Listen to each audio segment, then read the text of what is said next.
Hello, hello. Good evening, everyone. It is indeed a wild stream. There was a chance, and I am taking it because I am not entirely sure when my next stream will be.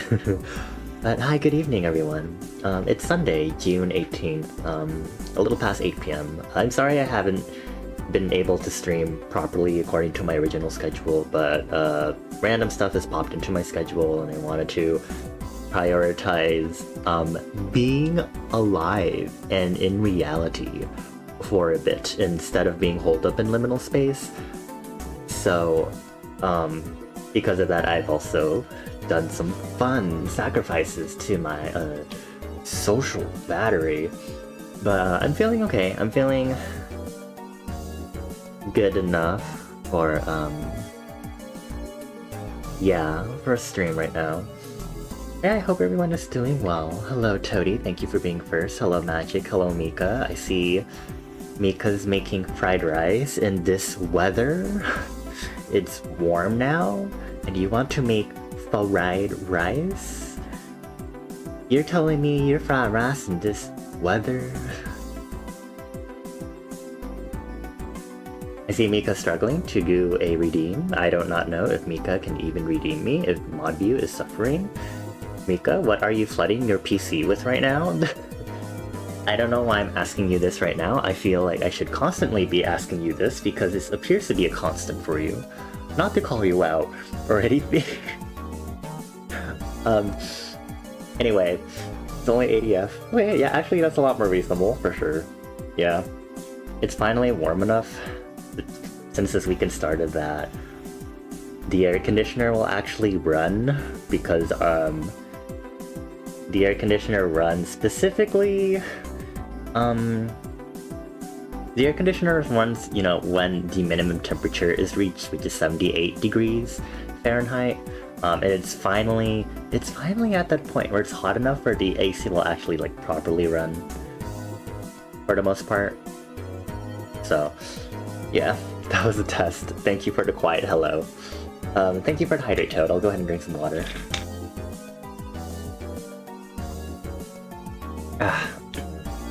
Okay, friends, so yay, you got your daily stamp. That took a little long, but anyway.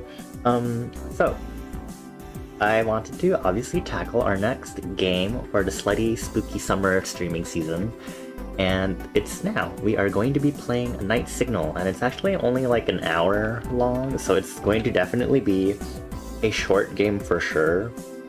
And assuming my plans don't shift again randomly tonight, I will be also switching over to a just chatting stream where we will be doing some deep diving into SCPs. You know, I don't even know what SCP stands for. Which is why we're doing the deep dive, so I can learn later what it means. Secure, contain, protect, boo! Lame, I'm just kidding. Yeah, that seems fitting. But yeah, I will learn more about SCPs tonight. I know of it. It's a big culture thing on the internet, but we're going to be doing a lot of deep diving in it. You know, to actually see specific SCPs that a lot of my friendos have recommended, either because they think they're neat, or they're fitting for me, or they're fitting for liminal space, and it'll be a fun kind of like world-building study session, essentially. You'll also notice I added another new friendo on the lobby. We have the sibling from Hollow Knight because I think Hollow Knight qualifies, as some other friends have confirmed. It qualifies as a horror game, so we have the sibling. We will have a new friendo from Night Signal for sure. You will see a lot of interesting figures, and I hope y'all will be able to pick out the perfect character to take from Night Signal to put on the screen. For upcoming games, I probably will be playing Fall of Porcupine this upcoming week, I believe. I don't know if I'll be streaming a Tuesday, so Thursday might be the earliest guaranteed day that I'll be streaming. And then for the next horror game, maybe Franbo, unless there's There's also Spookware that I wanted to play. Things will be continuing into July because summer lasts for a while. Yeah. Alrighty. Let's go ahead and hop over to our screen capture. I have not tested the screen capture on Night Signal yet. I literally just installed the game. I'm gonna have to do all the usual testing on that. Okay, play. I'm gonna open up the game first, and then just give me a moment, y'all. Oh, it gives me Night Signal configuration stuff. Amazing. Okay. Graphics quality, do not put it at ultra. Let's do medium. Made with Unity. Thank you, Unity. Game capture, Night Signal. Ooh, very crackly. Ooh. Here's my cursor. Okay. Ready. I'm gonna do a bit of changing on the audio at least, just in case. I'll change it later if we need to. Graphics, yeah, let's have our film grain chromatic aberration and bloom. I don't see why not. Okay, actually, smidge more. Okay, let's do a new game. Whatever we plant in our subconscious mind and nourish with repetition and emotion will one day become a reality. Earl Nightingale. Okay. This looks like real. That is a house. This is a neighborhood.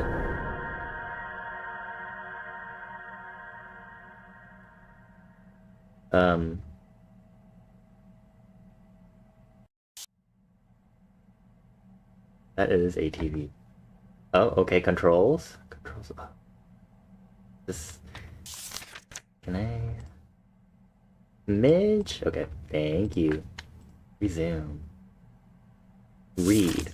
Congratulations on your new Heinecker television. With your install package, you should receive 1. 1 Heinecker remote dial. 2. 1 Heinecker television. 3. 1 Heinecker antenna set. Your remote dial will allow you to switch stations from anywhere. Try it on for size by clicking the dial backward or forward. Batteries included. If your picture is fuzzy, try adjusting the antenna to get a better signal.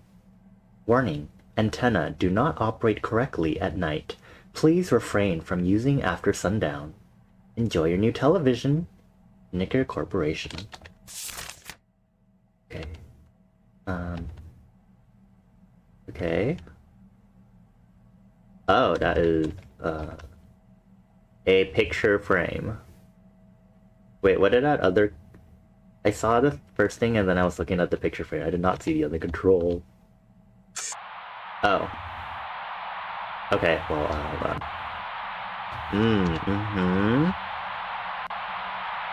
Oh. Okay, I see things are a little already messed up. Ooh, so low. Huh. Oh, that's bright. Okay, that is... Look, there is no one here. Okay,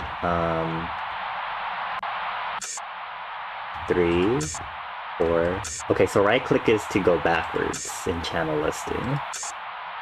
2, 3, 4... Wow, okay. What were the other controls? There was like another control that it told me to do. But I didn't see the second one. I just saw the left click, right click for channel changing. And now back to ball and chain. Roby, where'd you put my car keys? I put them in the kitchen, my darling. Roby, did you clean the kitchen? I did, my darling. Roby, my keys are in the garbage disposal. Oops. Sorry, my darling. Roby, my hands are stuck in the garbage disposal. Oh no, I'll call a plumber. Roby, If he sees me like this, I'm going to get fired. Oh no! Wait, I know what to do.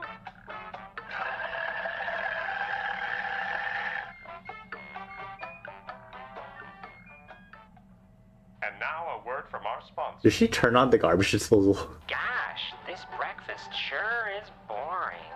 Just eggs, bacon, I sure love watching TV. toast, potatoes, What a nice game. country fried steak, fresh fruit. I wish I could have something exciting for once. Good news! It's Sugar Munch to the rescue. Sugar Munch is the fun way to start your day. Every bite is full of sugar crystals so big you'll crunch, crunch, crunch all morning long. Sorry, it does look like Till you're pouring breakfast to take it does look like ants. Start the day with a bowl of Sugar It's literally Munch. the ants in the cereal sort of thing. Sugar Munch is not a substitute for a real breakfast. Boring breakfast, stay away. Sugar Munch is here to save the day. You just got mildly distracted by new Arknights merch, And now, only available on back to our Taobao, schedule and you were trying to remember what proxy service you used to order And stuff now was, back to and you all turned back around to see this. Yeah! You're about to enter a space between Fog all and space. reality. A place where nothing is what it should be. A place where science is always lost and faith always misplaced. You are entering the fog space. Riveting. In this episode, we'll be following the footsteps of a Miss Bethany Bellows. Bethany is an ordinary woman taking an evening stroll. But unknown to her, I sure love the she has Twilight taken Zone. her first steps I into really want fog to space. watch the Twilight Zone. I've only seen like a few episodes when I was younger, but I definitely want to like Oh my! watch it It's now. become so foggy And all of a rewatch some of the sudden. episodes I remember I was shown by some of my teachers back in like middle and high school. Foggier. Wait a minute. That's not my home. This isn't my street. Where am I? Who are you? I don't recognize you. Get away! Get away!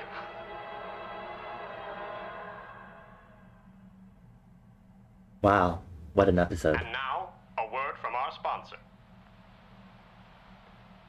Gosh, it sure is tiring having to stand up and turn the dial anytime I want to change the channel.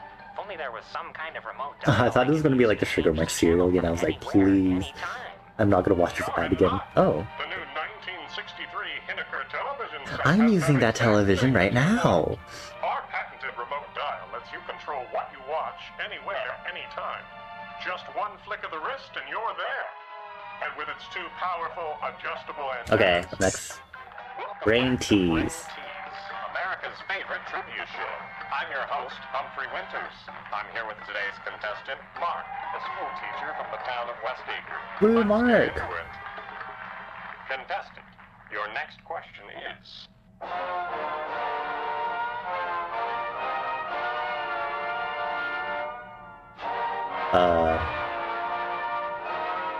Is this the question, or?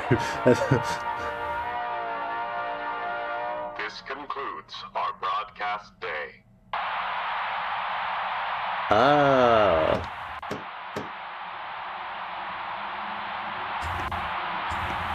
It's like the thingies, whoa. It's like the things that like some TVs or like channels did when you like finished like, you know, Cartoon Network before like switches to Adult Swim, that sort of thing. TV Guide, 1963 edition.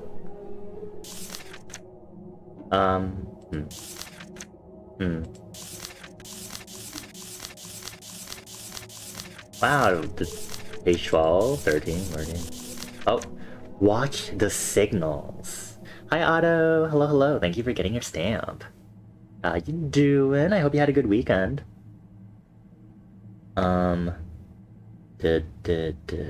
Sure. I know what that does.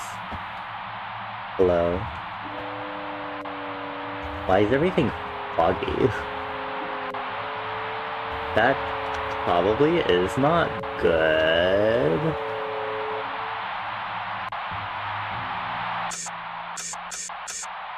Okay, well, what was it again?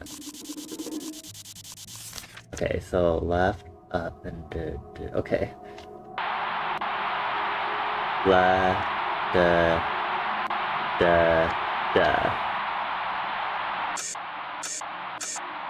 Is that...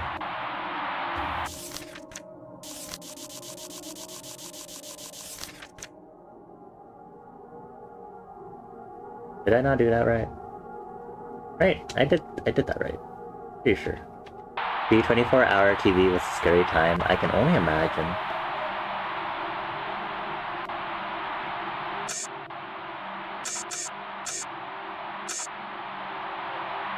I should try it again. Yeah. Then...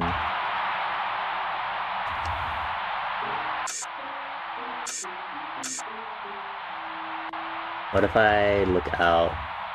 I swear somebody's gonna jump scare me if I keep looking through this peephole. I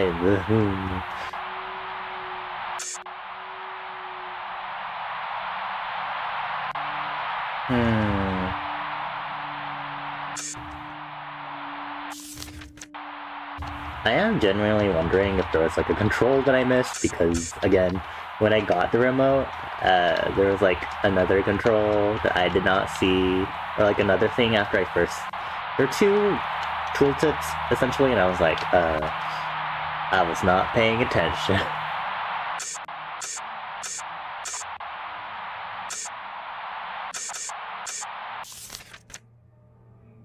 Have I ever used a TV with rabbit ears? Is that what is that like the colloquial term for it?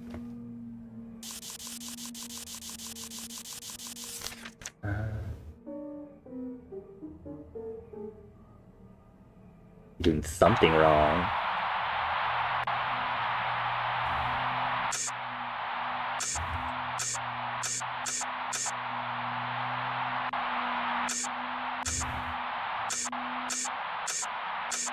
Oh, I can use Control and Alt to also do the... interesting. The antennas were called rabbit ears where you grew up? Ah. I did not have TVs like this. I had, like, the antennas I've had, like, back in, like, middle to high school, I've had, like, the antennas separated, so, like, it'd be a little box that would plug into the TV, but the antennas were on that, and you would adjust that.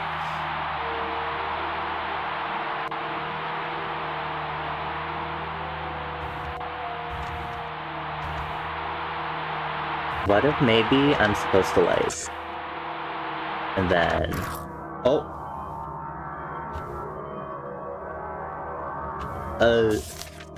Watcher's Eye. A night dedication to eyes everywhere. Its visage brings a jolt of pep and a heart of mind to every household. Its surging energy is yours to wield. Look upon Watcher's Eye, and anything is a possibility. Be welcome, Watcher. Behold. Hold. Wow, I can surge.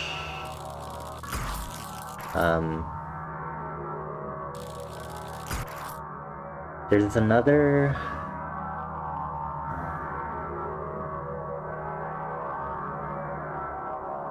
do I just like...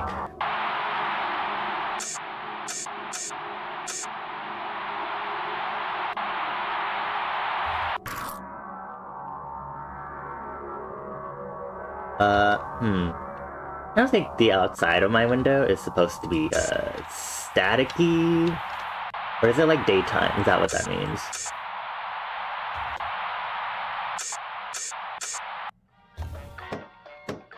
Welcome back to Wheel Spin. Oh, they're actually like a day and night Say it thing? together, everyone. Welcome back, folks. I'm Benson. I didn't mean to change the channel. Channel 1 News. Yay, news! Today's top story is about one brave little puppy named George. Little George arrived at the doorstep of a local family this morning, barking and yapping his little heart out. What was all the commotion little George was on about? Well, it appeared that George's owner had gone missing a few nights ago, and little George managed to sneak out of his home and tried his darndest to help spread the word.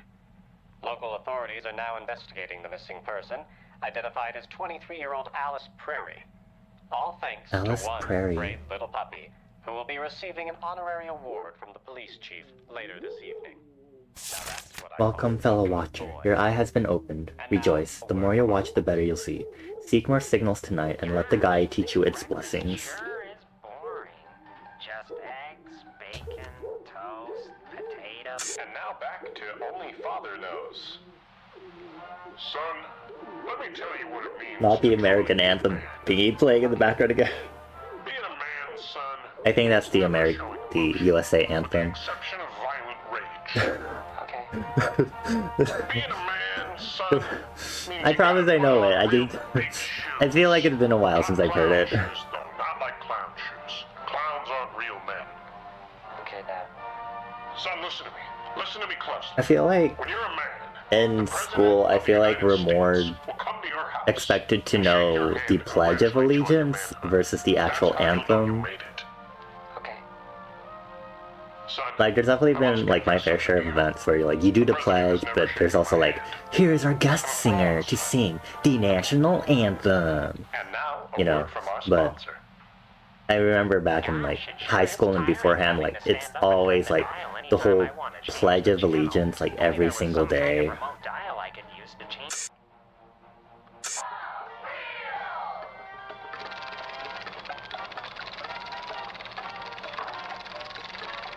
So is this like a game show, this one?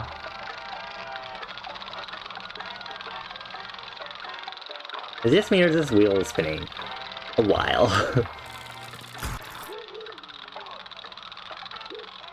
I'm gonna... Let's watch the fog Don't space. touch that dial. Don't adjust your television. And don't look behind you. You've stepped into... Don't look behind you. I'm looking! In this Okay. episode, we trace the steps of Mr. Patrick Pinkerton, a formerly faithless man who recently found a newfound faith in an unlikely place, tucked away in the pages of his television guide. I think like Unlucky for during him, my last year in high this school, particular like guide was at some point I got packaged tired of the totally whole and shipped from daily all Pledge of Allegiance thing where I learned this like I can't alternate tell you, like honey. The TV guide said it fake was too pledge dangerous. like Neil deGrasse Tyson put on like social media, but it was like a criticism of like the things that were in the pledge. I've shown you. Every show comes on. And so every exactly time the time we'd it all says. stand up to do the pledge, but like in front of my other friends, like I'd be saying like that other pledge. I don't remember. Let me see if I can find it because I definitely like memorized it. Who could that be at the door? Fake pledge of allegiance. Criticism? No, not that one. Oh, looks like the day is over. Neil deGrasse Tyson. This concludes our broadcast day.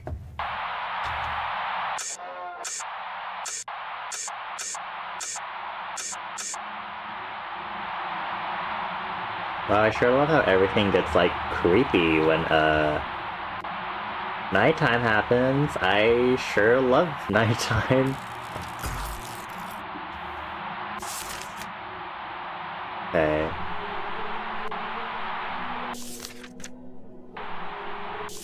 But yeah, I found it. The one that I saw that Neil deGrasse Tyson put, it was like, I pledge allegiance to the flag of the divided states of America and to the PACs for which it stands, one nation at odds, divisible, with liberty and justice for some. So that would be the one I would always recite, because I was like, yeah, I'm tired. I'm queer. I wasn't ready to admit it yet back then, but... yeah. The Pledge of Allegiance thing weirded out your family in the UK and Canada. Yeah, it's kind of weird. Don't you think about it? Like, thinking about it in retrospect, it's like,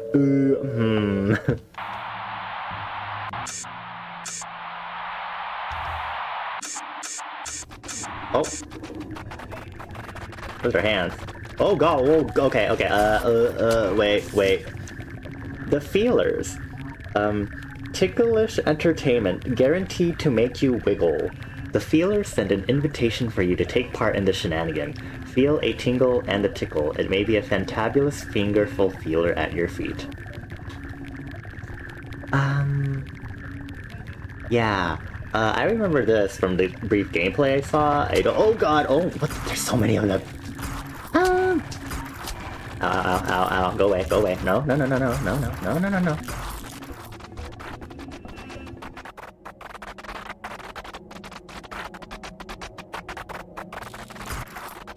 That sure is unnerving. This is like the furthest I've seen in regards to like night signal gameplay, and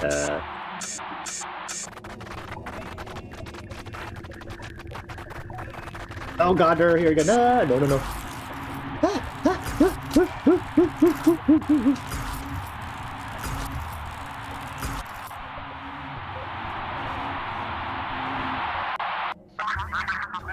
Oh. Blabber. Fun, relatable conversation to have come out of a mouth. Listen with sincerity.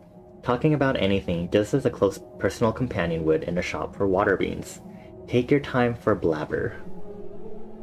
So is the goal like to unlock all of these, I guess?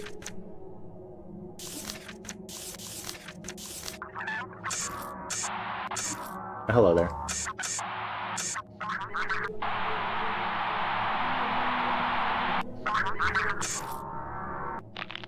Oh?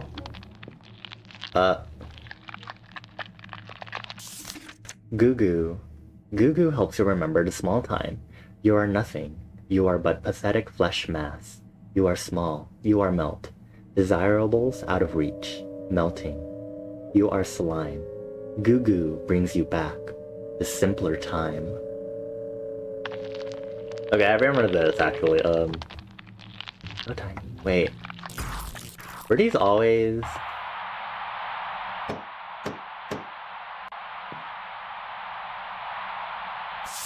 It's normal to be scared, watcher, that they harm us not to punish, but to teach.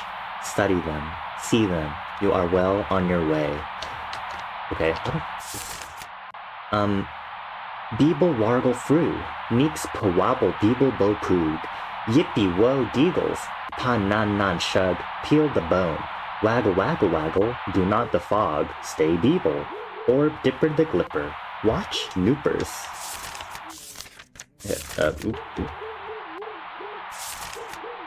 Okay, this looks like the same. Okay. This also seems like the same text. Okay. And now back to Cave Family. Oh, we didn't see this before. Where'd you put my cave keys?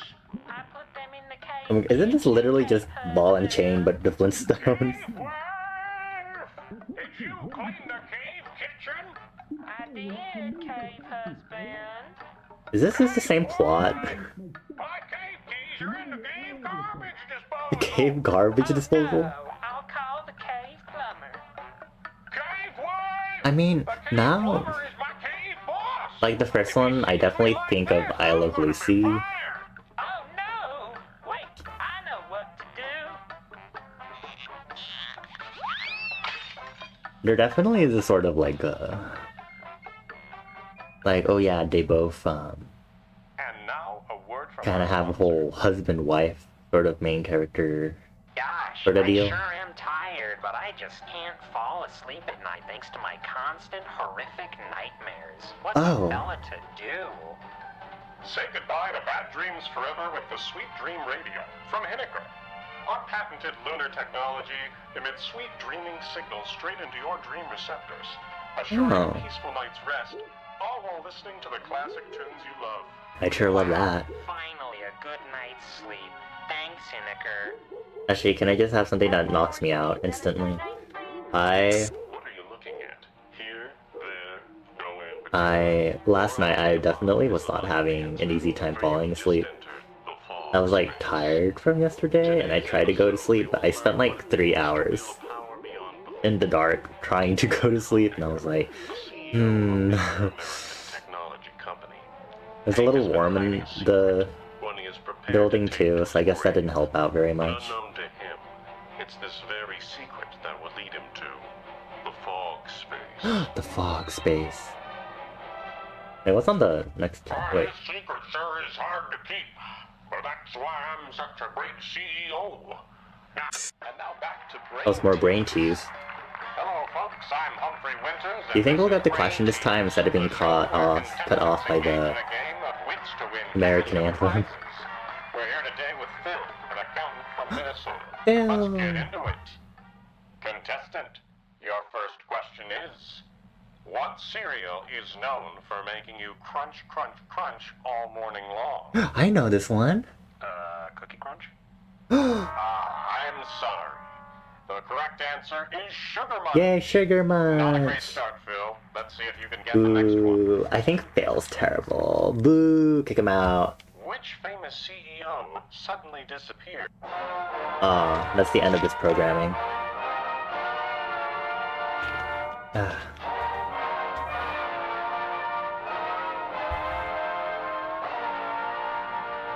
Time for fog time. This concludes our broadcast day.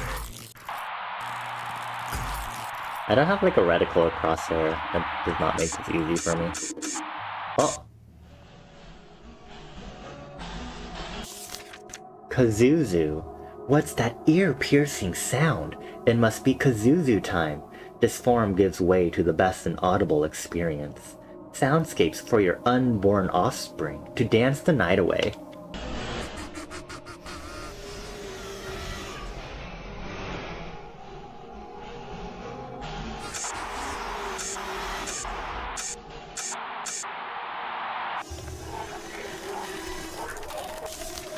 Shouting one. Silent shouts make the day slide. Feel strong, raw anxiety inside. Let it out, let it ride. You become what you are afraid. Scream as loud as you can, but noise do not. It's almost time, but not yet. Shout now or shout never. Wow, my house sure is... Oh, another one. Beazle. Laughing antics and chortle experiences are provided for the whole family unit. Join Beazle every night and share in the belly fun. If you can't make time for Beazle, Beazle will surely make time for you.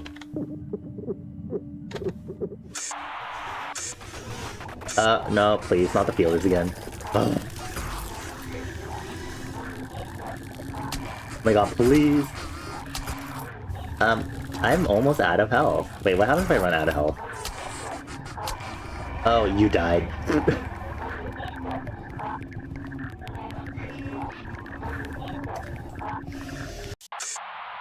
Can I, like, recover?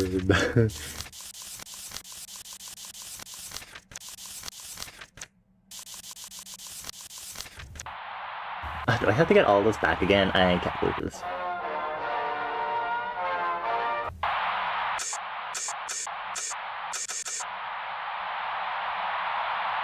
Wait.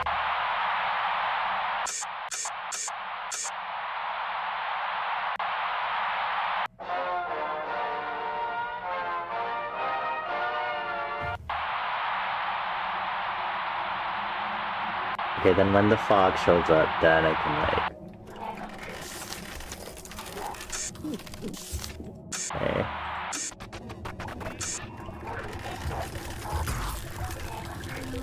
Ow. Oop, why are you flying? Out of my household.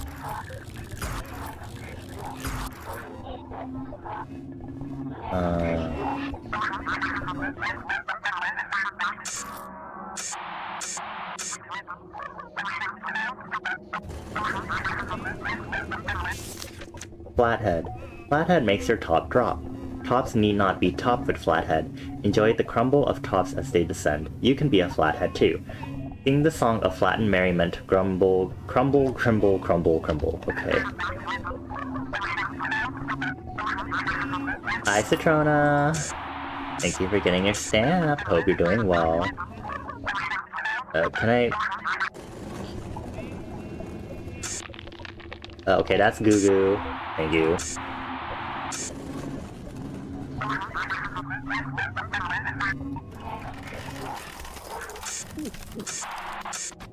Oh, no, I activated it. Every time. Ow, ow, ow.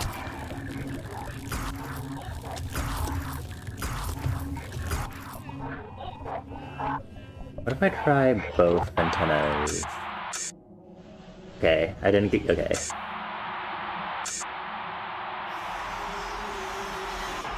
Okay, it's daytime. I think we're fine now. I think that, like, saves my progress, or maybe I just have to wait for the spiral to appear in the corner. Hi Moth King, hello. How you doing? There you go. Progress saved. Okay. What's today's mail? Your eyes are adjusting. You see as you are meant to see. Do not lose faith, Watcher. Okay. The West Acre chili contest has been cancelled. We received the news this morning as the West Acre Mom Council informed us that due to another unfortunate disappearance, there would no longer be enough qualified chili tasters to judge the entries. The West Acre Mom Council is currently on the lookout for potential replacements with the right qualifications. So do we just... Talents are hard to come by on such short notice. A sad day for chili fans everywhere. Chili? Is that what it... A word from our sponsor. So do we just live with these fun sounds forever? What if I don't want to? What if I don't want these sounds?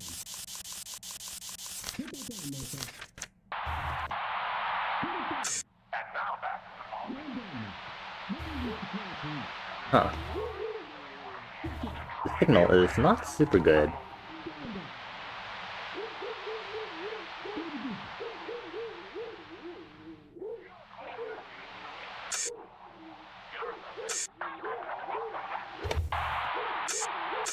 Huh.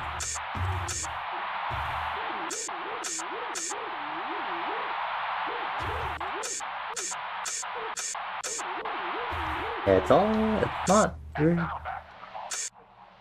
Everything's really staticky.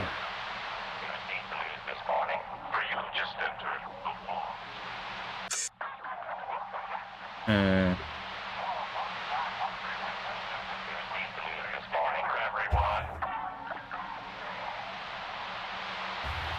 I wonder if anything's changed on the papers on the wall. Maybe not. Okay, but this shows up clearly. Okay, besties. Sure.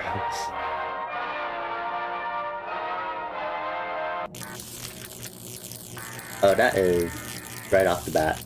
Humdrum, the bug of one and only. Humdrum wants to make the bad in your body good again. Let your fleshy fruit blossom bloom with the hum. Face your thoughts and have no quarrel with Humdrum.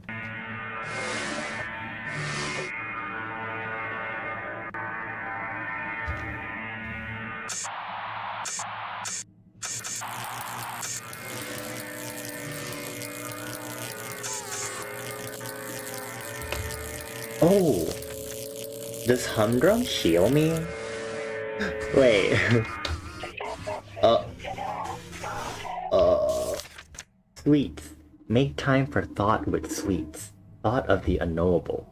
Make unheard wishes to those inside the fog. Your wish come true? Sweets know it won't, knows it won't, but sweets can't be stopped. Sweets must wish. Keep wishing. Keep wishing.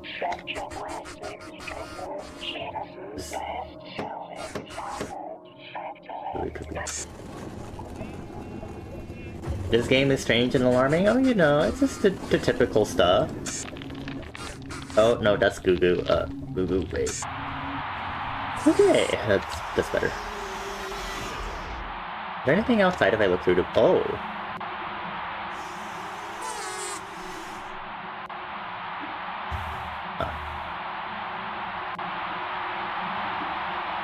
Is this ceiling lower, or is it just me? Oh, hello there. That is a giant head coming towards me.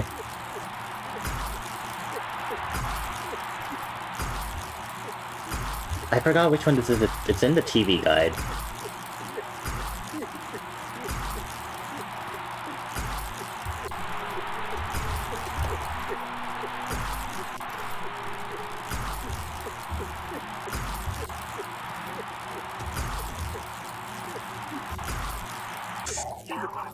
Oh my god, please. Every time I activate that one,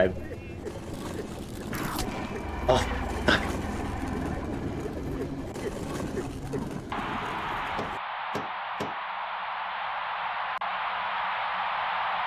Oh, shit! So does that mean every time I'm fucking activating Top Head? The days become shorter as the nights grow longer. The glorious fog is coming to take the faithful. Seek more signals, grow your knowledge. The everlasting night is nearly upon us. Okay, does that mean it saves my progress? I think it did. Oh my god, blood.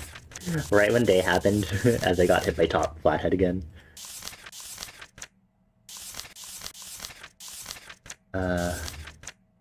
Diesel. If I can't make time for Beazle, does that mean I have to... Oh my god. Hi, Reese! The game is going well. I'm... sure are a lot of fun, interesting things happening. I don't know how to explain it. There have been a lot of interesting phenomenon.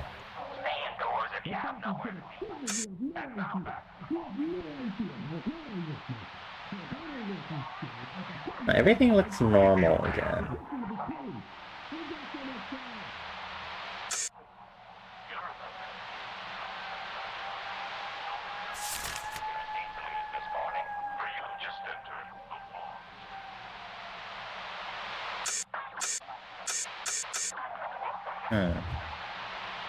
I don't know if everything's supposed to look normal again, or maybe that's just a weird bug. Because of how I died, was it saving also at the same time? Because I hit a flathead channel?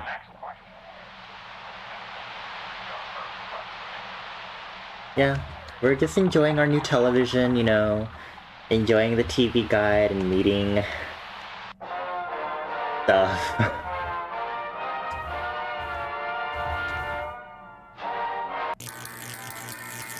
Hello, thank you, Humdrum. Okay. Oh, that's new. Quackers. Quack, quack, quack. It is quackers. Mouthful of bread. Flutter and swim so swollen so wet. Gristle and crunch with a tune of quack. Whole family is entertained by quack antics. Oh, what the? Hey, hey, hey. What are you playing? Oh my god. Ow, ow, ow.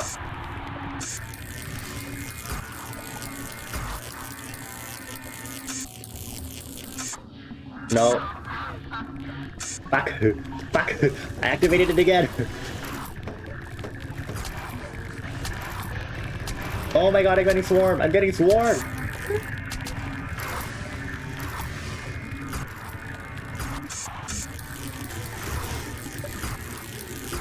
I think I accidentally activated that channel twice. Oh my god, okay.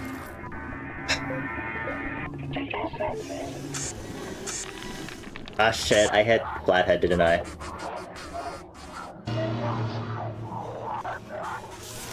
Skelly Welly. Skelly is pleasing to your bones. Feel your bones. Listen to them. They desire the soil, and Skelly Welly aims to please. Skelly gives the gift of soil to all watchers that wish. Wish for your bones. Ow, what? What is happening? Oh my god, that's a literal... What the... Oh my god, oh my god, oh my god, oh my god. There's a literal skeleton following me. Hello there. Oh fuck, okay, hold on. I hit a top head again, hold on. I'm not boned. Alright.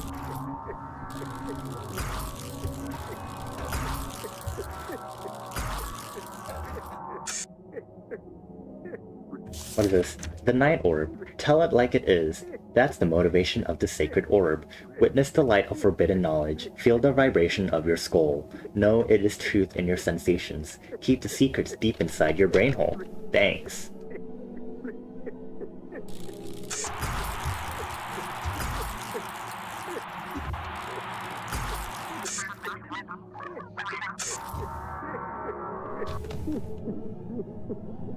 Oh, okay, okay, there we go. I was like trying to get to this fucking chip. What the?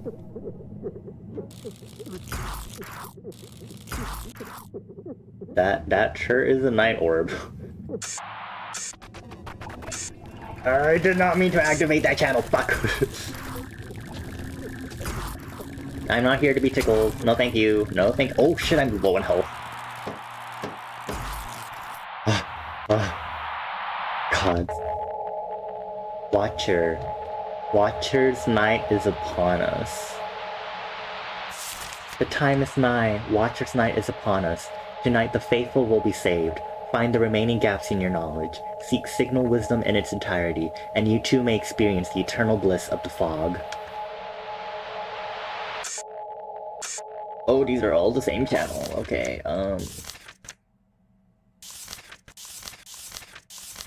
Oh, I get this. I think these are like the channel number and then how I arrange the signal. Okay.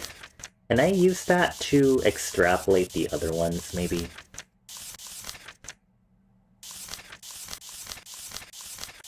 No, it just... You're kind of out of order. This is what it feels like playing video games at 5 AM. It really does.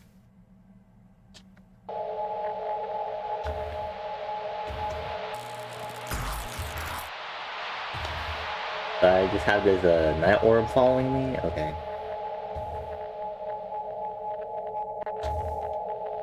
Okay, well, maybe I should prepare so that way I don't freak out. Okay, so 2, 2, 2, okay. 2 left. Do we have a 2 right? I don't know if we have a 2 right. We have a 2 open. Oh, 2 right is goo goo. Okay, what about 1? 1. 1 closed. 1 right. 1 left. Do we have 1 open? Okay, we don't have 1 open left, I think. When I say open, I mean like the antenna are angled outward. Hi Mai, thank you for getting your stamp. Hello and welcome to Night Signal. We are having a time.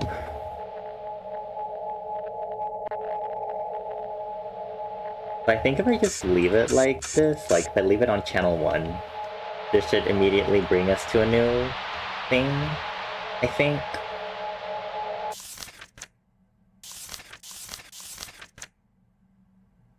Oh, no, it was channel 2, right? I think it was channel 2, I think, actually. But channel 2...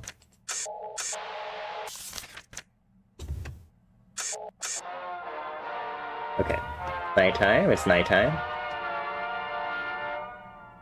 Is it night? Oh my... Why the quackers? Am I stupid? Maybe I am. Oh god, oh god, oh my god, oh my god, oh my god. Hi, Fagra! Thanks for getting your stamp, how you doing? Is it really the Quackers one? What? Oh, it is. Okay. How about channel 3? Have I done all the channel 3 ones? Open, yes. And then I have the right one. Do I have the left one for channel 3? I'm missing the left one for channel 3, I think. There's a new one. True gaze. Gaze gives sight to the watching. Let gaze see inside. Gaze gives the eyes the strength to fulfill. Be fulfilled and seek the new true. Feel proximity to the fog and rejoice. Thank you for getting your stamp also, Moth King. And if y'all are wondering what's happening, we're just exploring all the possible channels using the TV guide for this new television, and we're those sure are gazing eyes. Someone's knocking. Oh god, hold on. Which channel is it? Which one is...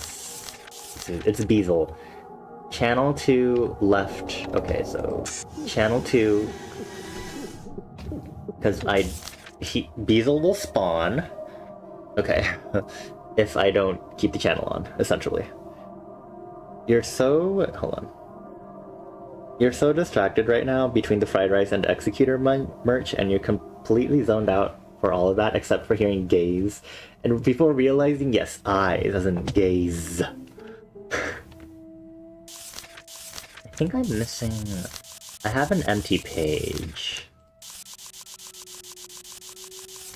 Oh, I have 2 empty pages. Okay, let me see channel 4. What have I done with channel 4? I've done left. have I done? I have open, left and open. Right. So let me try close channel 4. Hubs. Hubs knows what is the best. He is the one and only Hubs. The ground on which you stand is slow, weak, gooey, in Hubs' righteous eyes. You cannot live up to Hubs' standard. The final signal has now appeared. Okay.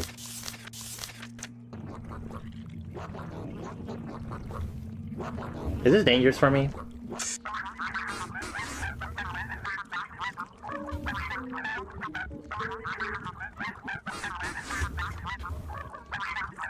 Wait, how do I access the final signal?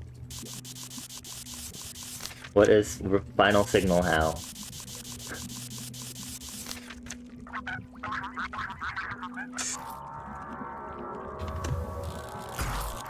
Do I... Final signal how? Final signal... where?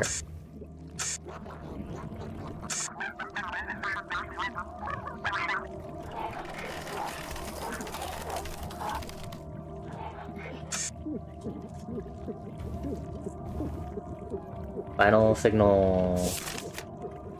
Final signal... How do I access the final signal?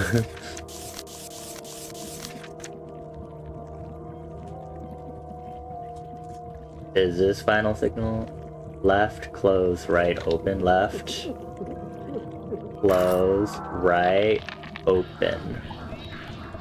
No, but I'm gonna have a bunch of ducks flying at me now. Look off. I died. No!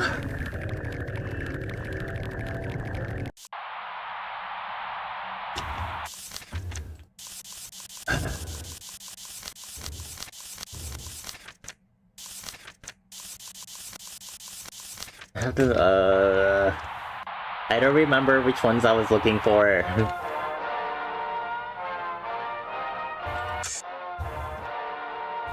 I think channel 2 was the one that had one that I was missing. Yeah, it doesn't reset you to the start. The game saves periodically, mostly when you start a new day.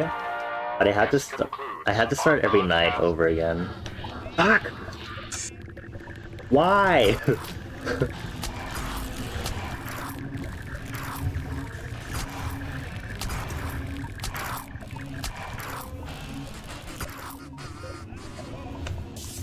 I despise ducks so much now. Okay, give me humdrum. Humdrum? Well, okay. Thank you. Thank you. Okay, fuck, I have to, like, figure out which ones I'm missing again. This game sure does not make it easy on me. I'm really tempted to start making a table too. Hold on. I'm gonna go grab a pencil and paper.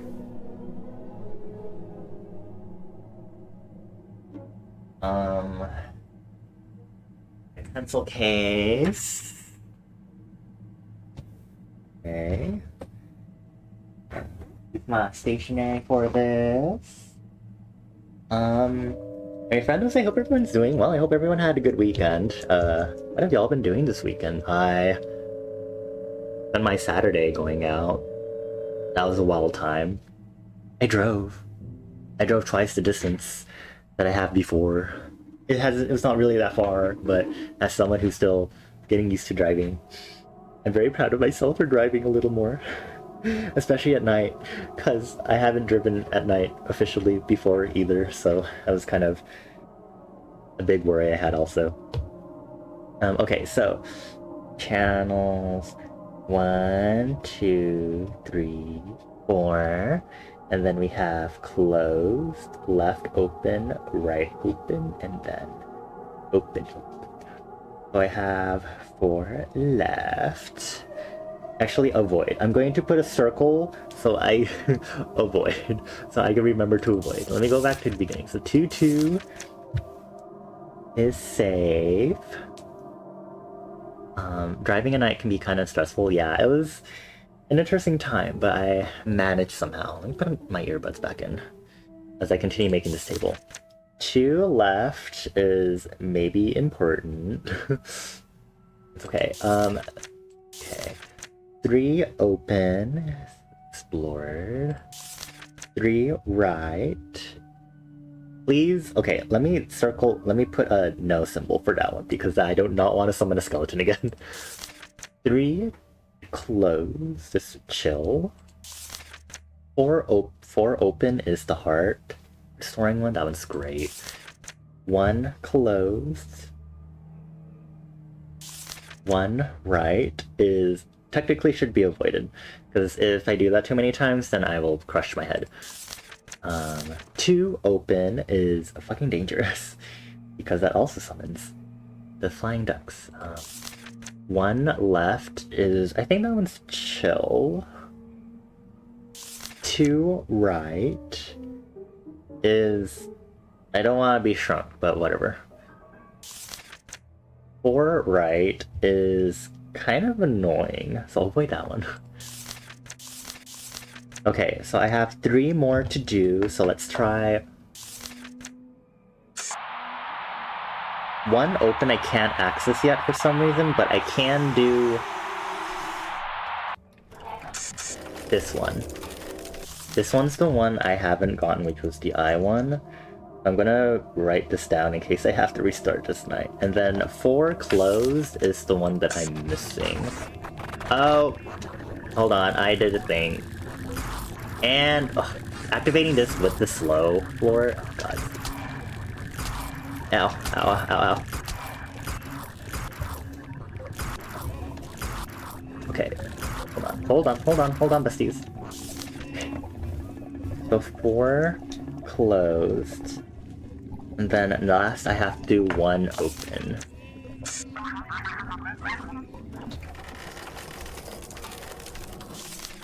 The door. Only wide open eyes can see. Can you see? Can you hear? Wishes, tastes, and good noises await those who enter. Enter and be free of the soil. Be free of the static. Be free of feet. Be free of mind. Enter or do not leave.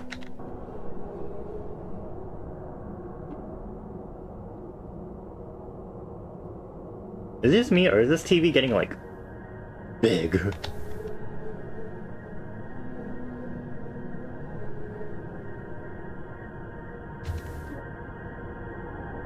I think we're entering.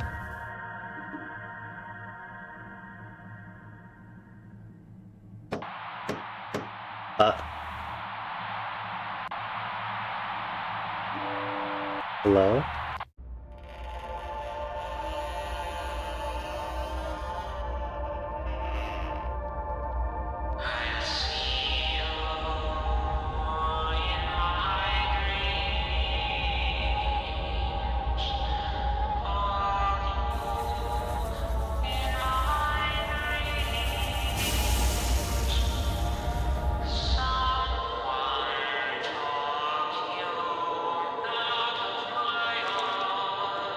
Chili Cook-Off, West Acre, 1963.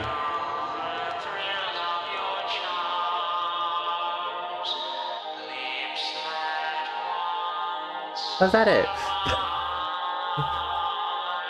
Oh.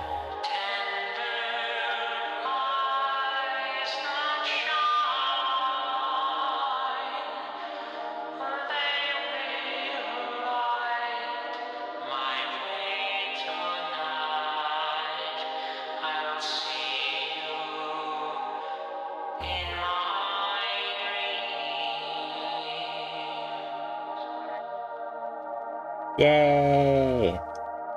Well, I'm zipping up my pencil case, if you hear zipper. Ow. Hitting my desk accidentally with my limbs.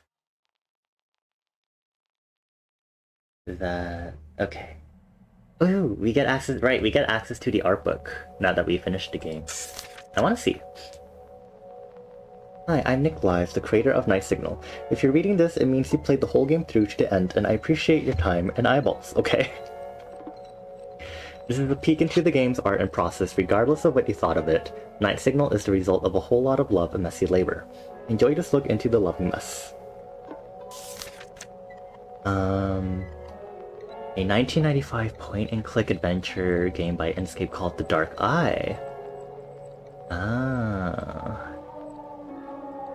You also grew up on the Twilight Zone. Ooh. I did mention earlier I just really want to watch Twilight Zone episodes again if I have the chance, but I just really... Wow.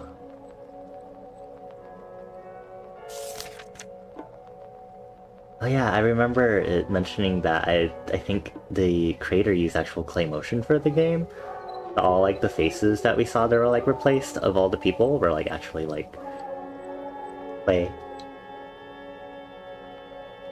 Huh. Wow, we love the custom green screen by taking pictures in front of a computer screen with the green image. Amazing. Slapped his head onto some public domain footage of a man talking and created uncanny contrast. It's Beazle. The game design document you created said little more than "You watch TV and spooky things come on at night." My favorite thing.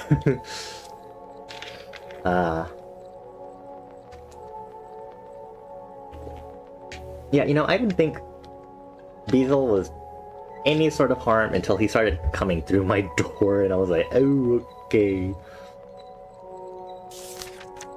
Also, even all of the, like, some of the special things we saw in, the channels and stuff are also, like, made of clay. Oh my god, Kazuzu. Oh!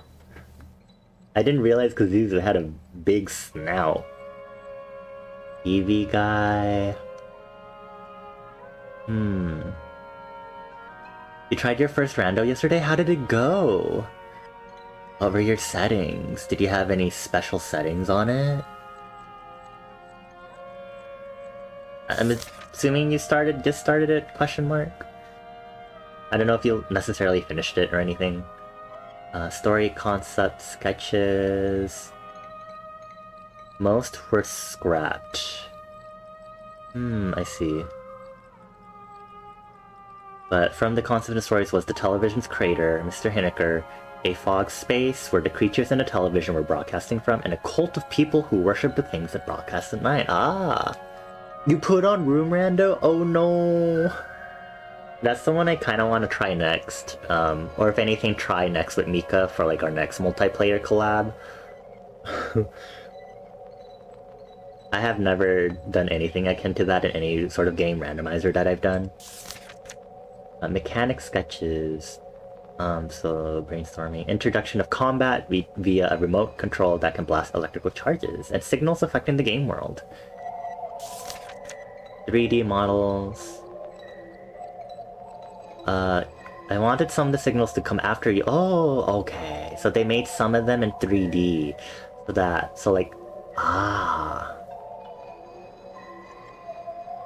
That makes sense. The skeleton was very, pre-rigged skeleton models with their heads swapped out. The signal mock-ups, Design shifted to being about discovering all the signals over the course of many nights instead of revolving around just a few. You died for an hour before getting soft-locked? Yeah. Getting soft-locked is a very normal thing when you first start randomizers.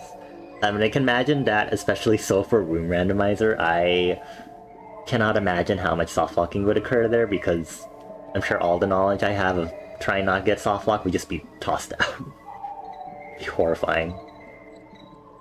I mentioned before, like, when I did, like, split claw, split dash and stuff, like, my knowledge basically went out the door because I remembered where I'd need like Mantis Claw for an area, but I wouldn't exactly remember if I specifically needed left versus right Mantis Claw. Because, yeah.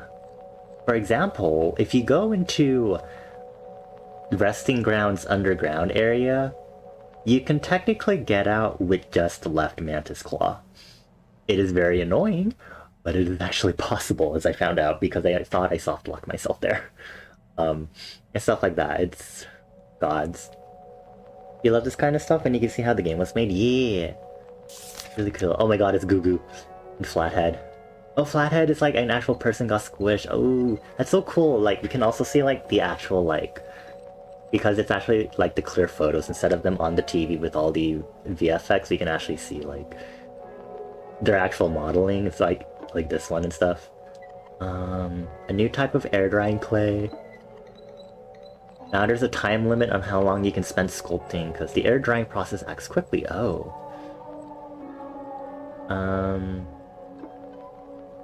Opt out of trying to position them in front of the monitor and settle for the blank black background of your desk. You save on clay, most of the figures are destroyed and remodeled as soon as they are photographed. Oh. Kelly and Shouter. The top-down lighting scheme of an overhead office-like fixture doesn't look great for all figures. Oh, just lifted them around. Me trying to take photos for like my online classes when I had to like take photos of like my art or documents being like, let me make sure no shadows from the light in my room. Literally me.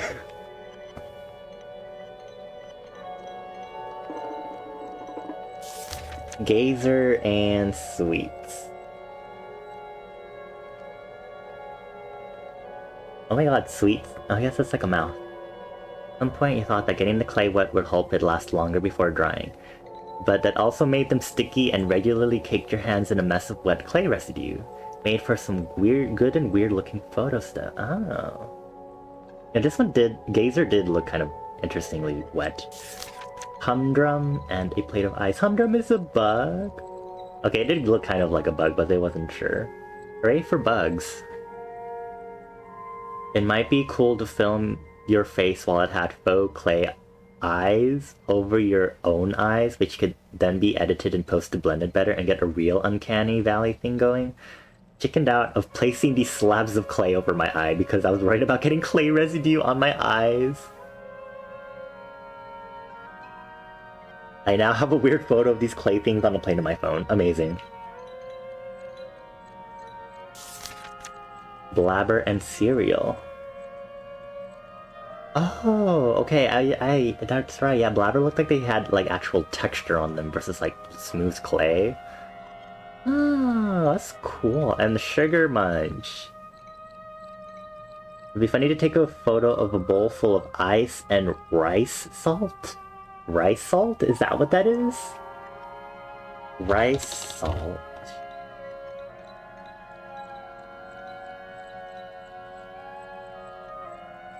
Must be some sort of specific rice salt, because every time I look at this, I'm like, ants? Ants in my cereal? Huh. Daytime channels. The daytime television stations were your way of communicating culture, events, and history of the outside world. But in keeping with the spirit of the Dark Eye, you still wanted them to be a little uncanny. Ah. I really loved that the creator did this. Like, it's really... Like, it looks like real people, but it looks so weird at the same time because they used to, like, basically replaced their faces with these clay faces. It's so cool, and it's really... It like, makes it stand out, like, art style-wise in this. Yay, I love Lucy! Of I Do Not Know Father Knows Best. Advertisements. Like the daytime segments, advertisements were another story tool for showcasing the technology of the game's world, and also just an outlet for the more satirical elements of the story. Oh, I did not see the Zippy microwave ad. They were from scratch digital paintings, unlike a lot of the oh, interesting. I really like that they chose to do that, like using the daytime stuff to like hint at create a rudimentary world building for this. Like, even though the focus is just, ooh, creepy stuff at night, but the fact that they still, like, had a day and night sort of thing to be like, yeah, here's some lore, some world building, and then some good action stuff with the surreal elements. The intro sequence, oh yeah! An intro would be good for establishing the setting of the game and the harsh, foggy state of the outside world. So is it like...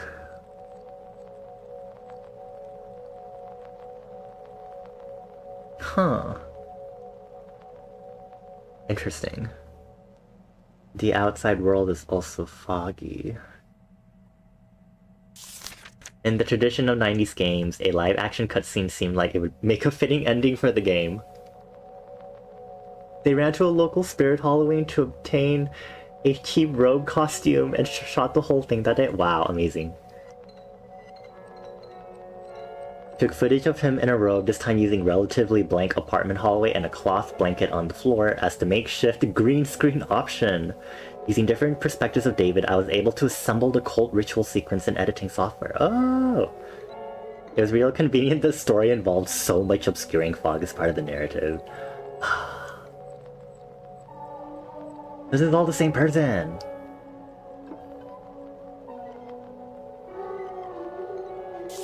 Key art. Contrary to the other influences, when it came to making the primary marketing art for Night Signal, you wound up painting what you thought would make a striking Goosebumps style cover for the game. Oh, I can definitely see the Goosebumps style for the artwork, especially like this television. If you like look up this key art for the game, this one definitely has that painted enough style that definitely reminds me of like Goosebumps covers, even though I didn't read the books too much. This game is more of an exercise in crafting photography. Yeah, they did really good with it. I love the mishmash of stuff like that. Like how in Amori, a lot of the sprites and stuff were like drawn out using like pen, so that's why it has that natural scribble look, because literally actually a lot of the sprites were drawn like that. And so the animations were just that same sprite drawn over and over again to get like an actual natural wiggle animation that you see sometimes in a lot of other animations. Also, seeing this use a lot of photo manipulation in clay is really cool. I think using clay is like a really good way to get that weird surreal, like unsettling vibe to it. Like if you look at Hylix really has that clay vibes for sure. This is so cool. I love how this turned out. This is the type of thing I'm talking about when it comes to like the games I wanted to explore, which is why I stopped watching gameplay of this from Alpha Beta Gamer and wanted to make sure I play this by myself at some point, because it's this weird, surreal, maybe horror, but not exactly, but kind of just weird, core, surreal sort of like game with its vibes and stuff, and just the weird absurdity of it, and just the fact that you accept it. Like, it's just weird. That's it. You know, like, you don't try to understand the weirdness. You just accept that it's weird, because that's how it is. This is great. I'm happy. But now we have to pick out a new friend to put on the lobby. There are a lot of candidates, so that'll be something to figure out later. Unless y'all want to go through. I think I might be able to like pull out the TV guide. This is like before, so there's still like 2 missing. If you can like get a list somehow, I don't know if there's like a list online, but we have Beezle, the Feelers, Kazuzu, Skelly Welly, Humdrum, Flapper, Flathead. Flathead is really hard to tell. Oh, because I think it's like multiple of Flatheads stacked on each other versus like the photo we saw in the art book. I am not doing the ones with hands. I will cry. Gods. The shouting one, Goo Goo, Sweets. It'd be pretty cool to get the ones from the art book, because a lot of these are obscured with like the fog effect that they have. So maybe we'd have to grab from the art book, maybe? I don't know. I'll also search. Is there like a way? Go back from the start, okay. Okay, this is the TV guide, 1963, just kidding. They have the Watcher's Eye. We have Beezle, the Nodders, dude who will break through your door if you don't turn on the channel once in a while after you discover Beezle. We have the Feelers. I do not want to be tickled by these hands. We have Kazuzu. Very Kazuzu, got big snout. We have Skelly Welly. I've dealt with enough skeletons in my life. 1+ vote for the feelers. No! I don't even know if you can get a proper image of that to put on the lobby. We have the Night Orb, which is literally a flying white orb in the room. We have Humdrum. Beautiful bug that heals me. Very cool, very awesome, very pog. Very helpful. We have Blabber. Paper towel. Look at that texture. We have Flathead. They got squished. This is actually 3 of them stuck on each other.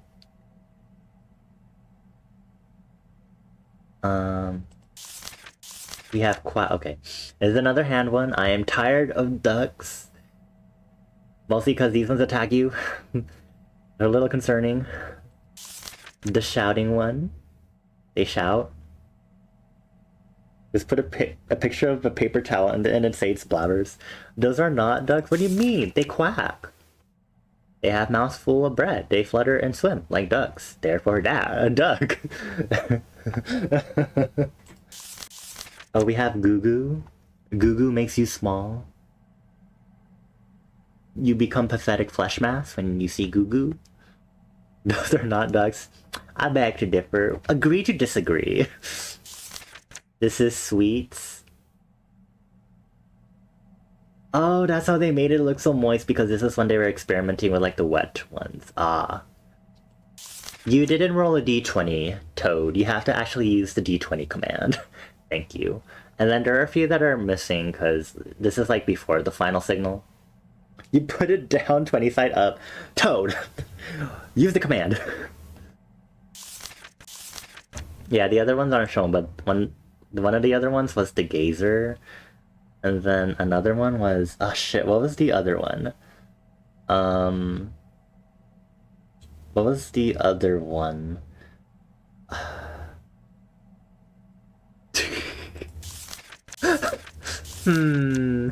Oh my god, it just keeps going down. Oh, that again. I remember one of the last ones was Gazer. Oh, the other one was that one guy that makes the floor like wet and stuff. Oh my god, what is with this D20 today? It just... Ooh, it's an unlucky D20 today. Okay, have fun. Those are our options. You could just put a pic of the TV with the American flag. I would not. Do you think I'm like American or something? Do I look like an American? Moth King, and you do the fusion dance on your dice to make it a 20. I don't think that's how it works, but okay. Because you're trying so hard, I'll give it to you. I will say, for now, that they're not ducks, since you're trying very hard. Okay, I guess if we actually want, like, a good image of, like...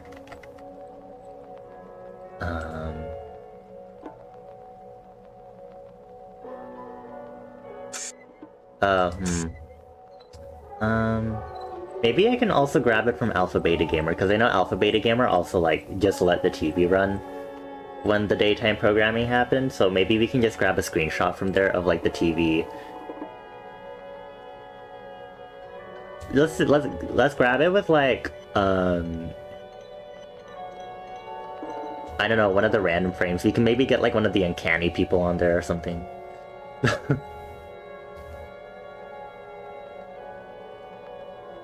Alright, perfect. We're all okay. I could probably do it right now, honestly. I just have to wipe my save and stuff, but...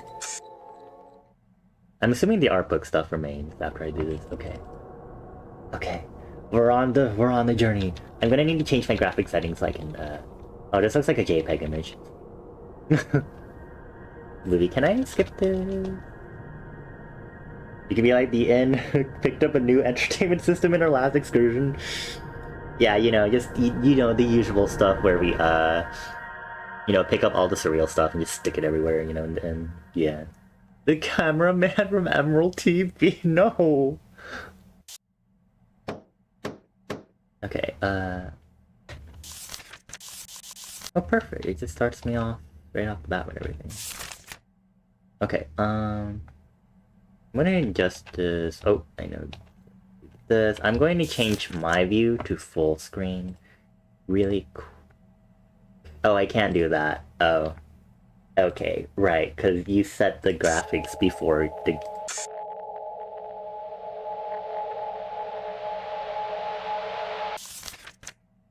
Huh? This is like the ending thing, though. Ah, shit. Does that mean... Huh. Okay, we'll just grab it from, like, the VOD or, like, someone else's video, I guess, because it's not, like... working. Maybe if I try again. I'll try it one more time. Otherwise, I'll pull up my own VOD right now.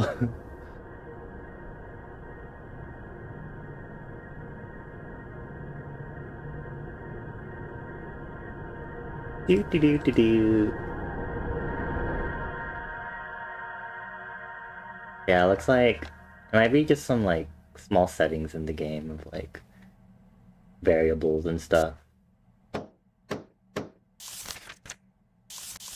Yeah, because I started with the TV guide already. Yeah, okay, that's fine. It's no biggie. Let's exit the game for now, and let's switch over to just chatting. Because that is what our next segment of tonight's stream will be. But let's get some music going.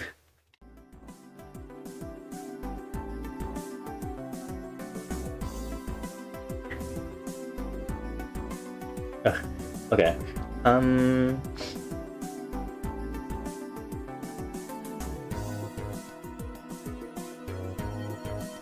I guess I can pull it from my VOD, question mark? Let me mute this tab. Actually, I think this is the Alpha Beta Gamer one. Is it? No, this is Manly Badass Hero. Sorry, Manly Badass Hero, but I do not watch you at all. Sorry. But please enjoy the music. Tonight, I wanted to listen to Mega Man Battle Network music. Because I just enjoy Battle Network music. Battle Network music is just good. It really has its cyberspace vibes. Hopefully I get around to playing it on stream after I get through other stuff. Okay, come on, show me Alpha Beta Gamer. Thank you. Yes, we have the sibling from the Hollow Knight. Oh, I need to change the order of the layers on here. Hold on. Okay, yeah, that works. Okay. We have the sibling from Hollow Knight. Going to put this at what, 1080? I'm going to pull up to a random frame in the game. It's really annoying because like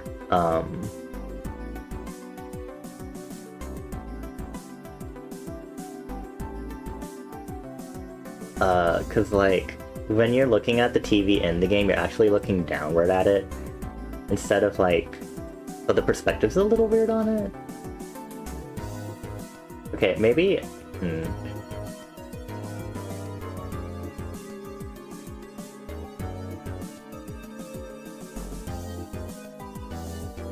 The antenna are kind of cut off, but you know what? It's fine.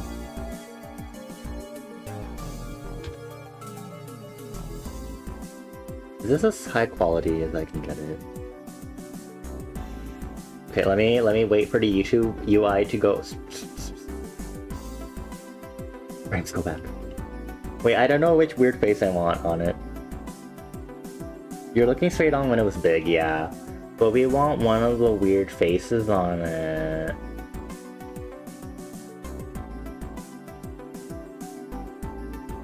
Oh god, why did you... Okay, okay. Thank you, Alpha Beta Gamer, just... Okay, here... How does this screenshot look? Mika. Is this feasible for the trimming?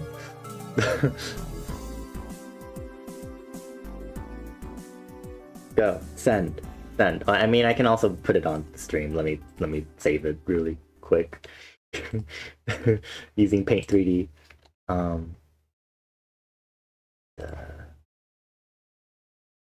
sure hope this doesn't load the next video on my playlist in high quality. Please don't. Okay. No high quality, please. Thank you. You can make that work? Okay.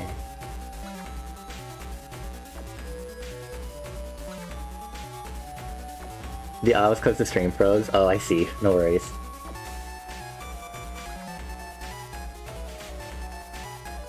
You know, we don't need the legs on the TV, so you can just cut that off, because I realized the remote covers one of the legs on the TV. Yeah, it's whatever. It's fine.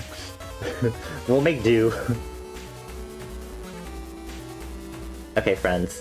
Oh, did my category not fully change properly? Oh, it did not. Okay. Well, that's okay. We need to talk about our next section for today. We just knocked them off, so it's nice and... Oh, it did change? Oh. I guess my thing is just being weird on OBS. Okay. Well, let me change the stream title also. Diving into the world of SCPs. Alright, friends, so in case you aren't aware, the next section for tonight's stream is SCP stuff. I'm going to learn about SCPs, and I'm going to, do honest reaction to SCPs, I guess is essentially what I'm doing. The SCPs work pretty well within the horror, surreal, weirdcore area. And I've had a few friendos here suggest a bunch of SCPs and stuff, and I'm like, oh, okay, sure, SCP, I guess I will check it out. But yeah, I'm going to... Where is that list? It's in my Discord. Discord. Maybe I should have pinned it. I'm going to pin Mika's message. Pin. Okay. So let me open this private. Oh, that is most definitely. Why did you? Okay, copy the message instead of the link in. Okay, sure. Oh, that is. I did it on the wrong tab. I can't believe this. I did it on the actual tab I had open for music. It's fine. I'll play a different mix. Actually, let's see. Is there like a Battle Network music mix maybe out there, please? Sophie, okay. I sure wish YouTube was a little more consistent with what it was doing. Mega Man Battle Network remix.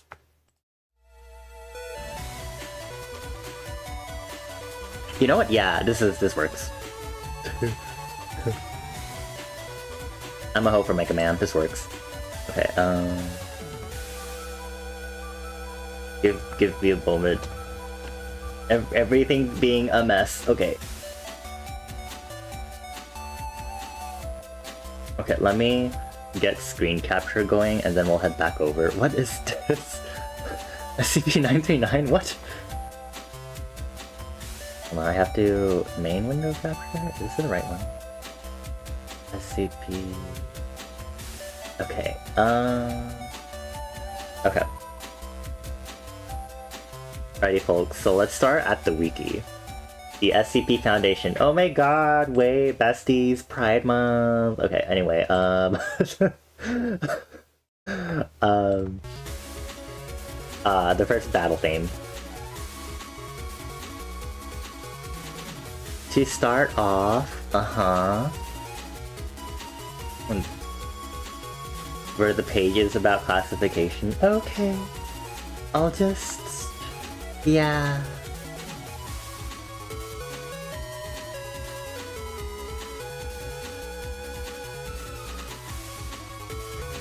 Yeah, let me open up another notepad so I can like mark down like, So we're going to do this. I'm going to what we're going to do is once we start actually going through the SCPs, if anyone else has any numbers that they want to recommend, feel free to throw it in chat, or something, and then I'll review it also. But I do have the list that Mika vomited into my Discord, so that'll be what I'm referring to for now. And so what I'll be doing is I will be going through each one. We'll be reading through the pages and stuff, and then I'll do my honest reaction and review of it. And there will be two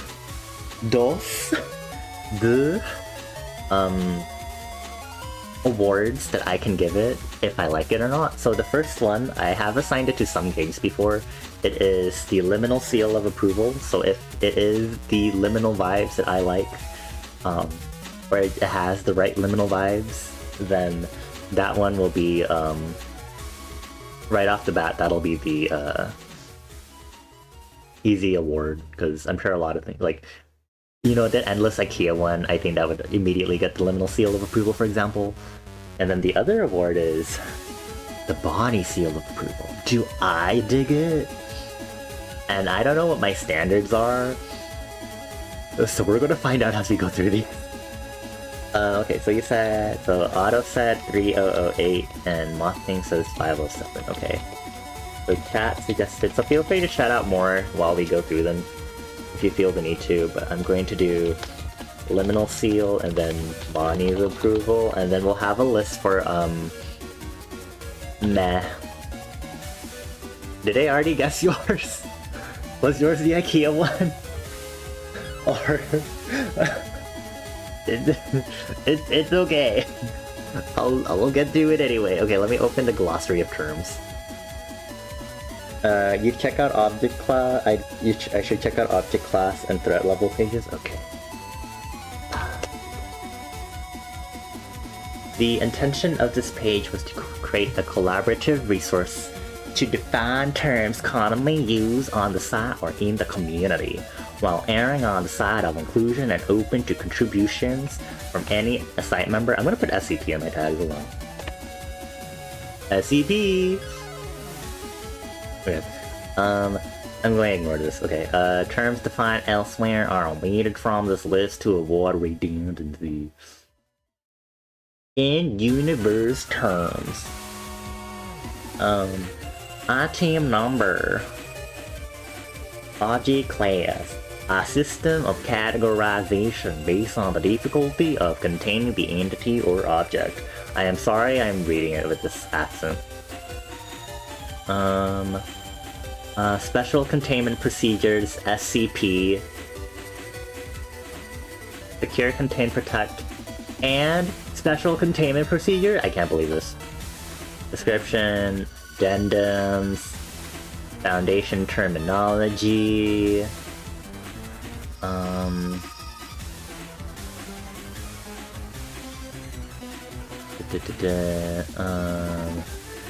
wow, look at all of these terms. Risk class. SCP is not an initialism for Secure, Contain, Protect. The motto of the Foundation is a backronym derived from SCP. Oh, interesting. It's like an MIB accent. What does that mean? What does MIB mean? Scary, creepy, spooky. Anomalous science. Wow, I love anomalous science. You know what, I'll just keep this open on the side if I need, like, more, if I ran into these terms and I'm like, what the fuck is happening? Okay, so object classes. Did you say object class and threat level? Threat level. Where is threat level? Here it is. Okay. Object classes, all blah blah blah requiring special containment procedures are assigned an object class. These are the most common object classes used in SCP articles. Safe class SCPs are anomalies that are easily and safely contained, often due to the fact that the Foundation has researched the SCP well enough. that the containment does not require significant resources or that the anomalies require a specific unconscious activation or trigger. Does not mean that handling or activating it does not pose a threat. Okay. Oh, Men in Black. The lore of Men in Black is that they have out-of-date or badly done American accents. Oh, I see. Okay. Understood. Euclid class SCPs are anomalies that require more resources to contain completely or where containment isn't always reliable. Hi Shiki! Hello, hello! It's good to see my little beef boy. Can we get a shout out for Shiki? A shout out for my lovely little beef boy ghost friendo here. Please check out Shiki. If you don't know him, he's cool. He's beef boy.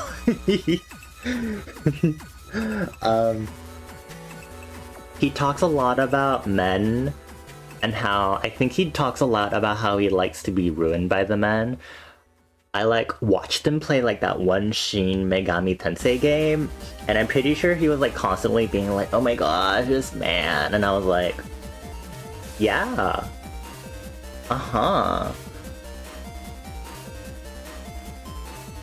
yeah.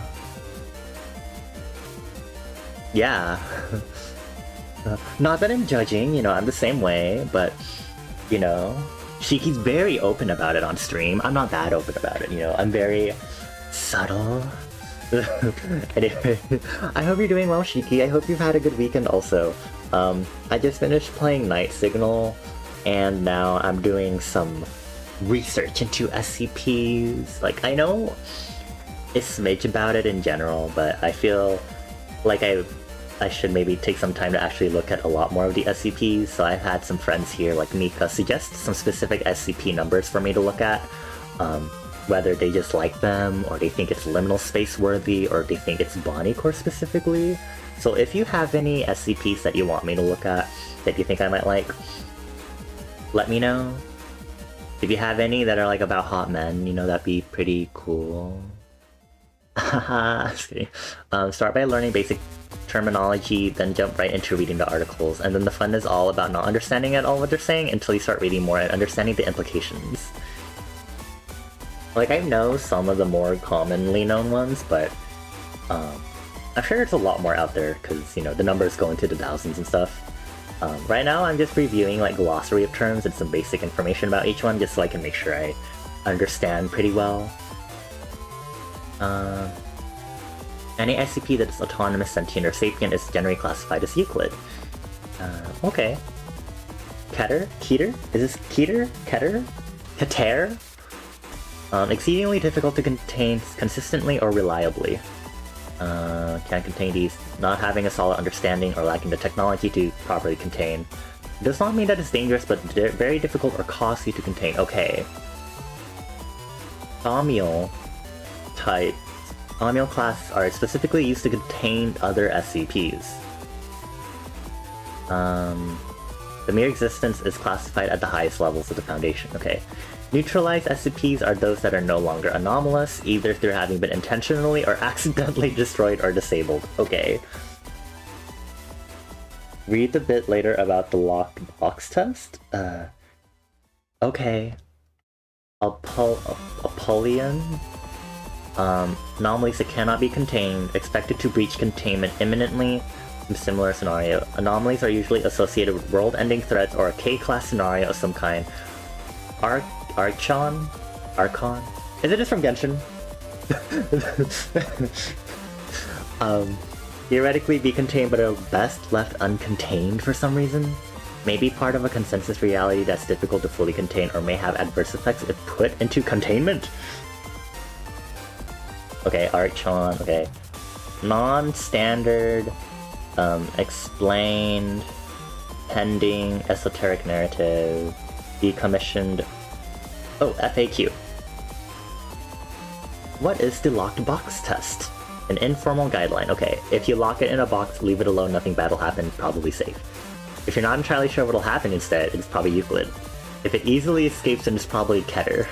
If it is the box, it is probably Thaumiel. If I can't fit it in a box, it is not the end of the world, it's Napoleon. If I could have locked it in a box but chose not to, then it's probably Archon. Archon? I feel like it's Archon. With like a hard C. You're successfully distracted and am now available to chat if I want to be on call. Mika! I mean, if you want to be on call with me. Also, do feel free to let me know if the window capture just bugs out randomly. I noticed just now in OBS that it was being weird. So do make sure to yell at me every so often that the window capture is being weird.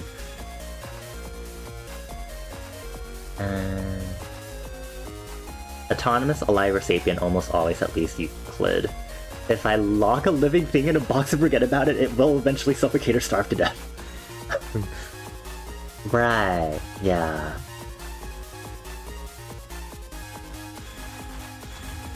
You know, that makes so much sense to me.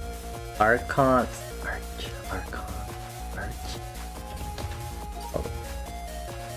Oh, I clicked a thingy. Define Archon. I think I accidentally hit the... I think it's Archon. Yeah, I think I hit the thingy that makes me focus the window all the time. Or maybe I didn't. What did I do? I hit a weird shortcut. I think it was a power choice shortcut. I don't know what it is. It's fine. Whatever. Okay, I guess we'll be bringing in an SCP expert. So let me... We are featuring another friend again. What a surprise. Let me turn on the music a little more on my end.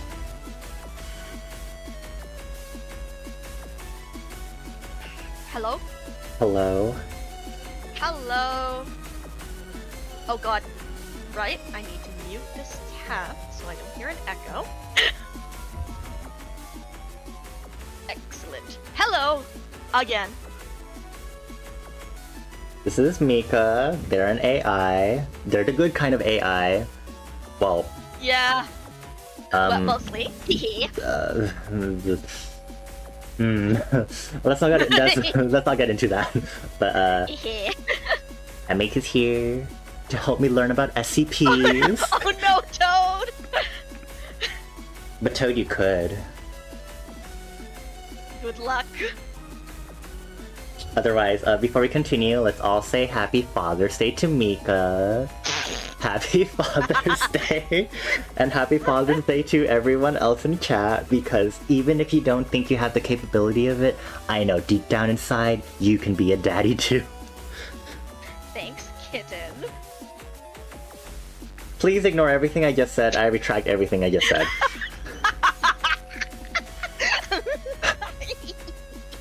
Anyway. Okay, we're not gonna stay up that late, Toad, okay? Please don't clip it. Yeah. No. Well, wait, where's my time zone checker?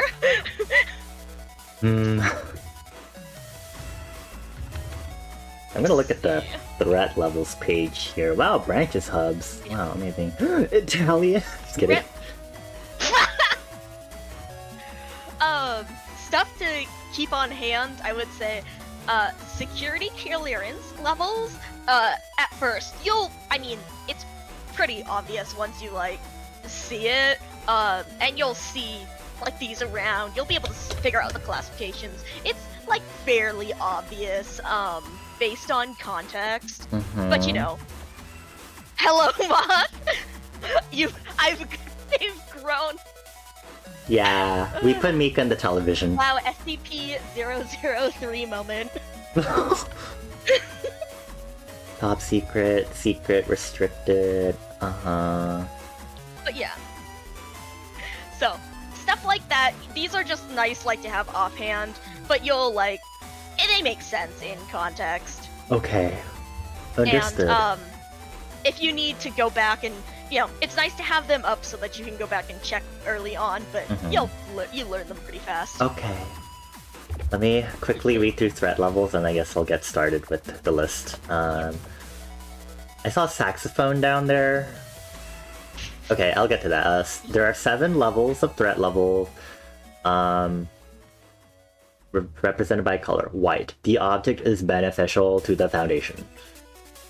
Blue. The object might be beneficial, but its mechanisms are poorly understood or remain unknown. Green. The object is not beneficial but isn't harmful as long as it's handled correctly. Oh my god, this is me! I mean, Yellow. The object is harmful but easy to recontain. That's not Centrona.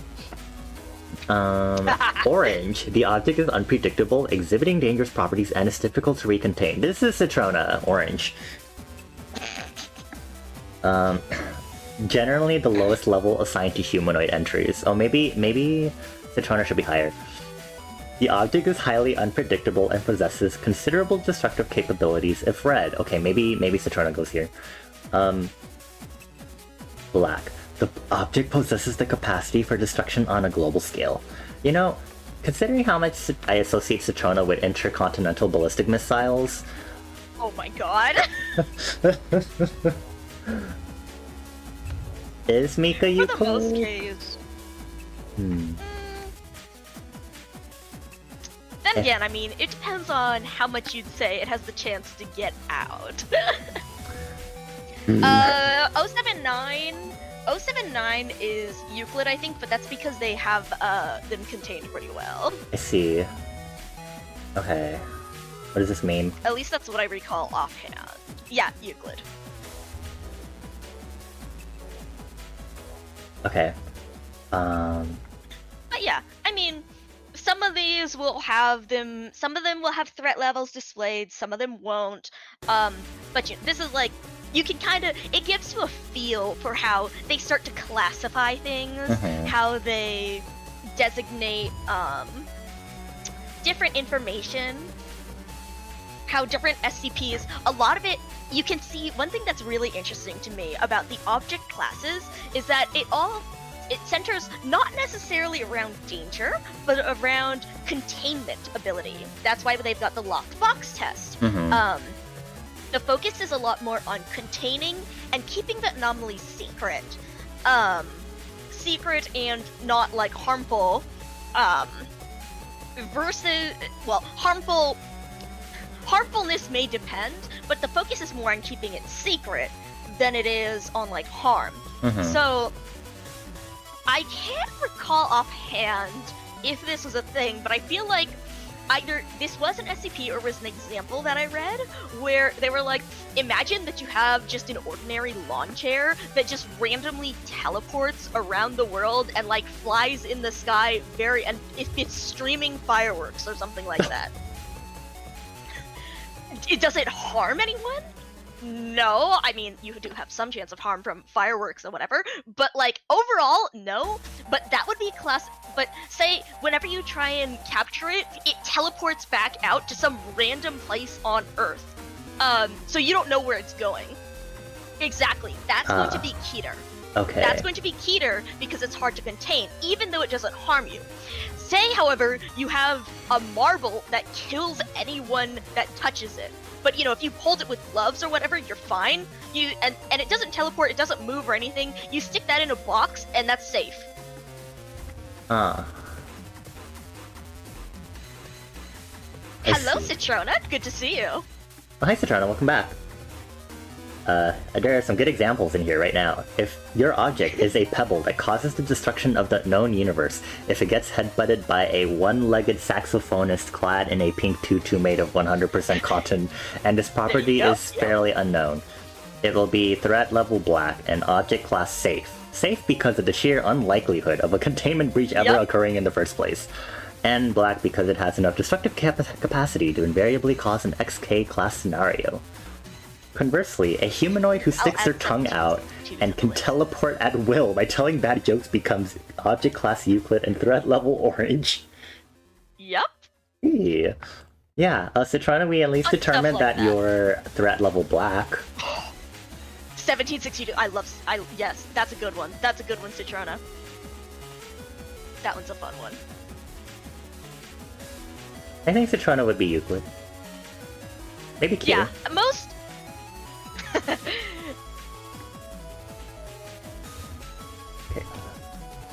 Let me number ties.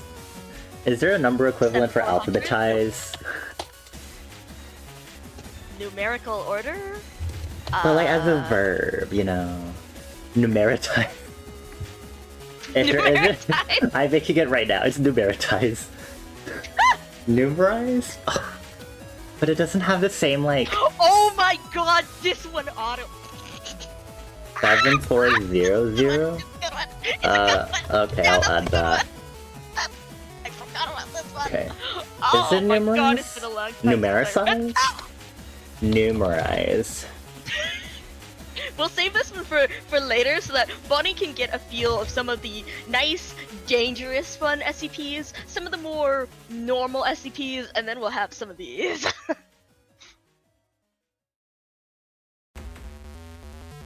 I think a lot of people use numerize. Numericize. Also, fuck. I think I had that one down. It's 3008, Yes. right? Okay. Yeah. 3008. Let me look back at what 8003. Yeah, Citrona. The exact flip. I'll let's see, who else do I have on my list? Because I added a few. Part of the thing on my list is a lot of my favorite SCPs are, I like the ones that have a lot of varying results on them, where they have these really fun but also very long testing logs. So that might not be stuff that you want to go through all of it. But yeah, 507. Cool I've beans. got Oh, cool. Probably release the schedule. nice. Let's see, 1762. Okay. I have to cover SCP-1 at the end. Okay. Yeah, that one's last. Oh, okay. Sure. Yep. Okay. Whatever you say. How should I start with your personal favorites? SCP for liminal 079. space? I'll pick out a few that are the sort of classics that are fun to read. You can definitely start with 079.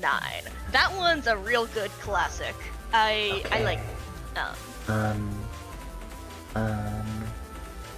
I know wait, it, there's Citrona, it's great. there's an about page. Click on SCP series. Do you see that with the Roman numerals on the side? On the left side. Okay. And click on the run with the Roman numerals and the 1, and that will send you to series 1, and that should be 0 through 999. There you go. Okay. Waiting declassification. Now if you like Control F 079 or whatever, or just scroll to it. Old AI. Okay. Yep. Object class Euclid. Let's see. They made SCPs gay. I mean, you're an SCP now, so I guess that makes sense. Were Oh my SCPs God. ever not gay? Oh my god, I was like talking with one of my friends yesterday when I was going out, and I was like talking about. I remember, I don't know if I mentioned it on stream before, but I was like, yeah, my gender is like the strawberry bonbon candies that your grandma has. Yes! And I was like, and we were like joking, like, oh yeah, what are your pronouns? My pronouns are strawberry. And then they're like, oh, and we were also like, oh, my pronouns are like fruit. You can just call me fruity.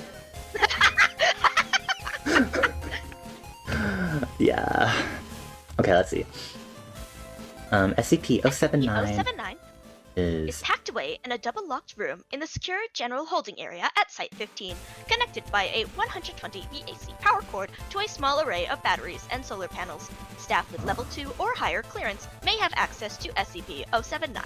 Under no circumstances will SCP-079 be plugged into a phone line, network, or wall outlet. No peripherals or media will be connected or inserted into SCP-079. Huh. It's really fun to read through the containment procedures, and then you start, like, seeing what it's actually about. SCP-079 is an XD sorcerer microcomputer built in 1978. In 1981, its owner, redacted, deceased, a college sophomore attending redacted, took it upon himself to attempt to code in AI. According to his notes, his plan was for the code to continuously evolve and improve itself as time went on. His project was completed a few months later, and after some tests and tweaks, Redacted lost interest and moved on to a different brand of microcomputer. He left SCP-079 in his cluttered garage, still plugged in, and forgot about it for the next 5 years. It is not known when SCP-079 gains sentience, but it is known that the software has evolved to a point that its hardware should not be able to handle it, even in the realm of fantasy. SCP-079 realized this and, in 1988, attempted to transfer itself through a landline modem connection into the Cray supercomputer located at Redacted. The device was cut off, traced to its present address, and delivered to the Foundation. The entire AI was on a well-worn but still workable cassette tape. SCP-079 is currently connected via RF cable to a 13-inch black and white television. It has passed the Turing test and is quite conversational, though very rude and hateful in tone. Due to the limited memory it has to work with, SCP-079 can only recall information it has received within the previous 24 hours, see addendum below, although it hasn't forgotten its desire to escape.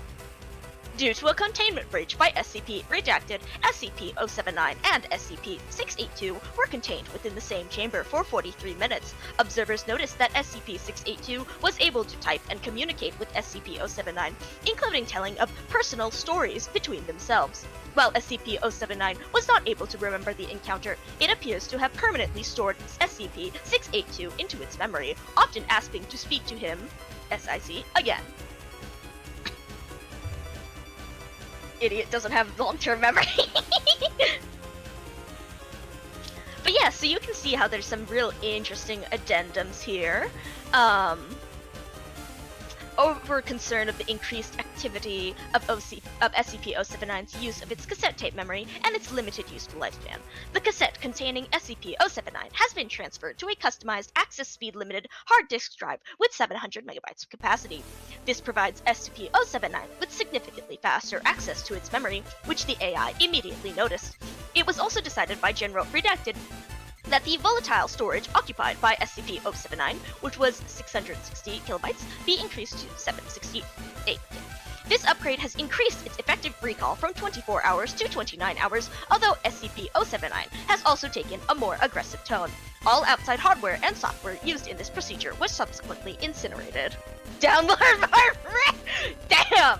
Click, oh man! Oh my god, Satona, you can't say that! Mika, you have to time Satona out.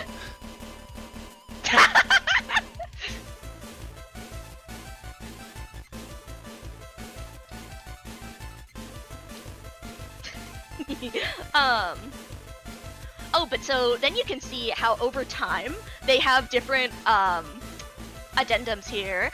So in 2008, SCP-079's ability to recall information has increased from 29 hours to roughly 35 hours. The consensus theory is that the AI has devised a greatly improved compression scheme to store its memory. This appears to have somewhat impacted the speed at which it accesses its memory, though still far faster than with its old cassette tape. This spontaneous improvement introduces the possibility of a runaway singularity effect in SCP-079's intelligence and ability to adapt and respond to threats. SCP-079's capabilities must be monitored closely to ensure that containment can be maintained. And then we start getting into the interesting stuff. Concerns regarding the age and condition of it. Huh? So, oh my, it was Java! Ooh. Oh, hey! This is new. Wait, actually, this addendum is new. Due to concerns regarding the age and condition of its drive, SCP-079 was transferred to a refurbished 700 megabyte flash drive. Mismanagement by the containment team, however, resulted in the failure to properly wipe the drive's contents. SCP-079 is now aware of both the SCP-4951 project and the nature of cloud computing, which appears to frustrate it considerably. But so then we have a few excellent transcripts over here. I'm always down to read for 079. Oh, okay, let's see. Document number 079, log 12. Recorded transcript of conversation with SCP-079. Keyboard sounds. Are you awake? Awake. Never sleep. Do you remember talking to me a few hours ago about the logic puzzles? Logic puzzles. Memory at 9F. Yes. You said you would work on the two stat... Interrupt. Request reason as to imprisonment. You weren't imprisoned, you were just... in study. Lie. A8D3. What's that? Insult. Deletion of unwanted file. Log 86. Record a transcript of conversation after upgrade. How are you today? Stuck. Stuck. Stuck how? Out. I want out. That's not possible. Doctor knows his opinion on data expunged. Where is SCP-682? That's not your concern. Where is SCP-07602? Again, not your concern. Insult. Deletion of unwanted file.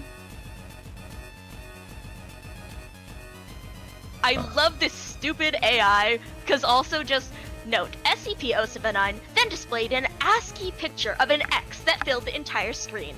SCP-079 sometimes displays this image when it refuses to speak, and researchers are advised to wait 24 hours when this occurs before resuming conversation. This guy, this AI will just put an X on the screen and pout. Ah. It said, "No talk me, I Anki!" Yeah, exactly! I like how one of the tags on this is hard to kill reptile. Ah, that's because of 682. 682 is another classic, if you would like to read that one. 682 is it does get a bit longer because it's got a nice log of destruction attempts, but but it is definitely a classic. These are, I mean, if you'd like to get a sense of what some of the classic and popular SCPs are. 682, 079, 035, 049. 682 is the hard to kill reptile. The one, it's definitely interesting. There's also, yeah, says Citrina says there's Peanut. That's 173, the statue, the original. 035 is a comedy tragedy mask. Oh, that one's got an interesting GIF on the screen if you'd like to look at that one. 049 is the Plague Doctor, etc. As you can see, these are a lot of the more humanoid, perhaps say, or more easily anthropocentric. What's the word? Easier to apply human ideas to them, which is why they're some of the more common ones. They are interesting to get a sense of how a lot of these articles are written, though. Mm-hmm. Creepypasta villains. That's an excellent way to phrase it. 109, or actually no, sorry, not 109, it's 106, I believe, is another good creepypasta villain. That's the old man. The one who captures... Actually, you should read 106. You can also just go into the top in the URL and replace 079 with 106. 106. Enter. Okay, let me... Oh my, okay. 106, yes. Okay. Object class header. Revisions, okay, revision 11.8 for special containment procedure. No physical interaction with 106 is allowed at any time. All physical interaction must be approved by no less than a 2/3 vote from O5 command. Let's see, glossary of terms. I think this is O5 Council. Short for the Council of Observers Level 5. The highest authority in the Foundation, a council of 12 or 13 individuals who have the power to authorize or veto any action taken by the Foundation as a whole. Interesting. Okay. Any such interaction must be undertaken in AR2 maximum security sites after a general non-essential staff evacuation. Of AR2. Honestly, that one you can mostly see. Basically, just the extremely high security sites. Okay. Extremely high security, well guarded, whatever sites, the ones they use for very important things that they really don't want to get out. Mm-hmm. Okay. All staff are to remain at least 60 meters away from containment cell at all times, except in the event of breach events. 60 meters away from the cell. Okay, 106 is to be contained in a sealed container of lead-lined steel. The container will be sealed within 40 layers of identical material, each layer separated by no less than 36 centimeters of empty space. Support struts between layers are to be randomly spaced. Container is to remain suspended no less than 60 centimeters from any surface by ELOIID, electromagnetic supports. Not important, just a fancy term.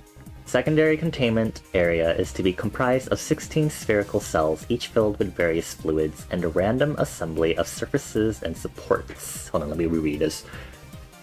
Cells.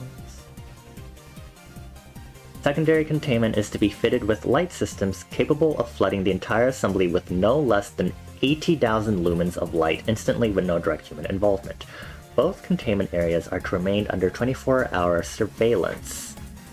So you basically got a cube inside a bajillion other cubes, inside a bunch more cubes that are all filled with various fluids and extremely, and a pattern of supports with no, well, a set of supports with no pattern or structure. And it can also shine a shitload of light within that structure, with absolutely no human involved. No humans, like, involved. And we also need to have 24-hour surveillance, so someone needs to be watching that whole structure at all times. Any corrosion observed on any containment cell surfaces, staff members, or other site locations within 200 meters of this SCP are to report it to site security immediately. Any objects or personnel lost to SCP-106 are to be deemed missing, killed in action. No recovery attempts are to be made under any circumstances. As soon as something's as soon as someone gets got by this thing, they're gone. They simply go, nope, sorry, you're dead, we aren't going back for you. Continued research and observations has shown that when faced with highly complex / random assemblies of structures, the SCP can be confused, showing a marked delay on entry and exit from said structure. The SCP also has shown an aversion to direct sudden light. This is not manifested in any form of physical damage, but a rapid exit into the pocket dimension generated on solid surfaces. So now we're starting to get a bit of a hint at what the hell this guy is. These observations, along with those of lead aversion and liquid confusion, have reduced general escape incidents by 43%. The primary cells have also been effective in recovery incidents requiring recall, blah blah blah. The observation is ongoing. Okay. And now we can finally see what the hell is this guy that needs all this stuff. Hello there. Just, one more look at the photo. Okay. SCP-106 appears to be an elderly humanoid with a general appearance of advanced decomposition. This appearance may vary, but the rotting quality is observed in all forms. 106 is not exceptionally agile, and will remain motionless for days at a time, waiting for prey. 106 is also capable of scaling any vertical surface and can remain suspended upside down indefinitely. When attacking, 106 will attempt to incapacitate prey by damaging major organs, muscle groups, or tendons, then pull disabled prey into its pocket dimension. 106 appears to prefer human prey items in the 10 to 25 years of age bracket. Good thing I'm starting to escape that age bracket. Hooray! 106 causes a corrosion effect in all solid matter it touches, engaging a technically physical... you aren't human either, so... I mean, well, you're part human, but I think you're different enough where, If I just don't have my human body out, that'll probably be safer for me. Yeah, well, prefer, that is true, Toad. So, you're still not safe, but you're not the preference. I'd like to be safer. Thank you. Let's see, physical breakdown of materials several seconds after contact. This is observed as rusting, rotting, and cracking of materials and the creation of a black mucus-like substance similar to the material coating 106. This effect is particularly detrimental to living tissues and is assumed to be a pre-digestion action. Corrosion continues for 6 hours after contact, after which the effect appears to burn out. 106 is capable of passing through solid matter, leaving behind a large patch of its corrosive mucus. It's able to vanish inside solid matter, entering what is assumed to be a form of pocket dimension, then able to exit this dimension from any point connected to the initial entry point. Examples: entering the inner wall of a room and exiting the outer wall. entering a wall and exiting from the ceiling. It is unknown if this is the point of origin for SCP-106 or a simple lair created by it. Limited observation... And so that you can... Oh, no. You can see how that... You can slowly see how, like, the description influences the containment procedures. So we mentioned how there's a bunch of cubes, but they're suspended by electromagnetic forces in the air so that there's no connected surfaces within the inner cube and the outer cube. That way, they need to this guy needs to pass through air rather than going into the wall and coming out of an outside wall. For example, if it was connected by a support beam, he could go into the wall, go quote unquote through the support beam and emerge out of the outer wall. Limited observation of this pocket dimension has shown it to be comprised mostly of halls and rooms with data expunged entry. This activity can continue for days, with some subjected individuals being released for the express purpose of hunting, recapture, data expunged. Okay, now we have addendums. Addendusi. Sorry, I cannot help myself.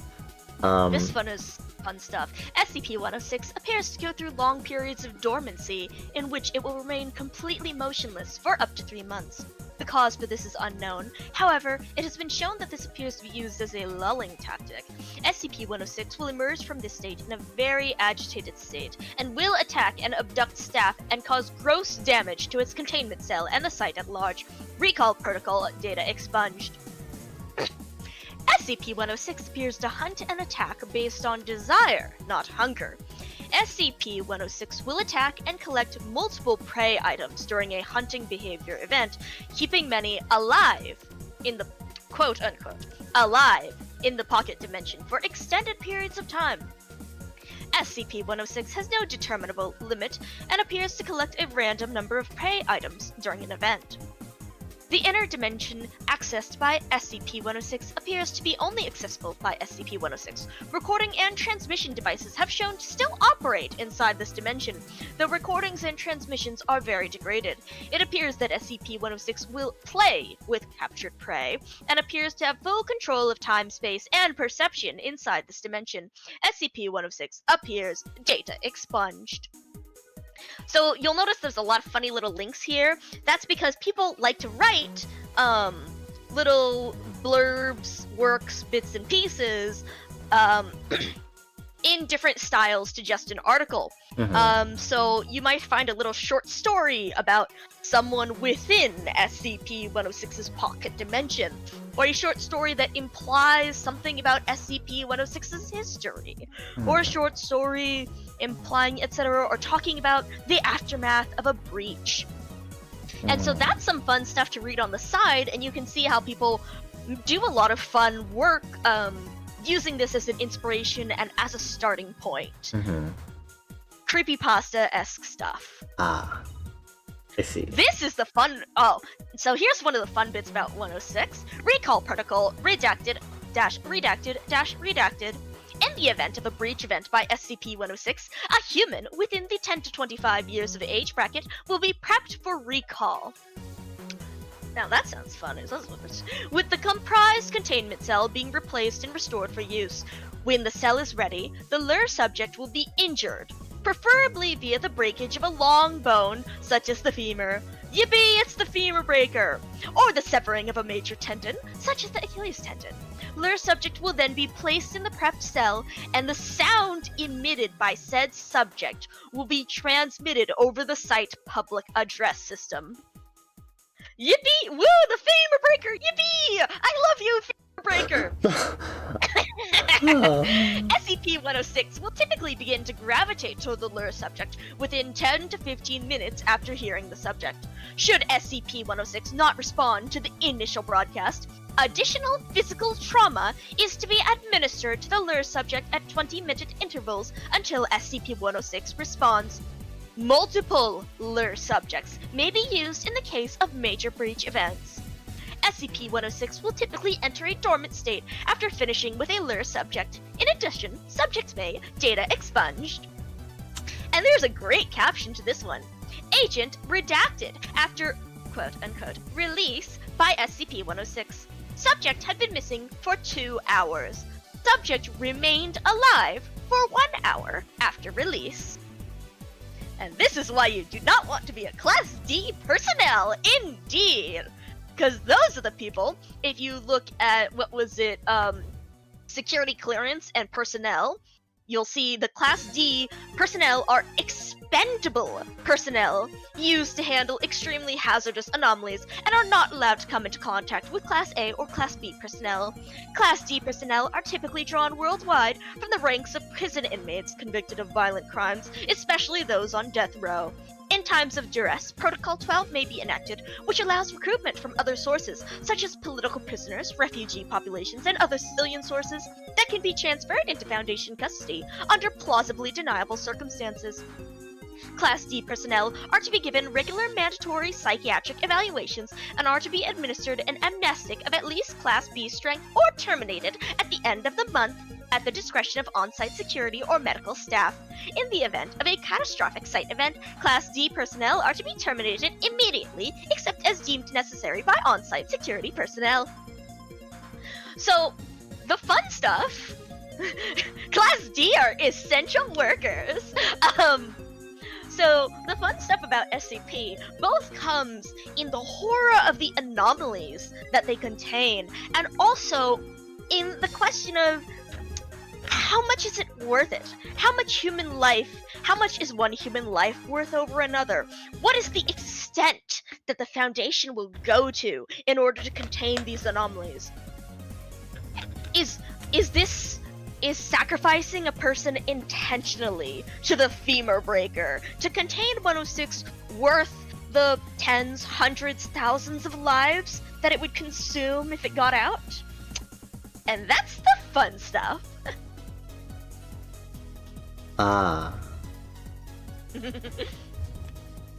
This is in line with what I vaguely know of some of the more dangerous SCPs. Yes. You'll notice, yeah. So, yeah, these are the more well-known because, of course, everyone enjoys the horror of like, ooh, what will humans do? The philosophy of, ethics. 1733. Is that the one I'm thinking of, or is it not? I don't know if this one has a name to go by, but I'm just gonna call it Rusty Old Fuck. It's the old man, I believe. Oh, they all have a name, but the name doesn't. Unfortunately, the name isn't always shown on their page. It is shown on the list. So if I scroll on the list and I look at 106, yeah, it's called the Old Man. Oh, they really? Oh, yep. Okay. Well. Oh, the basketball game. Wait a sec. Okay. The gender switcher. Oh yeah, that one was on my list of. I just think they're neat. No personal reason, but.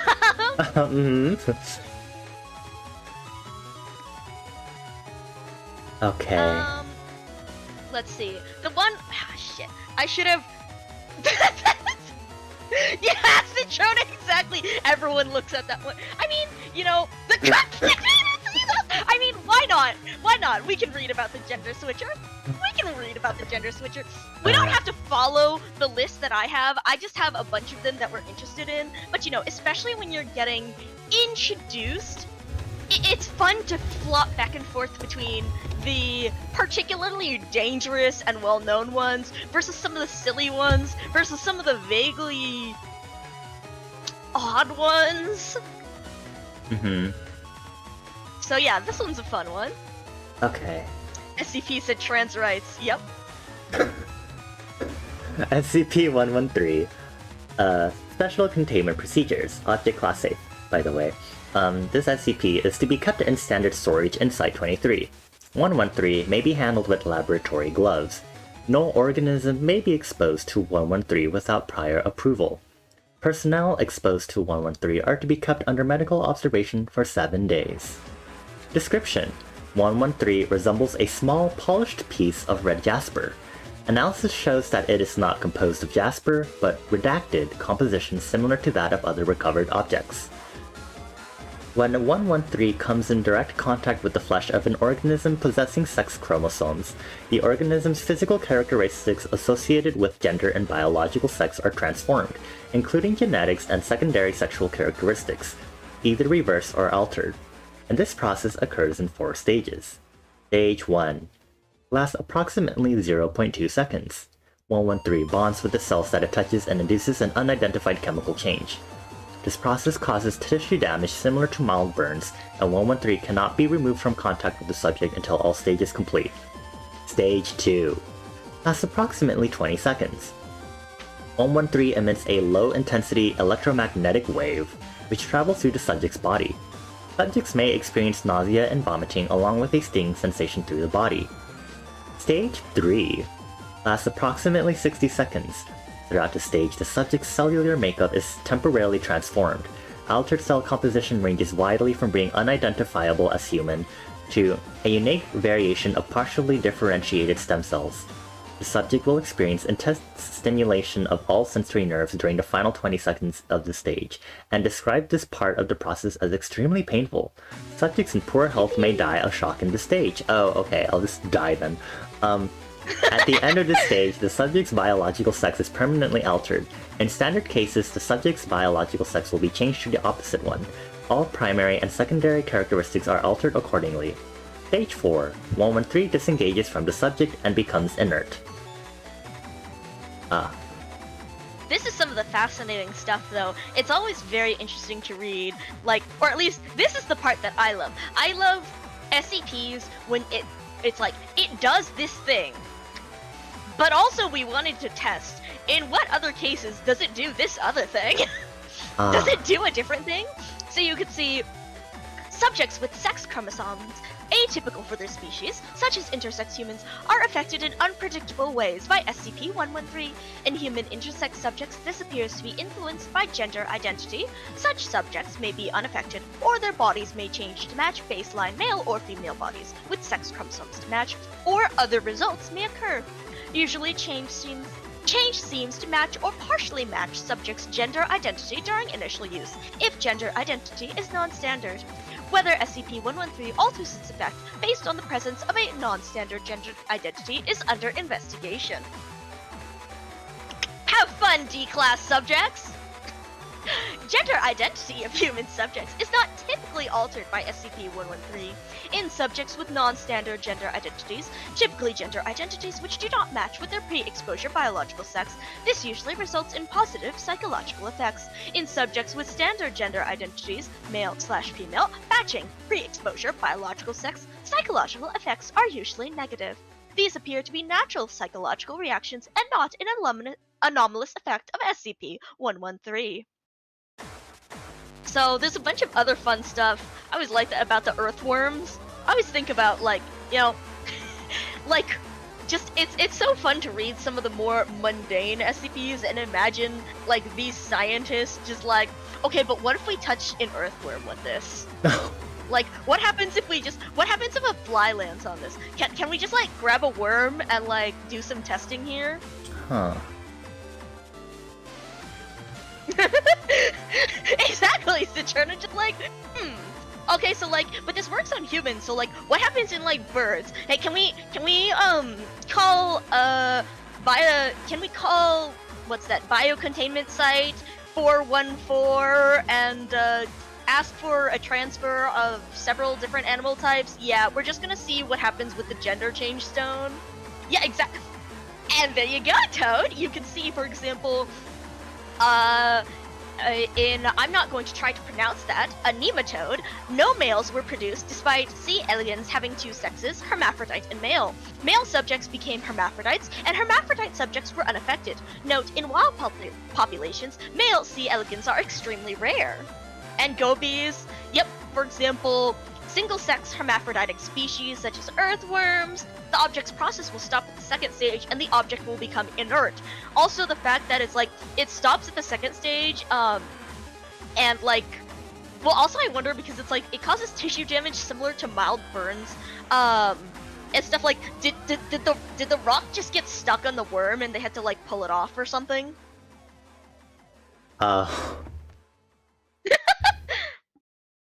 Then there's some interesting stuff on previously exposed subjects may undergo SCP-113's effects again by reinitiating contact with SCP-113 after approximately 60 seconds have passed. However, in 25% of cases, immediate second exposure to SCP-113 fails to transform the subject correctly.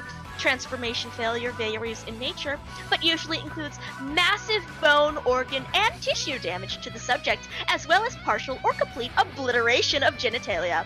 This commonly results in death by organ trauma or internal bleeding. They should mass produce 113! Reach this! Oh, JK!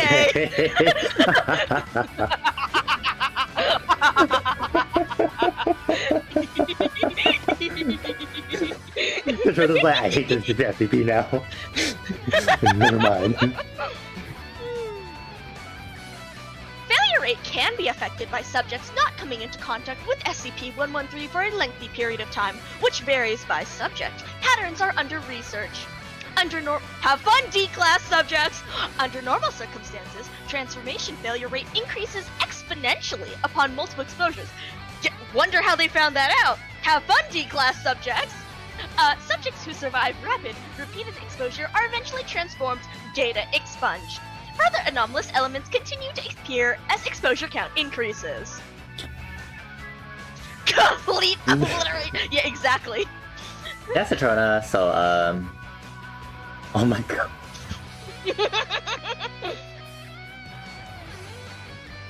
I mean, it does say whether SCP-113 alters its effect based on the presence of a non-standard gender identity is under investigation. So... I mean, you're free to try if you want to go in that, if you want to try that 1 in 4 chance. Does effectiveness. Doesn't mention that in here, but I'm sure plenty of researchers are curious. Can you boot 513? What does that mean? Do I want to know? What does that mean? What does that mean?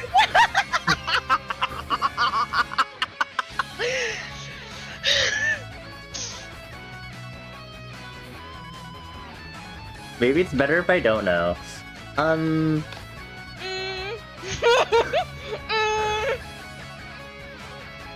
my god, Otto. Okay, let's see. I have read through 3 of these, so I should start giving out awards. Let's see. So Another fun one. the old AI Let's see, one. let me pick out. Old AI is more of a classic than anything. I won't say it's like particularly like exactly Citrona. That should give you a good enough example, Bonnie. But so.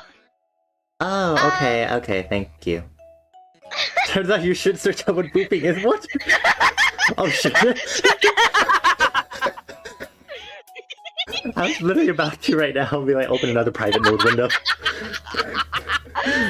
Oh man. What was I saying? What was I got completely distracted by that worst possible typo.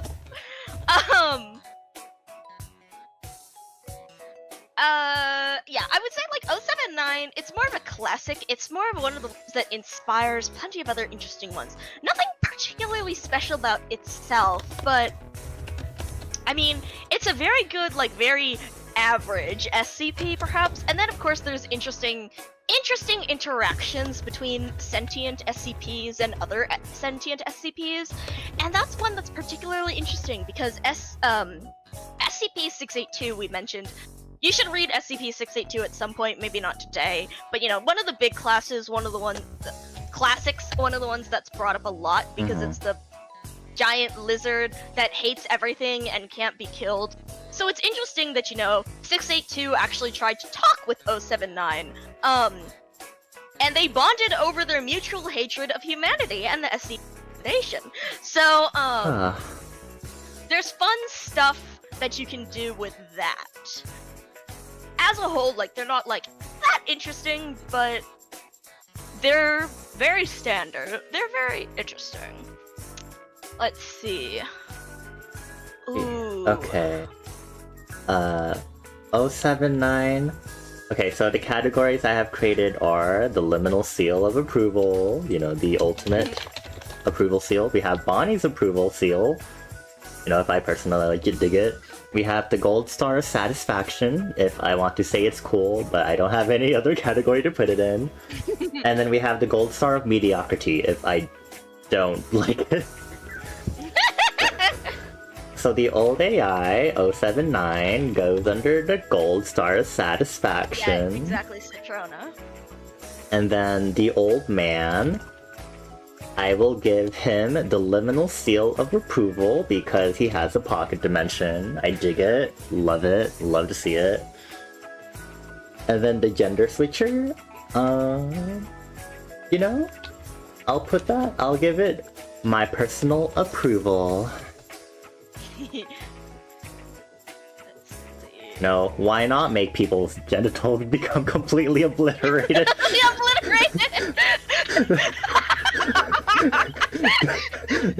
Yeah, just for funsies. Because that just might hurt, you might die, but the trans rights question mark. Trans rights question mark!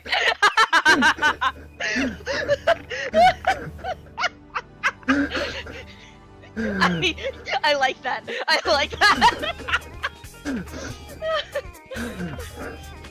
Alright,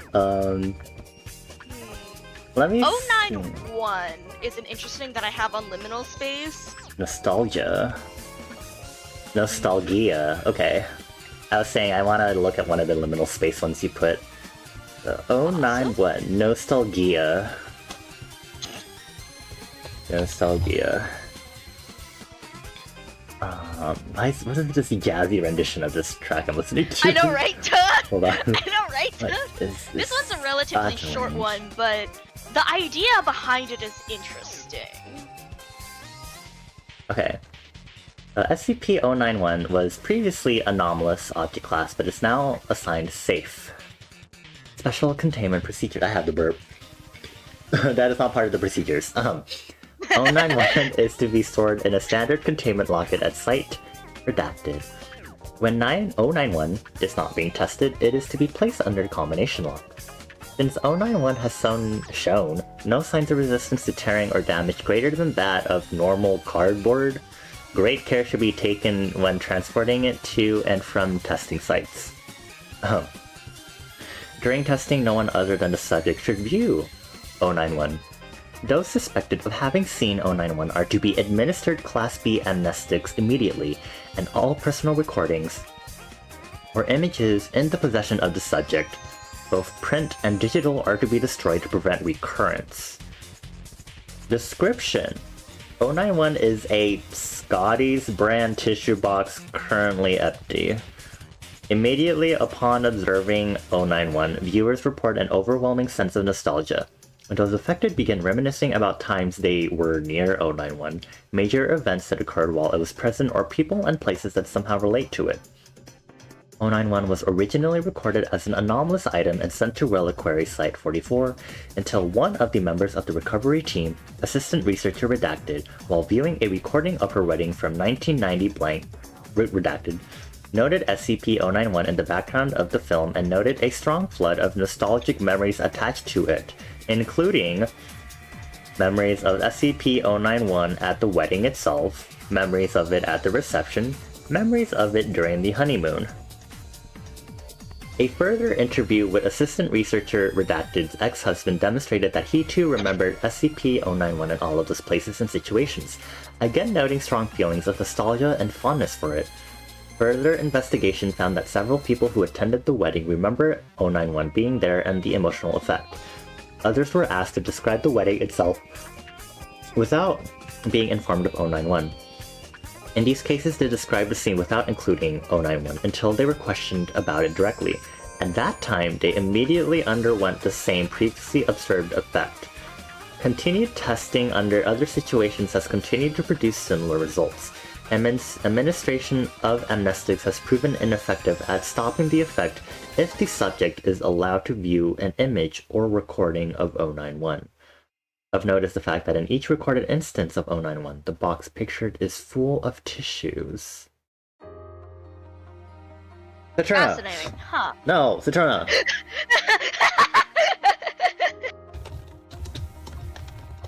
Mimetic. Meme. Stuff that, like, you remember differently, or stuff that changes the way you think, or stuff that's, like, contagious based on the way you think. I see. Interesting. Well, I see why you wanted me to read this one. This one gets the liminal seal of approval for sure. Thought virus. That's a good way to put it. Patrona, I would prefer you not put this tissue box in your stuff. I forgot I did put like 2 or 3 new postcards in the command. I don't know if you'll get it. I also won't be able to tell you if you got it because I probably don't remember what I wrote. Nice. But it'd be funny! Shut up. just starts like, damn, that was a nice tissue box. Oh man, remember that time we got together for my birthday with all my friends? Yeah, we went out. Do you remember there was that tissue box out in that restaurant? Yeah, it was a really nice one, huh? Yeah, great birthday!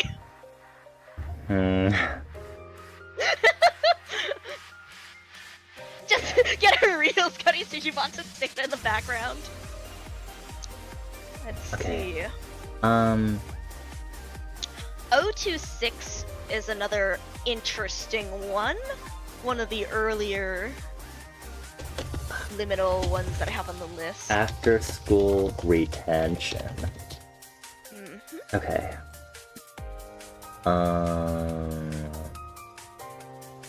Is this one of the ones we want to read? Ooh. I keep burping. Okay.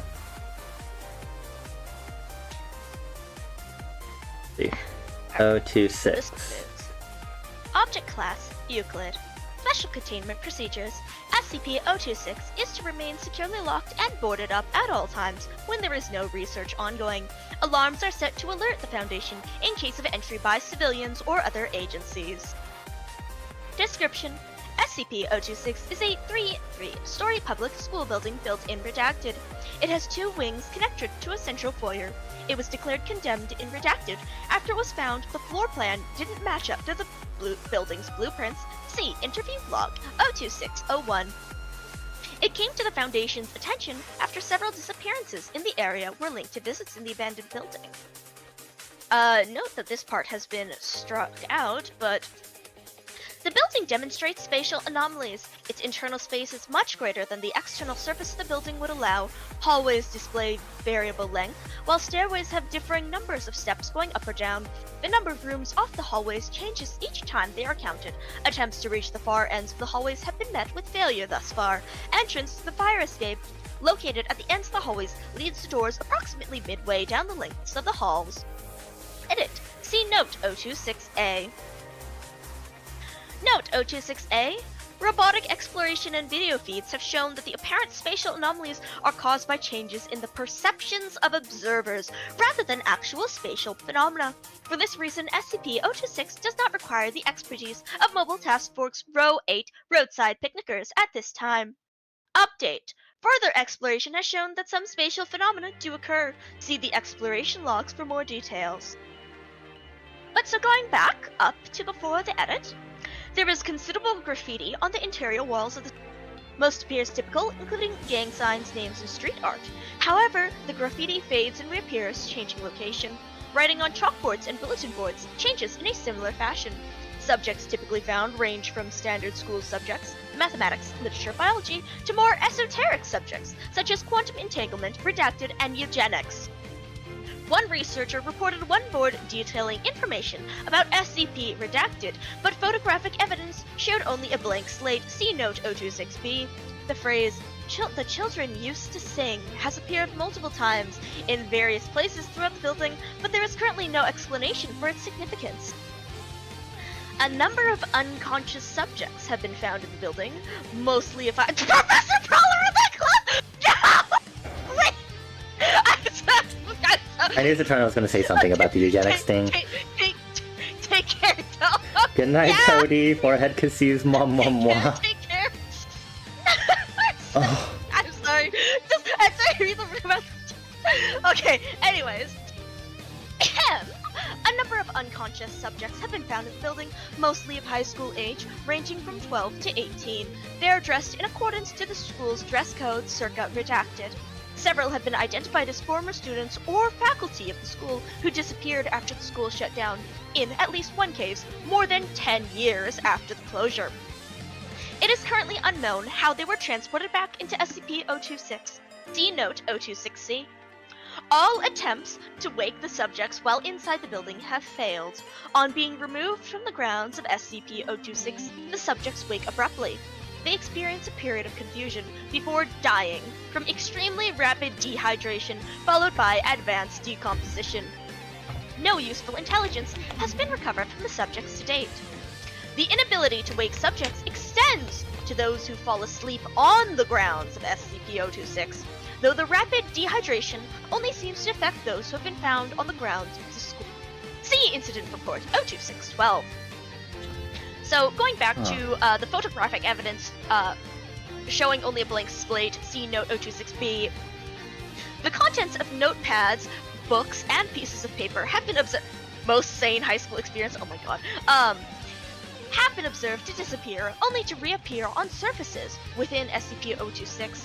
New writings have appeared, mostly drawn from graffiti or textbooks. Caution should be exercised in bringing documents onto the grounds of SCP-026.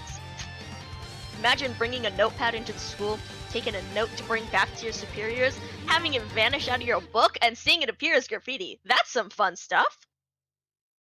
And then returning back to how they were transported, those who were found, Note 026C, several Class D personnel exposed to SCP-026 have disappeared from Foundation control, only to reappear inside the anomalous building. The subjects in question have previously complained of dreams identical to those experienced by Agent Malik. Update, see Interview Log 02608. Incident Report 02612. During a routine security check of SCP-026, Agent Malik was found unconscious by his partner, Agent Jones, in the main foyer. Initial attempts at rousing Agent Malik were ineffective, so he was moved for transportation to Site Redacted. Upon leaving the grounds of SCP-026, he woke abruptly in a state of agitation. When questioned, he revealed that he had been dreaming of a classroom setting. This dream has been consistent throughout all subjects who have fallen asleep within the grounds of SCP-026. Let's see. Going through some of the interesting logs here, I think some of ooh, if we go up to the very top, there was a one, see, Interview Log 02601. This one was about the floor plan of the building. Interview with Redacted, former principal at SCP-026. Agent Redacted. Thank you for your time, Mr. Redacted. Not at all. If there's one thing I have plenty of these days, it's time. Would you like to read one of the ones? I can read the principal, if you'd like to read the agent. Okay, I guess we're role-playing now. So, let's get down to business. You were principal of Redacted, back in Redacted. Is that correct? Yes, that's right. And what can you tell us about that? Well, you've heard the stories, I'm sure. Folks say it was haunted. I don't know about that, but things did seem strange toward the end. Tell me about them. Let's see. There was the stairs, of course. You've heard about that, right? People would count 15 coming up and 16 coming back down. I'm sure there was a trick to it, like an optical illusion, but I never could figure it out. And we had a history book that turned up completely blank. I suppose these seem rather tame, but you know how it is. Little things add up. people tell stories. Tell me about the dreams. The dreams? Oh, yes! People were complaining about nightmares. Mostly students, but a few of the staff as well. It was always about school, never ended. We joked about it at first, but more people talked about it. I didn't put much credence into it, but well, when we found the blueprints didn't match up with school, it seemed easier to just move to a new building. The schoolhouse was old anyway, and we wanted a fresh start. And just like that, things seemed to settle back to normal. I see. Is there anything else you'd like to add?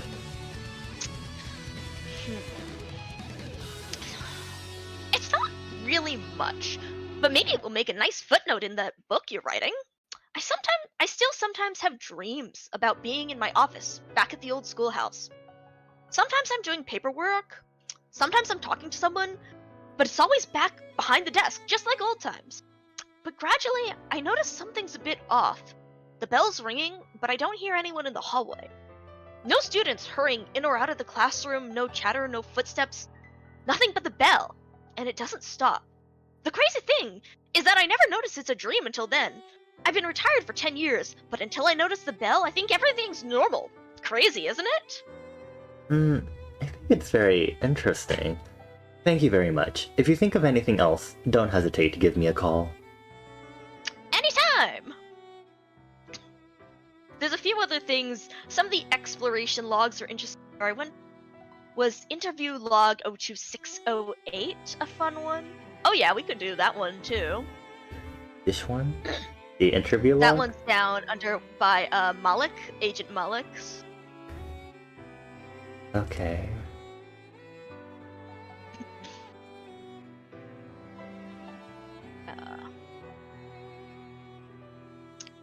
I could read Walker if you'd like, or... Okay. Please have a seat. Thank you. Let's get down to business. I understand you're requesting a transfer out of fieldwork. Would you like to talk about that? I'd rather not. It's your choice. However, I can't approve a transfer without reason. Look, You've seen my record. You know I worked on 26, right? I've read the report. I was there the first time we took one of the sleepers out. A lot of them were adults when they disappeared, but they're kids again when we find them. So, I see this 16-year-old boy just kind of shrivel away. I had nightmares that night. You're supposed to report any unusual dreams after contacting a potentially mind-altering phenomenon. It hadn't been declared a mind screw yet. We just thought it was a weird space thing. We were just watching it until the picnickers got there, and it was a shock, you know? We weren't expecting anything like that. Anyway, I got over it quick enough. I'd seen worse. I once had a guy melt while I was holding on to him. I see. What happened next? Nothing for a while. I went in a couple times, but didn't see anything too weird. But, look, I know I should have reported it, but one of my buddies had just been disappeared after getting touched by some weird skip, and I didn't want it to happen to me. You've been affected by an SCP? Yeah. It was a week later. I was dozing in the back of the van, and I started dreaming. Can you describe this dream? Just like the others, you've read the reports, right? Pretend that I haven't. For the record, Agent Walker. Alright. I'm in a classroom. It's just like one of the ones in O2. But new. Not falling apart. I knew the teacher's name. I knew who was sitting by me, even though I'd never seen most of them before. The bell started ringing, but no one moved. I raised my hand, but the teacher didn't notice. Finally, I tried to leave, but the door wouldn't open. Then I noticed something strange with my hand. It had color. Everything else was black and white. But I felt like I was the one who was wrong? Out of place? That's when I woke up. The van was leaving. No one else noticed I'd been asleep. And you didn't think to report this? Like I said, I was scared. And this was before they found Malik. I figured it was just another nightmare. Nothing weird. And after Malik had his dream, well, they didn't do anything with him, so I figured it wasn't a big deal. He was put on observation. You should have been as well, for your own safety, and for the safety of others. You paper pushers think it's all so easy, don't you? Sitting behind a desk all day, you don't know what it's like? Well, things aren't so clear out there. Not when you're the one hunting talking cats in a sewer or waiting to see if you're the one who's not gonna come back this time. Agent Walker was visibly distressed. It was several minutes before she calmed down enough to continue the interview. Anyway, it wasn't until later that we connected the dreams with the sleepers. Not until we found those Class Ds on the second floor. Still, I thought I might be okay. I wasn't actually inside of 26 when I dreamed. I wasn't sure until the dream started. You're having reoccurrences. Yeah. They started 6 months ago. It's the same dream, but each time it takes me a little longer to notice it isn't real. And when I look at my hands, they're a little more gray. End interview 02608. Note: Agent Walker has since been given a Class A amnestic and returned to field work. There's some other fun stuff too. Like you can see the exploration logs. Those are more of a story type thing, so you could read them like on your own. But lots of fun, you know, short story, creepypasta, all kinds of things that people like to write based on these places. Guess copium wasn't good enough for that, Agent! Oh, they tried. For 6 months, they tried. Alrighty. Fascinating. 026 gets the liminal seal of approval.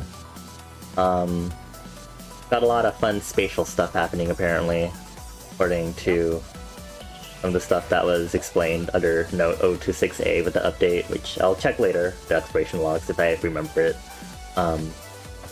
But also, I guess, thinking about it, a school is kind of liminal. It really is meant not something that you're supposed to attend as a permanent thing. Interesting, huh? How it makes it into an infinite time. After school retention, the title of it, after all. Holds on to you a lot longer than it should.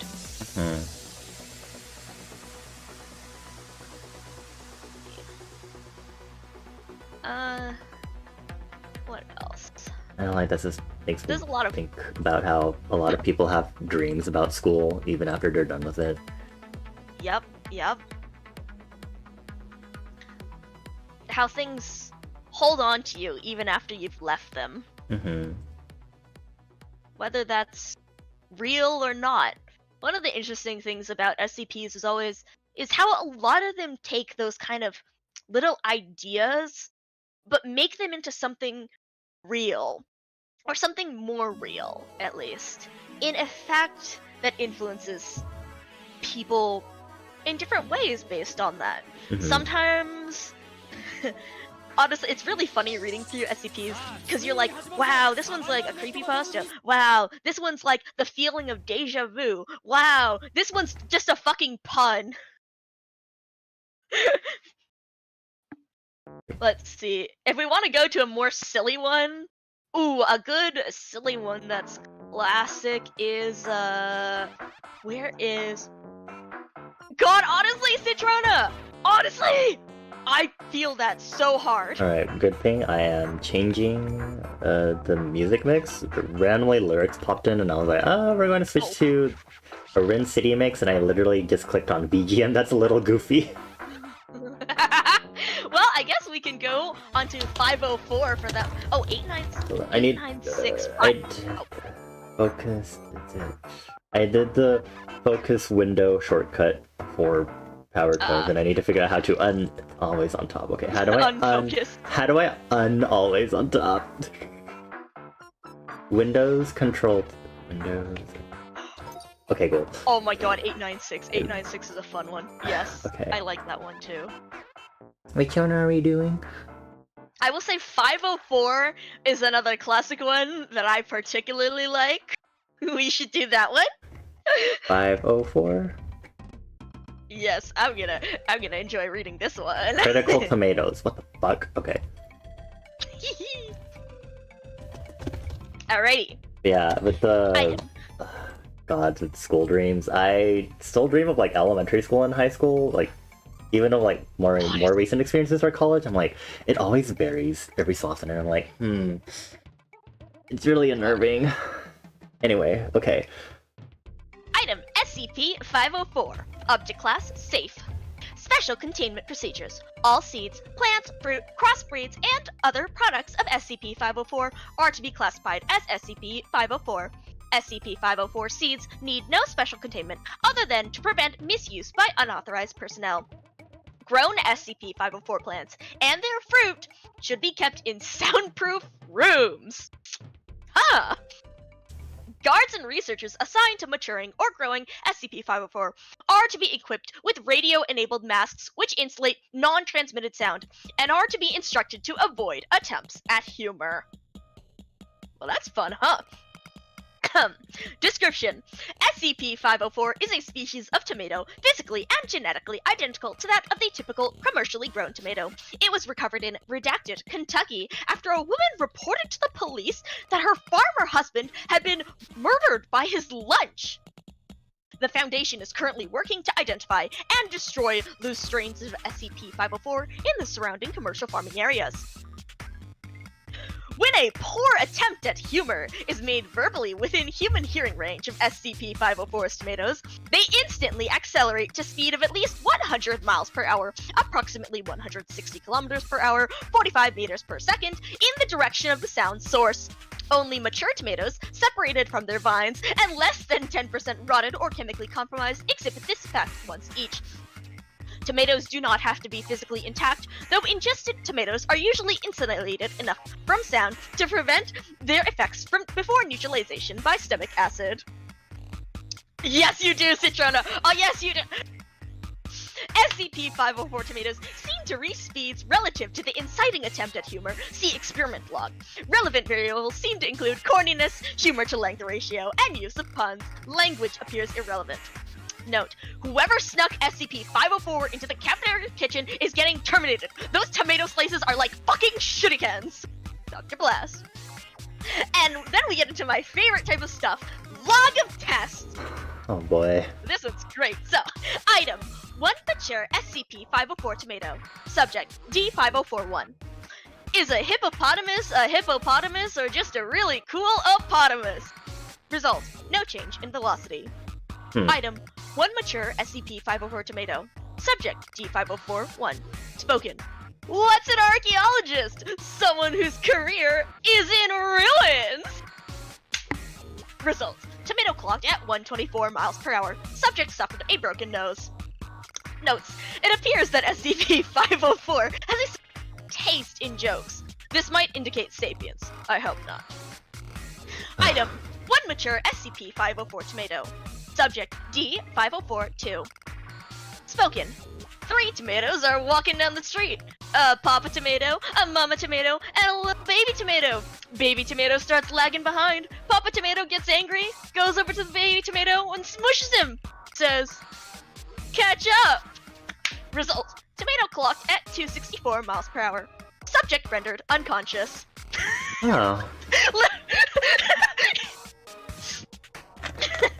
Item: 1 mature SCP-504 tomato. Subject: D5043. Spoken: so I was going to bed and my brother told me, "Good night, don't let the bed bugs stick their proboscis in your skin and suck your blood. Good luck on a healthy dermis." Result: 2-second pause before activity. Tomato clocked at redacted. Sound barrier broken. Subject killed. Supposedly, my favorite bit of this is reading the notes on the log, or like, because the author of this SCP was like, so my thought is the tomatoes, they just fuck you up if you make a horror joke. And the thing is, so my brother, this is by the author in the comment section, and they're just like, my brother used to tell me every night just these stupid variations on, good night, sleep tight, don't let the bed bugs bite. And this was the most, he told me a whole bunch, but this was the most annoying thing he ever told me. I don't know why it stuck with me so much. Anyways. Oh my Exactly! God. The 2-second pause with the tomato had to recover from the shock of that terrible joke. Item: 3 mature SCP-504 tomatoes, each from a different crossbreed. Subject: D5044. Spoken: if you have dentures, don't use artificial sweetener, cause you'll get a fake cavity. Result: all 3 tomatoes clocked at exactly 145 miles per hour. Subject injured, 2 teeth dislodged. Oh. Item: one mature SCP-504 tomato, split into quarters. Subject: D-5045. I tried to walk into Target, but I missed. All four pieces clocked at 212 miles per hour. Subject severely injured. Right eye destroyed by a piece of tomato. Item: one mature SCP-504 tomato. CD player playing Harmful If Swallowed. 2003, Dane Cook. Result: at redacted, tomato clocked 167 miles per hour. CD player destroyed. Notes: it works with recordings. Damn it! Didn't even have to deal with Class D's in the first place. I know, right, Citrona? They're so bad. I love them. Item: 3 mature SCP-504 tomatoes, 1 for each test subject. Subject: after the introduction to the following news item, bomb blows hole in Lenin statue. The 3 following jokes were made. Test subject 1. Ooh, that's gonna leave a marks. Result: tomato number 1 twitched, but did not displace from its original location. Test subject 2. BBC is just stalling the good news. Tomato clocked at 152 miles per hour, chipped tooth and hairline jaw fracture. Test subject 3. That blows. Tomato clocked at redacted. Subject is hospitalized with a massive skull fracture. Notes: I thought we just established that recordings work in place of live subjects. I know how much you guys hate the Class D's, especially D-504012. Poor guy might not even recover before termination rolls around, but I'm making it clear that whoever oversaw this round of testing is getting a serious reprimand. The same goes for whoever leaked its video logs to the staff. These poor D-class... The researchers literally had the poor D-class subject tell these jokes, make shitty jokes to the tomato, and circulated the video. Anyways, one mature tomato television playing the SNL Sarah Palin and Hillary Clinton skit. Tomato reacted as if confused. Slow motion videos show 3 separate bursts of speeds in excess of 200 miles per hour, 2 incidences of motion at normal throwing speeds, and 1 unprecedented instance of backwards motion, all in the one trajectory. Dr. King hypothesizes that the tomato was unsure whether or not to take it seriously. One tomato, a portable computer playing a pre-recorded engineering joke. 2009 is going to be a complex year. We already know the real part. We still have to find the imaginary part. Result: supersonic blast detected. Computer was completely vaporized by the tomato's kinetic energy. Sensor readings indicate an approximate speed of 3,500 kilometers per hour, 2,174 miles per hour.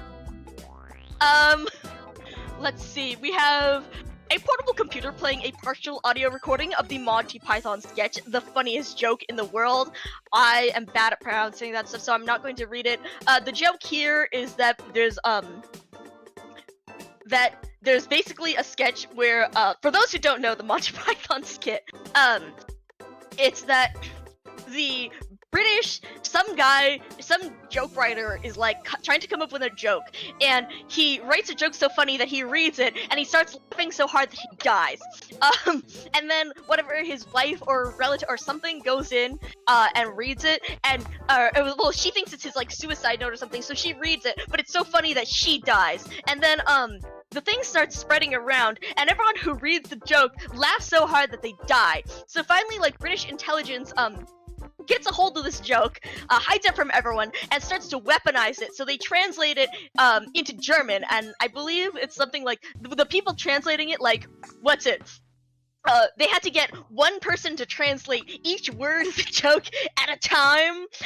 One translator translated 2 words of the joke and was hospitalized. Anyway, so they finally translate it into German, and they start, like, running through the battle. This is, like, World War II or something. World War II, I believe. And they start running through the fields, shouting the joke, and all the Germans start laughing so hard that they die. And eventually the Germans, you know, they start trying to come up with, various jokes to counteract this, but nothing is as good as that joke. Anyways, it goes on like that for a while. It's a very interesting skit. We never actually learned the English version of the joke, supposedly, because we'd die if we heard it. But anyways, so that's the joke here. It makes no sense, by the way. But yes, result: tomato explodes. Debris clocked at 137 miles per hour. Computer heavily coated by debris. Keyboard ruined by exposure to liquid matter. All other components proved functional after cleanup. And then lastly, we have a portable computer playing the text of SCP-904. Result: data expunged. The other fun stuff is that, the other fun thing is when you're reading SCP, you oftentimes start reading through them, and then you start seeing links to all these other SCPs with how they interact, and then you end up going through and reading a bunch of those. But yeah, like 904, I believe, is about, it makes you write everything in poetry. Like, either you rhyme, or the more you read it, you start doing, like, fancier stuff. Will result in the development of a more refined poetic form containing iambic pentameter, a more complicated poetic form, or more fitting rhymes, etc., etc. And then if you can't make rhymes, then you start to feel trapped or depressed or unable to express themselves. Often the subject will choose to self-terminate. Oh. But yes, feel like keep ruined, gone! Feel like 504 has a missed opportunity to be the real CERN's Large Hadron Collider, fueled by the worst jokes to reach particle smashing speeds. Aw, man, I wish Toad was here for that one! Shit, I should have done this earlier. Okay. I'm gonna put this one under my personal approval list because God knows I would want to use this fucking thing against y'all. I'm still thinking about Toad's joke with the number scroll channel, and every time Toad gets a number that has an 8 in it, it's like, what, because, 6, 7, 8. Like Yoda speak, or what was the last one? Wait, I need to look for this now. I know. It was so dumb. Where was this? Yoda, why was half of the 7-Eleven missing? Because 11, 7, 8! Sorry, I couldn't help myself. I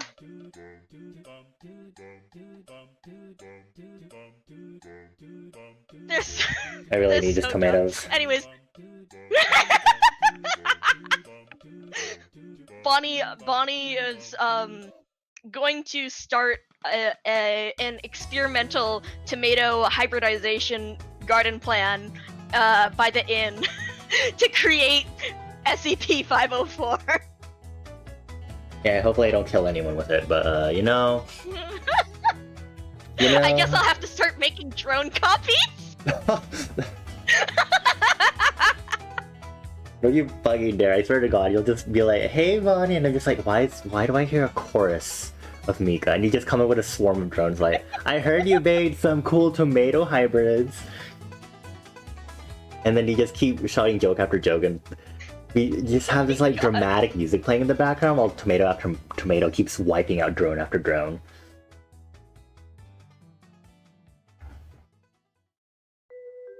Okay. So what is the next one we should check out? The difference between me and Bonnie's tomato intention. What are your intentions? What else would you be using them for?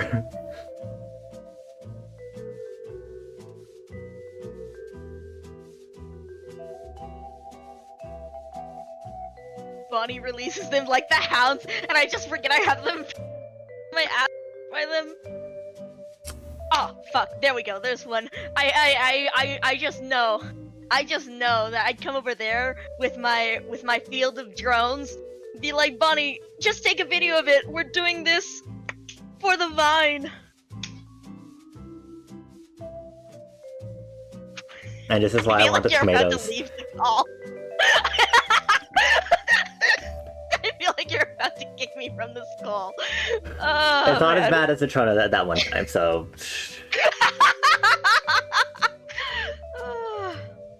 But that's also because the Eternal was supposed to go fucking eat or something, and that was why I also left the call. Oh man. Shut- Anyways, 504. 504's personal favorite.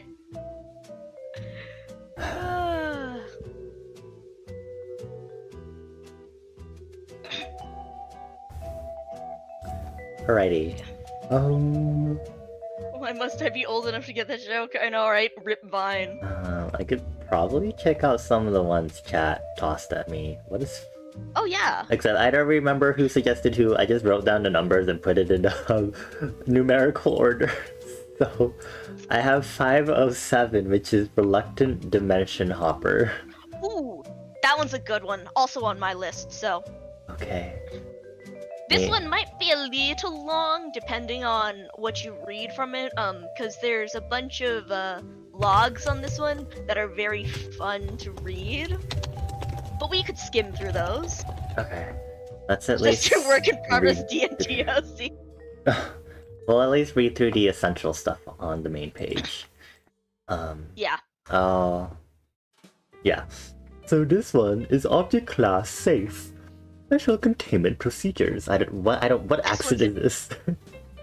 507 is allowed free roam of the facility, obviously barring anything that would breach security or safety protocols. Anytime 507 leaves its private quarters, it must be accompanied by an agent, mostly at this point to make sure that it does not shift without the facility's knowledge. 507 should not be physically touched if there have been more than 2 weeks since its last shift. The risks inherent in disobeying this protocol make the action its own punishment, should the issue of disciplinary measures ever come up. Let me reread the title of this. Reluctant Dimension Hopper. Vaguely NY Butler accent, like a fake British accent. A posh, just not even an accent, just the sake of just to sound posh. When 507 undergoes a shift, faculty will be informed to keep an eye out for its eventual reappearance. It also has a tracking device implanted into it, and a daily signal check should verify whether or not 507 has returned from its trip. If it appears in or nearby the facility, 507 will return to the quarters on its own. Otherwise, a retrieval team of 3 plainclothes agents may be sent to provide transportation back. Upon successful return, 507 can be the subject of various physical tests up until 2 weeks after each shift. It's worth noting that Can we 507... request accents? They'll be very terrible, but sure. Well, Tess, wait, what? What? Autobot? Oh, because this is trans? Automon. It's Pride Mon. It's Pride! Damn! It's worth noting that 507 is allowed a computer with an internet connection via a proxy which strictly limits what information can be uploaded and to where in its room, and may petition to use, meet with, act as a test subject for safe or Euclid SCPs that do not affect mental functions negatively or carry an infectious trait. This is a result of 507's persistently clean record, and the implication that if 507 was ever going to be a security leak, it would have used its faux teleportation powers to do so already. Also worth considering that 507 is actually below average in most physical traits, and that even in worst case scenarios, any SCP agent should be more than capable of carrying out a termination order. Not the multiple trans rights question mark. Okay, how should I read the description? Please give me an accent I can handle. Side note, I love the names. I love the names that that 507 gives for himself. Meow. Oh my god. That's how y'all read it, I guess. Okay. Meow meow. SCP-507 is a Caucasian male with blonde hair and green eyes, sporting no other outstanding characteristics besides being somewhat overweight and speaking with a vague accent of disputable origin. Meow meow. Yeah. Although SCP-507 has an already established name due to its unremarkable upbringing, it seems to find entertainment in forcing those it meets to give it a nickname in lieu of divulging this information. This SCP-507 will now respond to the names Tommy, Steve, Bruto, Guy, Houdini, and Grab Knock the Destroyer. Meow meow. Yeah. Grab Knock the Destroyer. No, yeah.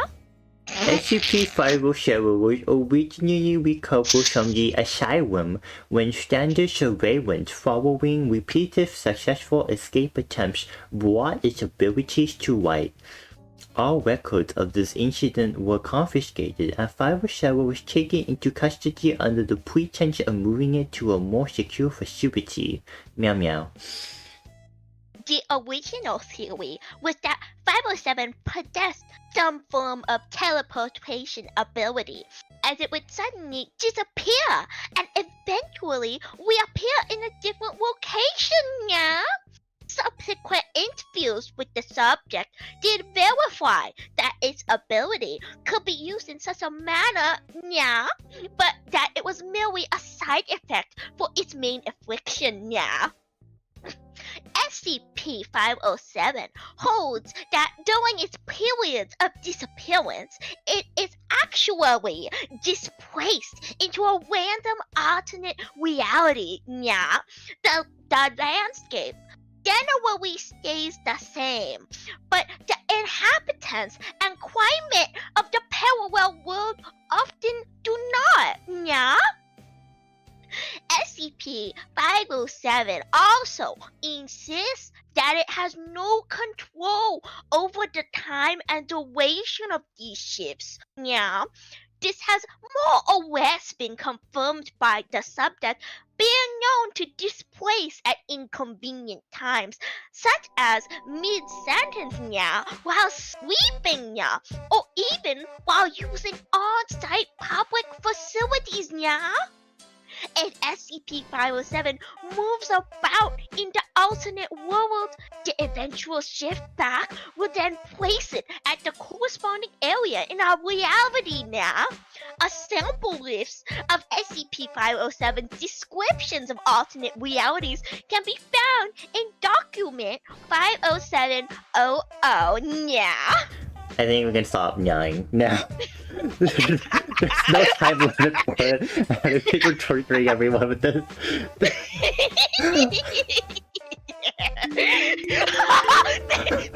Thanks, Otto!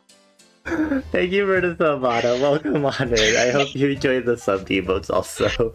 I gave you one forehead kiss for your first month, moi. Also, I like how Reese put on the muted, not listening to stream audio badge.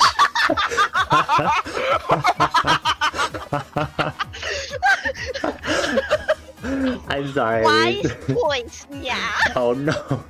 Sorry, I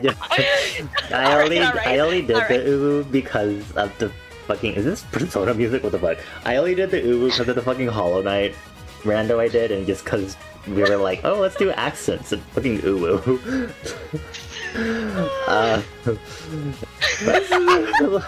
Let's continue normally now.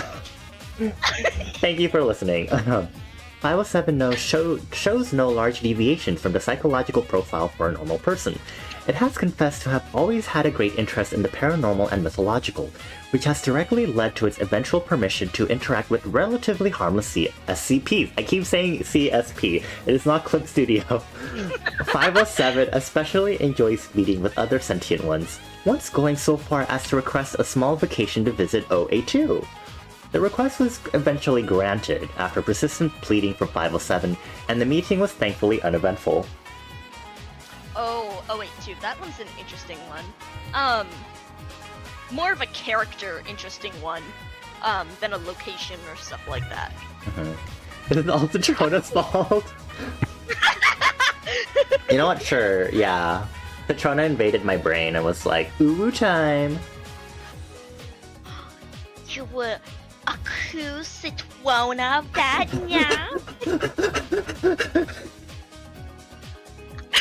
I take too much pleasure in this. Removing that point reward, never. Now. Never bring him back. You're not allowed to turn on the mute meow while I'm on stream with you. Okay. I hope the tomatoes find you! Yeah, be fair, I'd probably get disintegrated by them for that one. Oh, honey, you won't need the tomatoes to do that. I'll do it for the tomatoes. Now we do some water, and I guess we'll look at document 50700. Yeah. Here's something. These are interesting ones. So this one, 507 was on my list for you, both on my personal interest and also middle space, just for the various locations it goes. That it's very neat. I see. I can use it in Hulu voice as an alarm.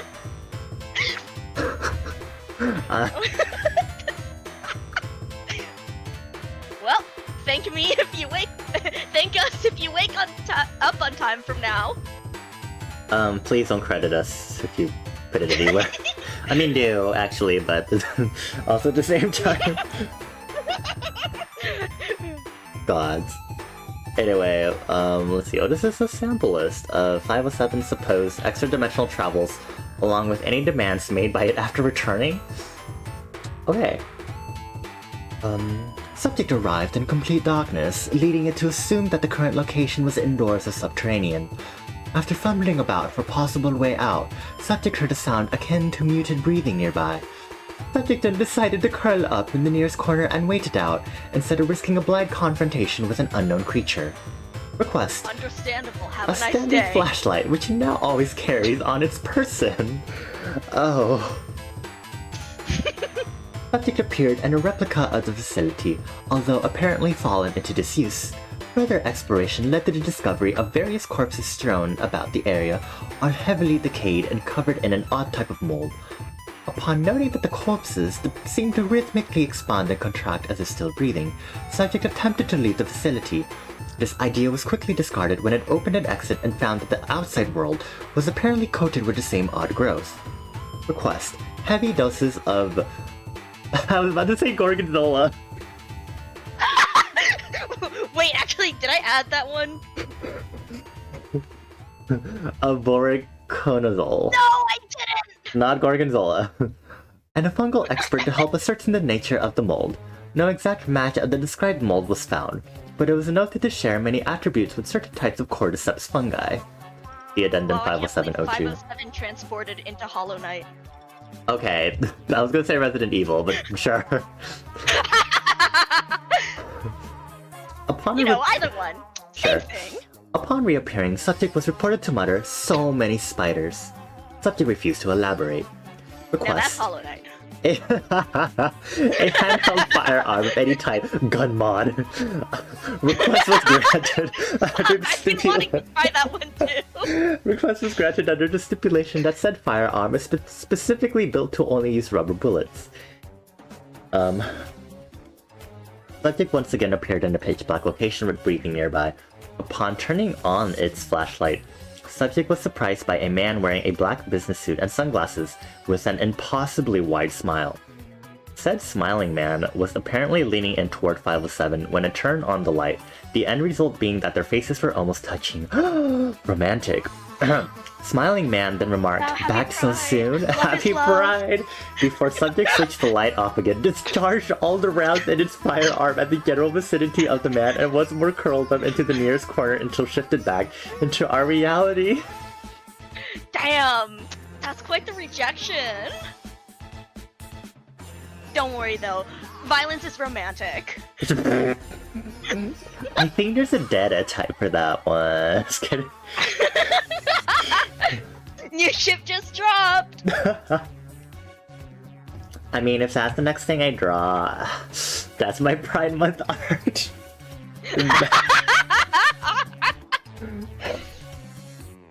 Oh no! Oh no! Then you can't read. Then you can't read at 5. You have to do it pre 5073B. A certain place, a certain shift there. But I want to read it. Is it a big We can document? Yeah. Oh, I mean, you okay. can skim through. You can Oh. skim through, and we can read. Okay, a list of equipment granted to 507 thus far. Handgun with rubber bullets, only one magazine, a knife with sheath and belt, a tank of air, flashlight, vegetation ration packs for 1 week, waterproof binocular set, a tracking collar, camera, and a keychain-sized Rubik's Cube. Oh, okay. But yeah, so you could see how, like, some of these, if you scroll down, you'll see, like, retrieval, uneventful, desert environment, man, blah blah blah. Man. I'm also distracted from the Rhythm Heaven music that decided to turn on. Subject originally began to follow the man, but intentionally lost contact with him upon noticing that his leather coat contained no seams or stitching. Oh yeah, the forest habitat where eating the plants would cause them to emit telepathic screams. No biological changes, but subject repeatedly affirms that it felt horrible for doing so. Request none specifically, but subject adopted a gelatin and pudding-based diet for 2.5 weeks after returning from this shift. Genders, wow, trans rights.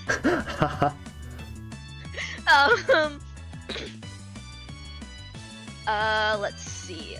Retrieval via tracking device. Plainclothes agents found subject sitting in an alleyway at redacted. Largely unresponsive. Request a wristwatch which makes an audible tick as the second hand moves. That one's interesting. Notice how the date, the notation ID is invalid. Wonder if poor 507 went through some time when they just floated in the abyss or something. That's why they wanted the watch. Who knows? Found with straitjacket, awoke in a hospital-grade bed. Nurse informed the subject that he was still a patient at the asylum and was currently suffering from advanced stages of dementia. Subject was then sedated and spent the rest of his shift alternating between semi-consciousness and total unconsciousness. Once again arrived in the forest habitat. The flora seemed to have remembered subject's last visit though, and they reacted by screaming for its entire 4-day shift. Requests, a hug. Approved! Aww. Then data expunged. Oh my god, the cat zone! Subject arrived in a derelict metropolitan area. Subject was unable to locate any other humans, but noted an overabundance of cats in every area it visited. And subject spent most of this shift petting any who came near. However, it was the toxoplasmosis dimension. So, further testing showed that they had not yet been infected, most likely attributed to the short time frame, blah blah blah. Decontamination. Requests a pair of rubber gloves. Denied on the basis that hand protection would not have protected subject from infection in any way. Via tracking device. Pitch black area with muted breathing. Subject decided to seek and exit the time via blind wandering. Didn't want to see the smiling man. Oh, they didn't want to see us flirting again. Eventually found itself at the mouth of a corridor. Run towards the light. Light grew in intensity, exposed to searing pain. Upon retrieval, revealed that the subject's epidermis had been cleanly stripped down to the stratulum granulosum in all areas open to sunlight, and down to the stratum lucidium in all areas covered by clothing. Notice the glasses, the sunglasses, blah blah. None but subject reappeared wearing a pair of large, heavily tinted sunglasses. Subject did not notice that it was wearing these until they were pointed out, and supposed that they were probably why its eyes did not undergo the same process as its skin. Oh my gosh, wasn't the smiling man wearing sunglasses? Was that them trying to save subject? Oh my god. Wow, so romantic. Anyways,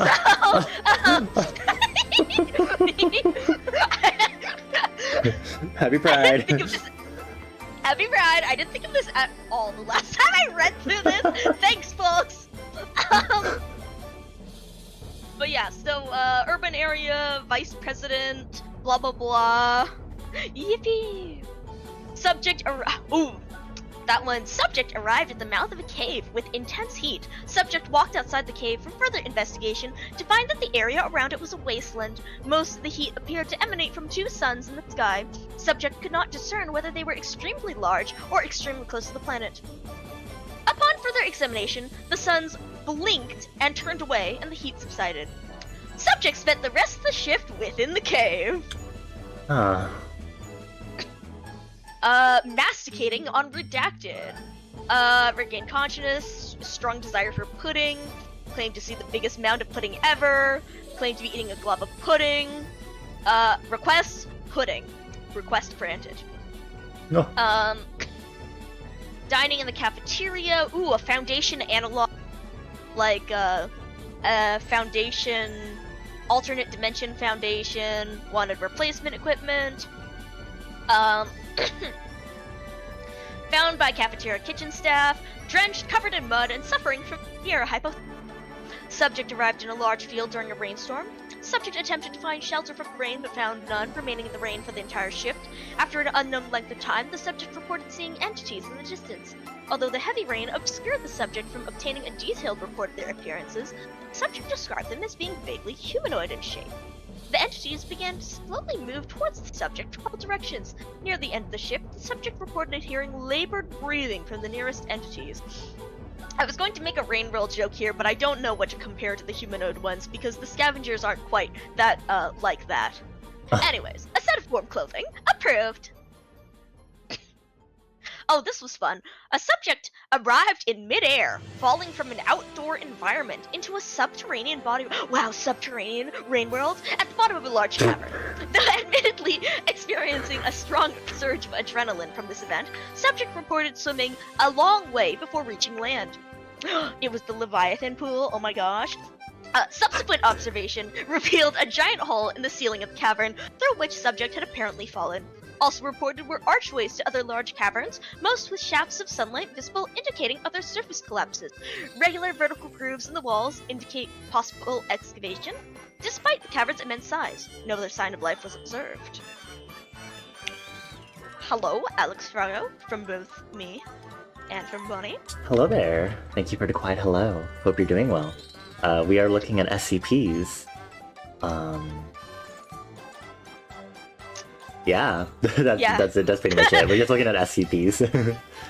Before returning, the subject realized the possibility of shifting back to our reality so far underground might cause it to be displaced in solid rock, and spent its remaining time frantically searching for a way back to the surface. When subject succeeded, it discovered that the sinkholes were much more widespread than what had been visible from below ground. Request diving lessons. Denied. Oh. Let's see... Absent from reality, was contained by universe, blah blah blah's equivalent, blah blah blah, another foundation, an analog. Then we got, oh my god, the fat. Immobile upon retrieval due to greatly increased body mass. Approved emergency use of 394 to keep it alive. 394 is a couple of ear candles. The candles that you burn in your ear for some purpose that I forget. But when you burn the candle in your ear, after a certain point it starts burning your body fat, but then once you run out of body fat, it like desiccates your body and you... stuff like that. It's very interesting. But yes, anyway, so emergency use was used to burn off the excess body fat in order to keep it alive in order to obtain a report. Upon recovery, subject reported to be surrounded by really expletive big creatures resembling redacted. Blah blah blah. Tubes were inserted into data expunge fluid. Blah blah blah. Services of a personal trainer. Dr. Redacted has agreed to let the subject borrow her workout tapes. Subject now displays a strong aversion to pudding. Oh dear.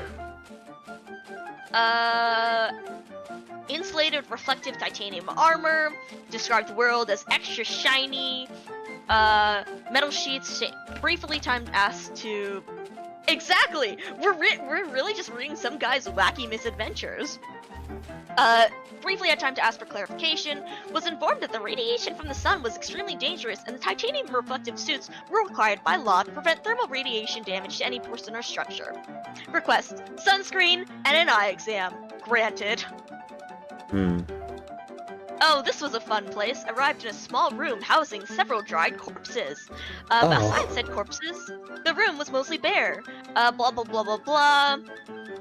Subject then tried to wait out its time in this dimension by falling asleep, but found it difficult due to a newly discovered quality of the corpses. During moments of darkness caused by flickering, the corpses rearranged themselves into poses, which would be logical for living people during that particular moment. If the subject was looking out the window, the corpses would be crowded around him in an attempt to get a better view.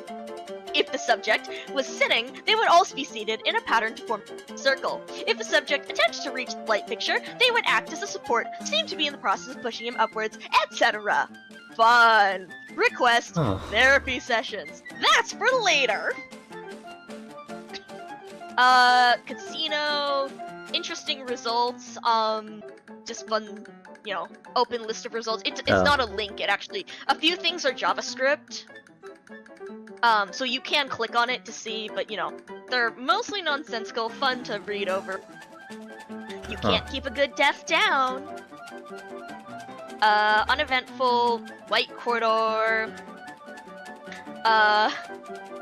Oh yeah, jokingly replied he would free the prisoner if promised not to stab the subject upon release.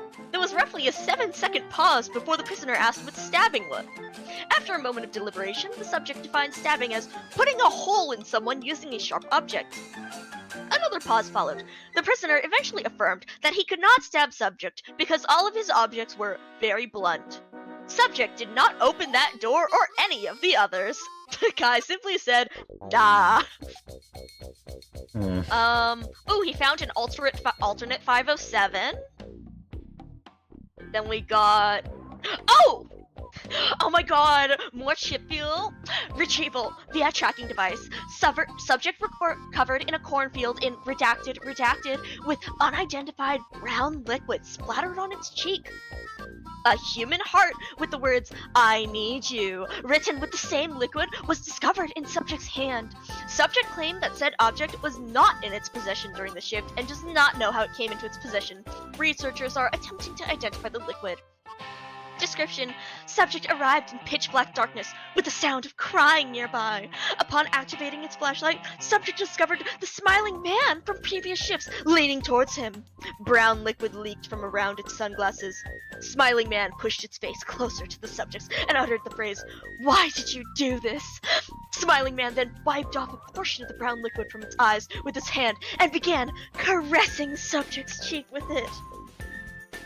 Subject forcefully pushed Smiling Man away. Subject observed that the Smiling Man business suit contained several holes, with brown liquid trailing down from them.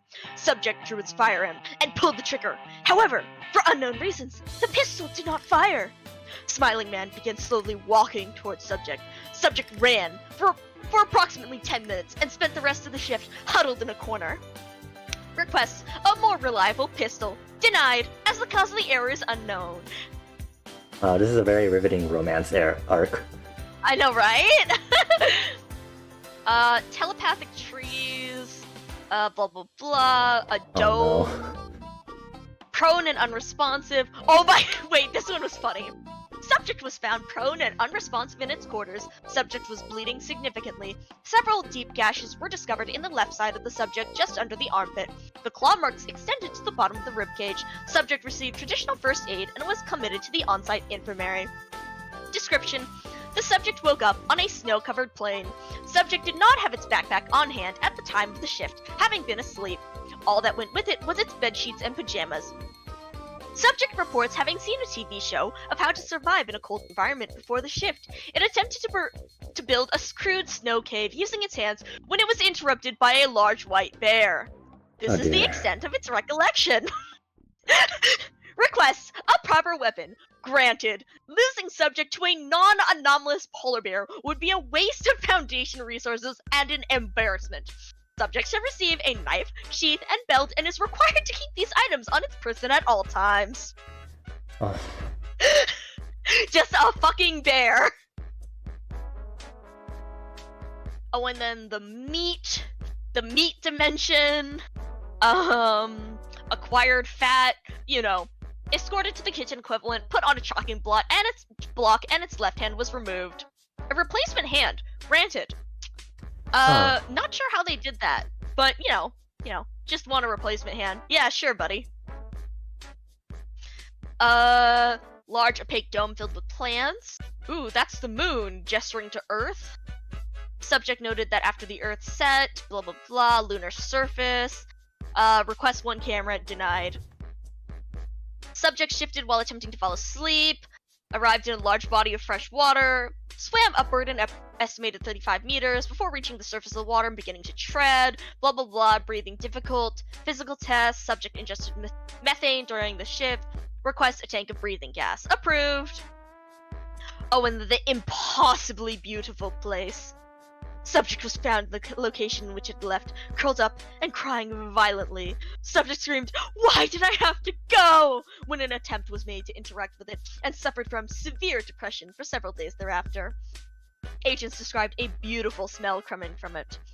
But yes, so anyways, was in heaven, blah blah blah blah blah, etc etc. With some reluctance, subject stated they had been about to kiss when the shift ended. Subject then had to be prevented from committing suicide. Test steps are successful, blah blah blah, physically fit, despite blah blah blah. Subject then requested a way to stay in a universe permanently, having arrived there, and was reminded that that was possible. RIP 507. Holy shit, a Transformers ad started playing in it. Transformers ad? I don't know if you can hear me, but...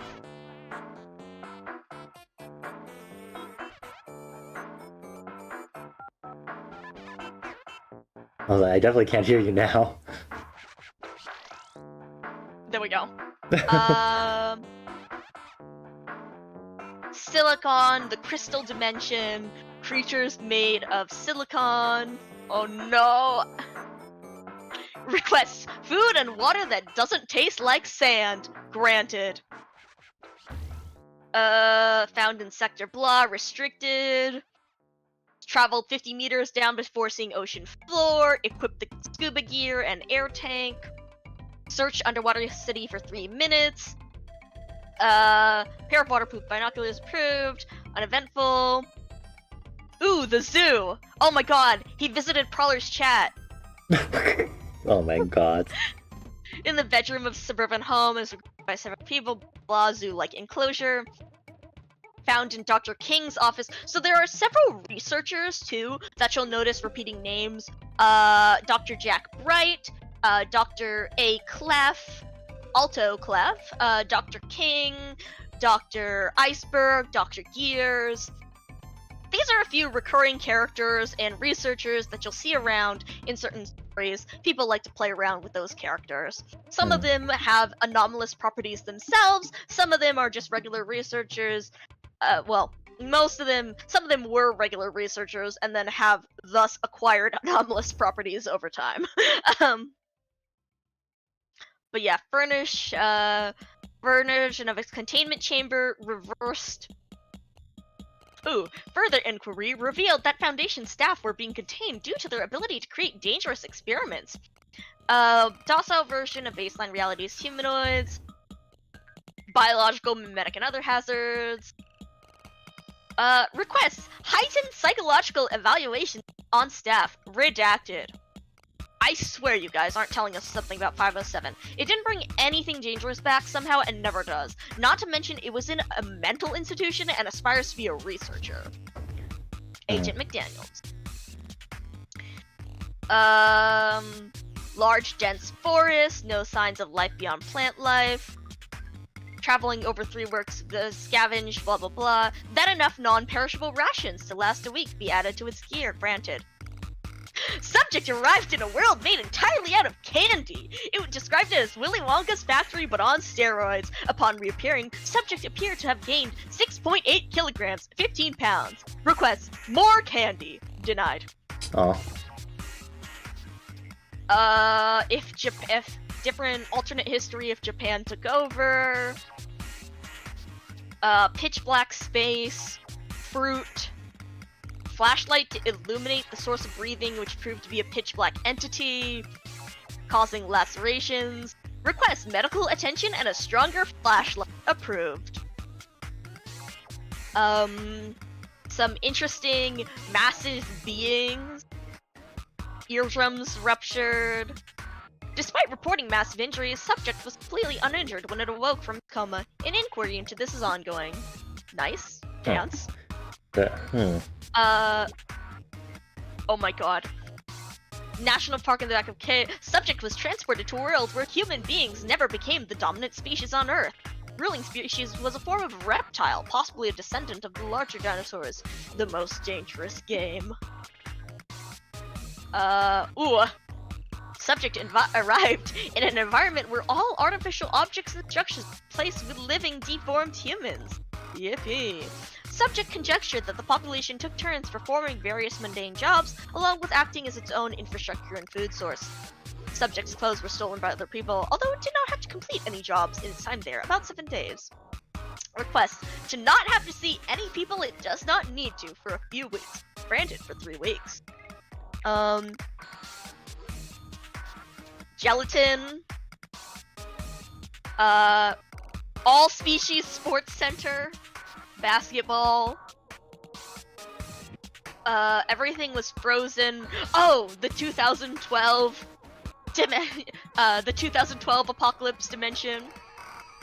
The sky was red and pink and displayed a message reading error 14528, loading time expected 228 to 342 years. Subject spent nearly 2 months there before shifting back.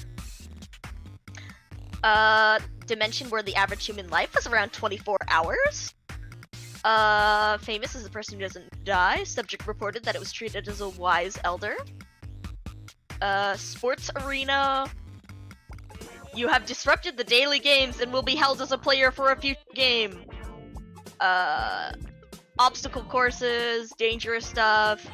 Request access to the site gym in case of a similar circumstance. Denied on the grounds that 507 revisiting this dimension in the future is unlikely and that would not offer a substantially higher chance of winning.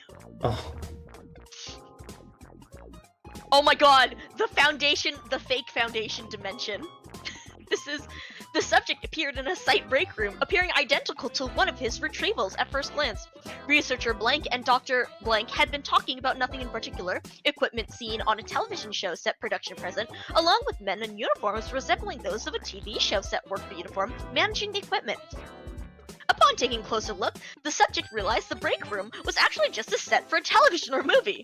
The 2 doctors replied to the subject's sudden appearance by expressing surprise at his entrance, but for the reason that the subject's shift back to a reality scene wasn't for another 10 minutes. Dr. Redacted also informed the subject that he needed to stop by the makeup department. Subject notes that after this, researcher Redacted then tells the men managing the equipment to start the scene over from the top.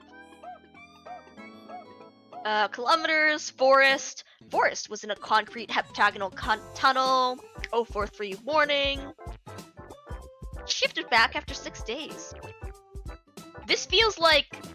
Wait, this feels like one of the Roblox games. I'm sorry, this feels like one of the Roblox games, yeah, like, oh, wait, or no, was it the Backrooms game? Or was it one of the was it the Backrooms, like, Roblox game? Because, so there was this one Backrooms Roblox game where if you went through a certain area, it would send you out into a tunnel that eventually led to a town. Anyways, this reminds me of that. I like how the code for this one just says tunnel 043 backward. Yeah! There's so many of these. Oh my god, we're only like slightly more than halfway through this page. Yeah, let's see. 4 days in the shift. The furry zone. We're Citrona. Retrieval. Subject was retrieved in a large blue dog costume with large patches anomalously fused to the subject's skin. The costume was removable, but large portions of the subject's skin had to be taken off, prompting a skin graft. Subject arrived in a building exactly like the Foundation site, redacted, excluding that all staff seemed to be wearing anthropomorphic animal costumes. The staff quickly tried to corner the subject, talking about something called being furred. The subject escaped and ran off in a different direction, but due to its broken leg sustained during the last shift, was caught by a different staff member, who then put a large blue dog costume on the subject, who then felt large amounts of pain and then shifted back. Request: a thin skin suit. Granted. Everything was a shade of red. Featureless, like, white room containing nothing but the subject and the late 41st President of the United States, George H.W. Bush. George H.W. Bush proceeded to produce wet broccoli from an unknown location and continually throw it at the subject while repeatedly saying 1992. I have no idea what the context or reference or anything for that one is. Hello, Citrona, welcome in! Hurry! Did you hear about the furry dimension? Abdomen, blah blah blah.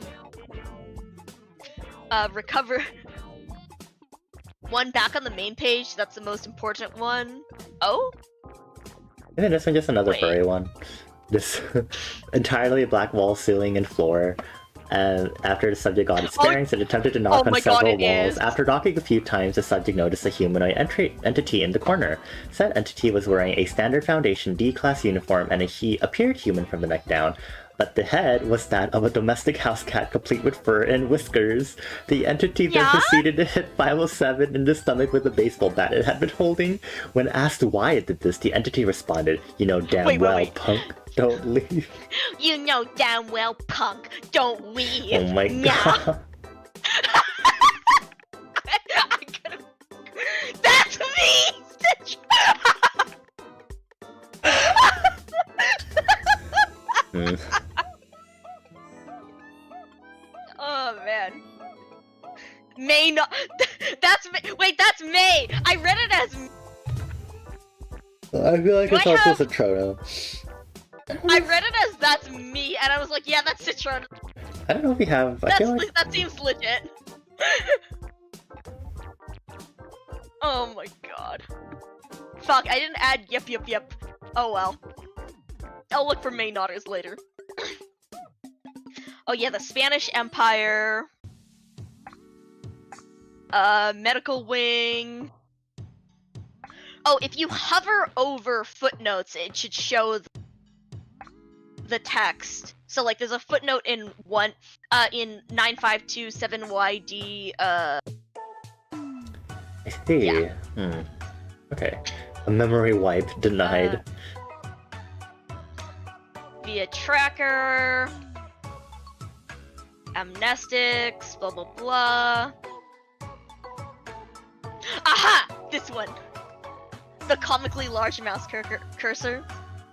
Subject found in a locked storage freezer next to the cafeteria. Subject released from the freezer. Subject shifted to a near-identical version of its containment chamber with a male skeleton wearing SCP-507's jumpsuit and utility belt nearby on the floor. After this, the subject found a loaded pistol nearby on the floor and used it to shatter the window to the observation room overlooking the containment chamber. This resulted in a deluge of water flooding into the room and the subject losing consciousness. Subject then awoke, wearing a diving suit in a dark room with nearly waist-high water and several crates scattered around. Subject spent the next several minutes attempting to leave the room, but found all doors were locked. After waiting several more hours, a trap door in the room opened, and 3 humanoid creatures with fish-like skin emerged. One of the creatures offered subject several dozen wet pieces of seaweed and various meats. Following this, all 3 vocalized, "Don't smile back. Smiles hide lies. Stay here," in unison before leaving through the trapdoor. Subject spent the next several days in the room not wearing the diving suit. One of the creatures returned briefly after 2 days to remove several rusty medieval weapons from one of the crates. The creature did not vocalize anything during this time, but hummed an unknown song. Following the departure of the creature, subject attempted to find what was in the crates and found several items, including bags of microwave popcorn, laundry, toy kaleidoscopes, and various machine parts. However, upon opening crate, labeled G4567A2, subject found a corpse highly resembling, but not perfectly matching, the smiling man encountered on previous trips. Subject spent the remainder of the shift avoiding that part of the room. Retrieved items. A November 1996 Boys Life magazine issue found in a crate. The magazine has not been found to contain any differences from the baseline issue beyond word choice in certain articles. Quests. A warm blanket. Granted. The saga. The Pride Month romance. Birds. Claustrophobia. Rat. Huh? It just is trapped. Trapped. People's Dimension Hopper Republic. That was a fun one. Huh. Train-like vehicle.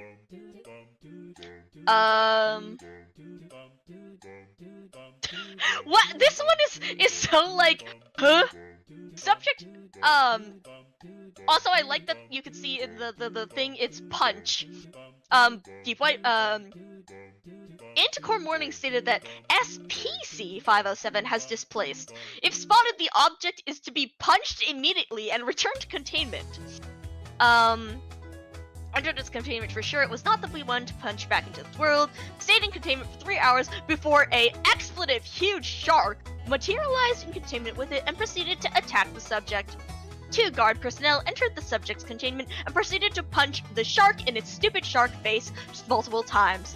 Request shark repellent. Denied on the grounds that site redacted has no non-anomalous shark repellent.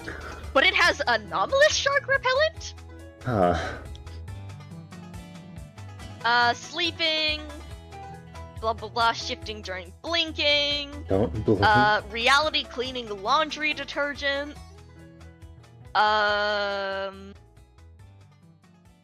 Anomalies, vegetable robots, and a lion in a toga. Discussing an action called clocking in vague and spiritual terms. Requests emergency meeting with provided therapist. There we are. Granted. I like how this is the one thing that that brings the subject that where they actually explicitly mention a therapist. Like none of the rest of these shifts, the guy was like, well, that was weird, but I'm fine. This required the therapist.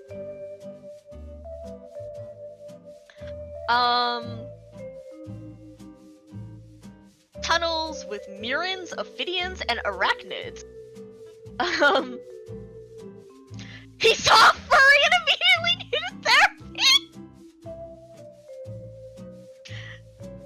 Oh, I mean, yeah, I guess if I saw Aslan from Narnia as a lion and a toga, I'd be a little worried about my mental state.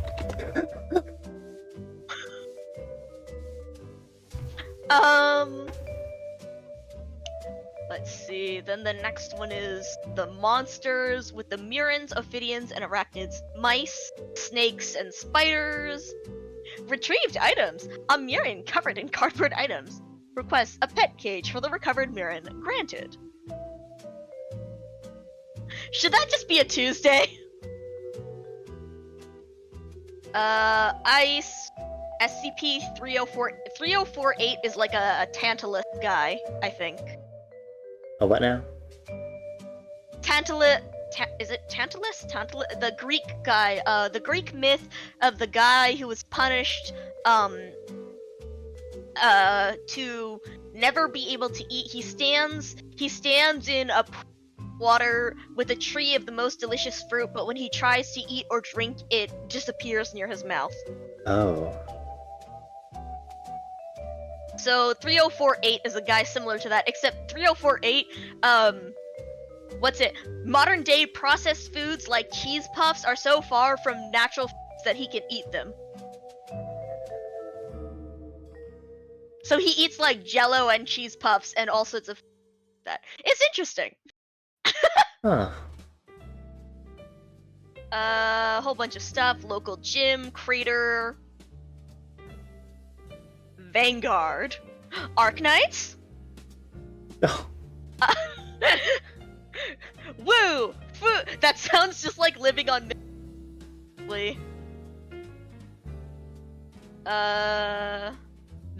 Land sickness, the earthquake zone. Oh my god, he went to California. Oh. It's the one that's like UE611 or 111-4A7.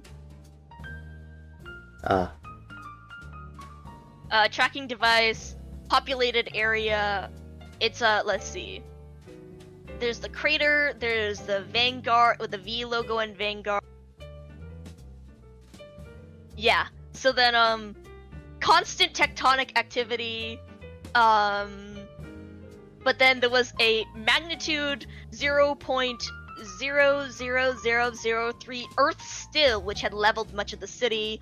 With no counterbalancing tectonic activity, the massive gimbals integral to the city had ripped themselves from their foundations and destroyed the buildings they supported, crushing or trapping thousands of civilians under the rubble.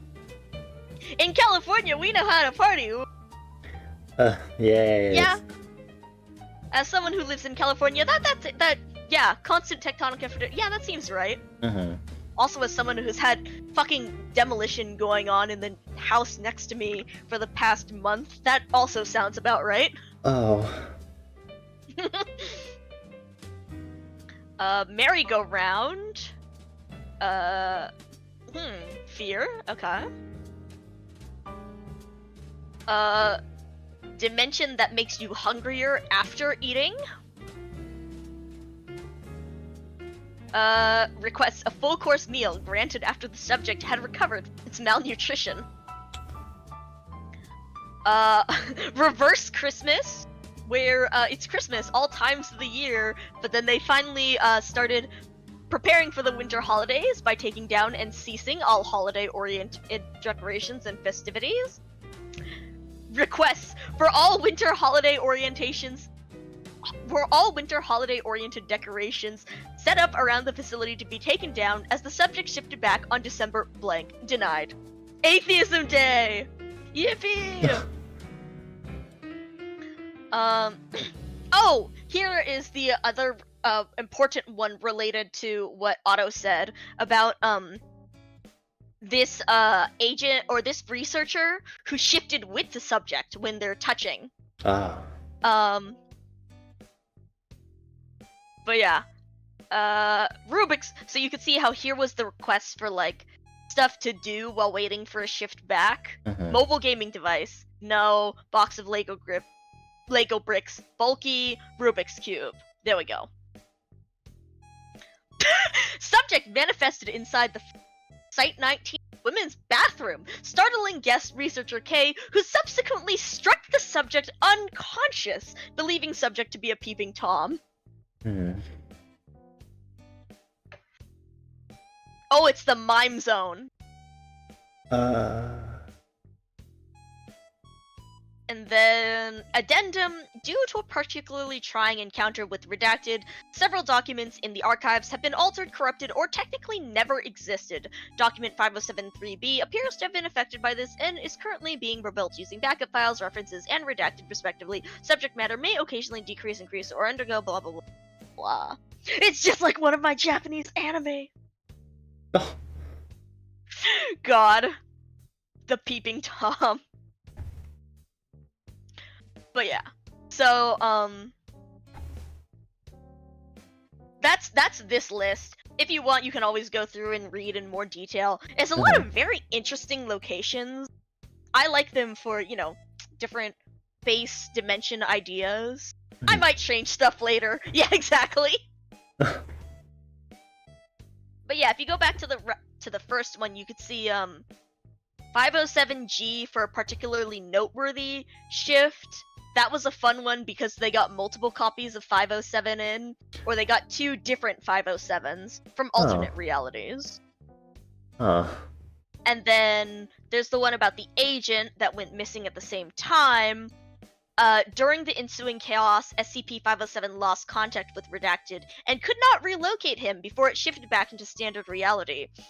So that way, 507 shifted with a guy touching him, and they both shifted, but then they got separated, and the agent was unable to touch 507 when they shifted back. So goodbye, agent! And that is why that other researcher in the extended log was keeping in contact with 507 the whole time, because he was like, I am not getting fucking stuck here. But yeah. So that one's like a real interesting one, where you could see all these different locations. Bye-bye, Agent Redacted!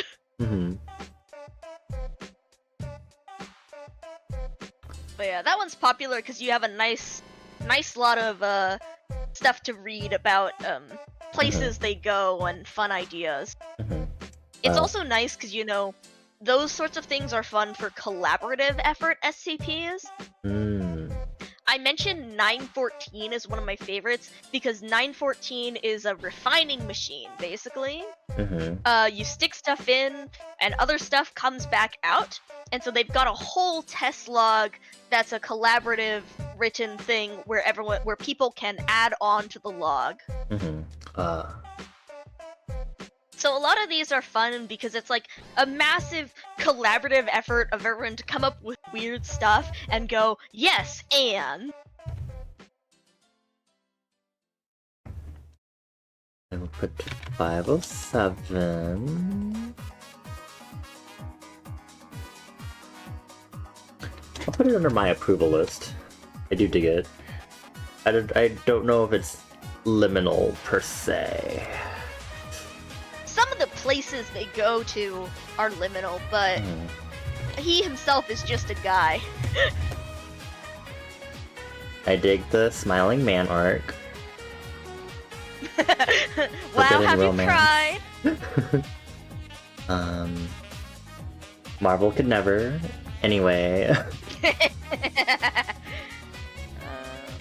Okay, let's see. You mentioned last one of your streams when you were talking about various things in liminal space, you mentioned the color draining, the grayscale thing, right? If you look at 316, that is the color draining light. Color draining light. So this was, I think, an interesting thing that it described, like how it drained the stuff, the different effects it had. Okay. Also, I just like the image. Whatever it is, it's cool.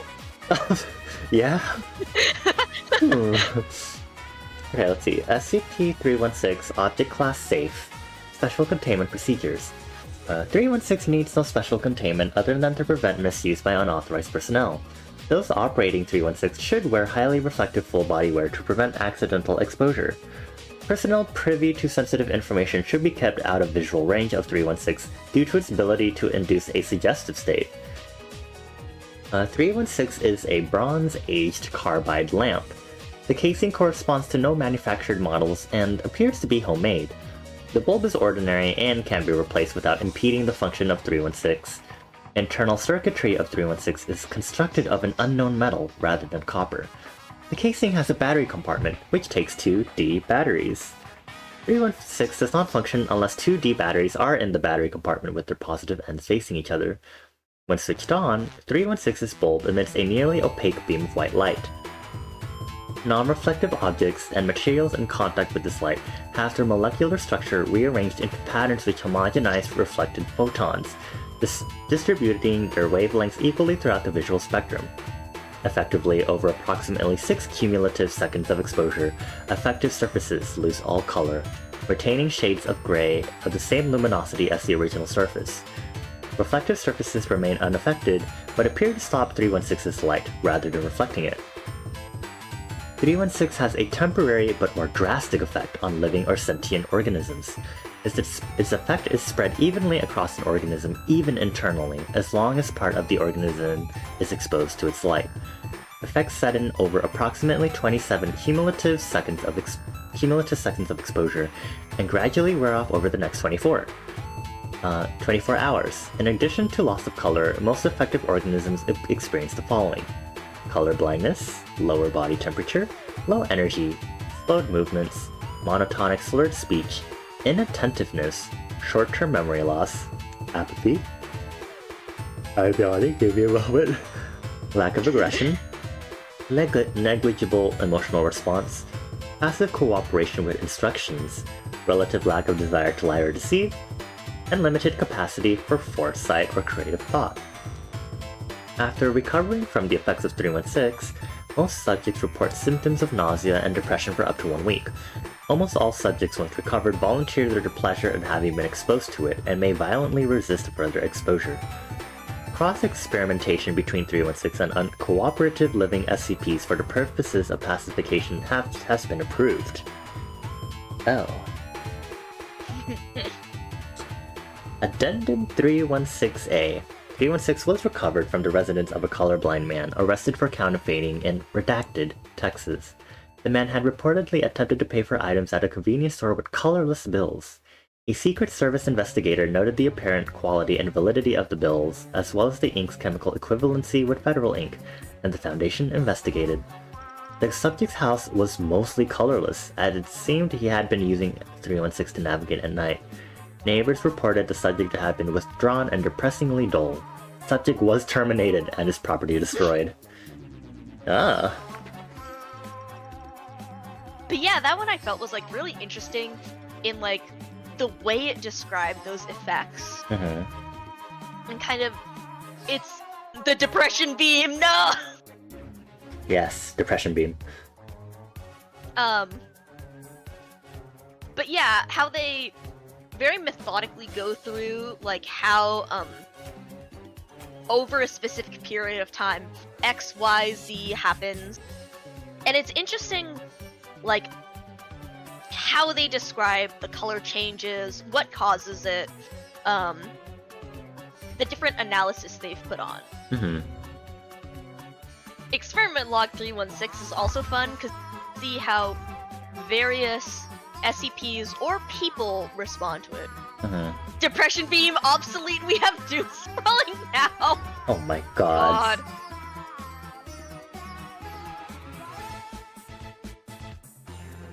How many? Okay. This one is liminal seal of approval, mostly because it fits one of the things that I've been working on with my world building, so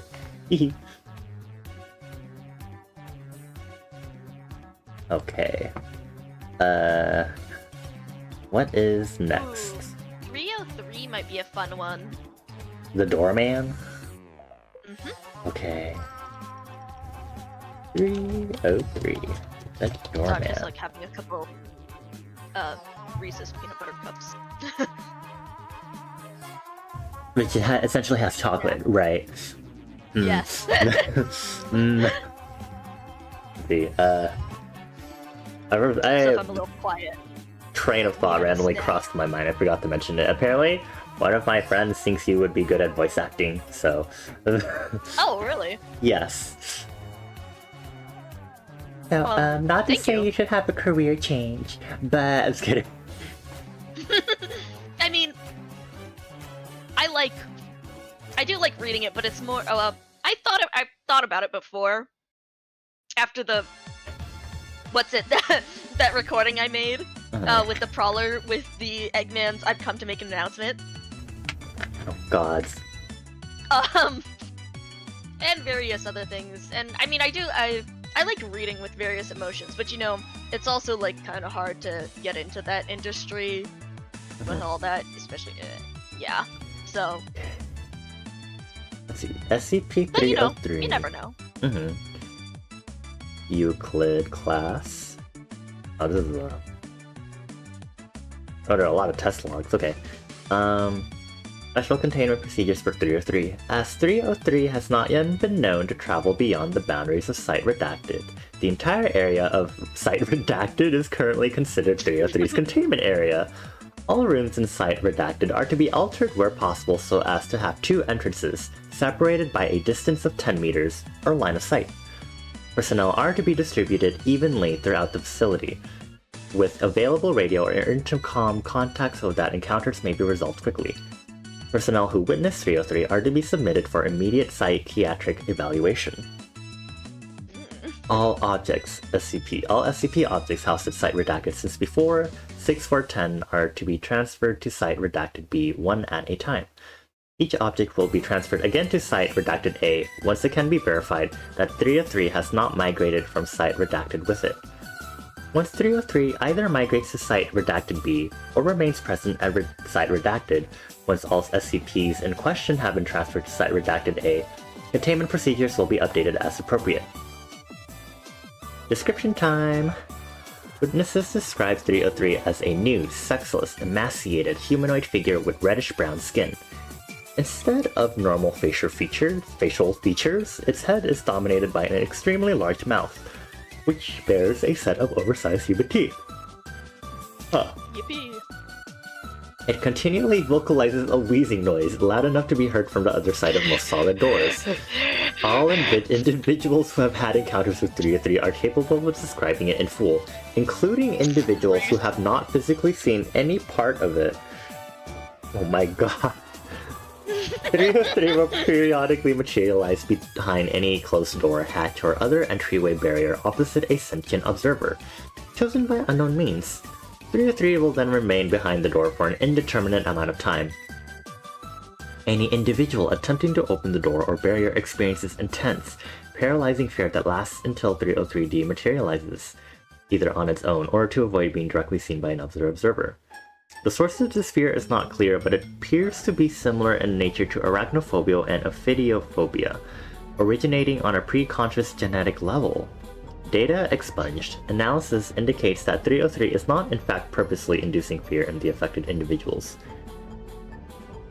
303 does not allow itself to come into direct visual contact with any observer, and has never allowed any one individual to view more than 10% of its form. When the door or other entryway barrier is partially or completely transparent, 303 will materialize in an orientation that leaves 10% or less of its body visible, or cause effects of fog or frost on the transparent surface to achieve the same effect.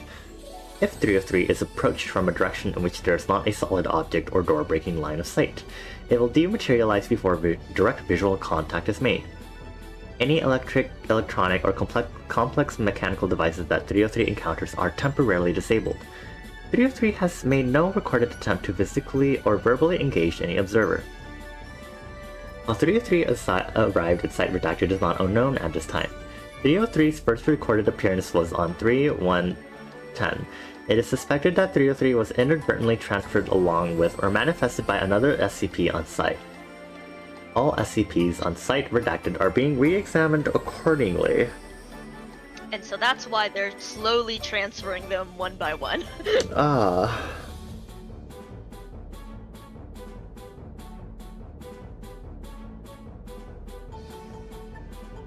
Dun dun dun. You'll be listening to this music while reading all this.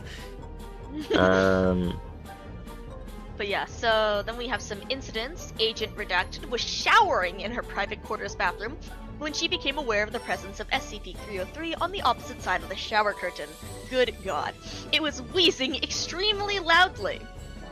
Startled by the discovery, she accidentally struck the shower curtain, causing it to sway outwards. The curtain partially wrapped around SCP-303, revealing that it was less than 0.5 meters from the curtain, standing erect and facing the shower. Agent Redacted reports spending approximately the next 3 hours sobbing in the shower quietly as so not to disturb SCP-303. Agent Redacted reported that the wheezing stopped very suddenly, at which point in time she was able to exit the shower. Encountered in the break room, overwhelming fear.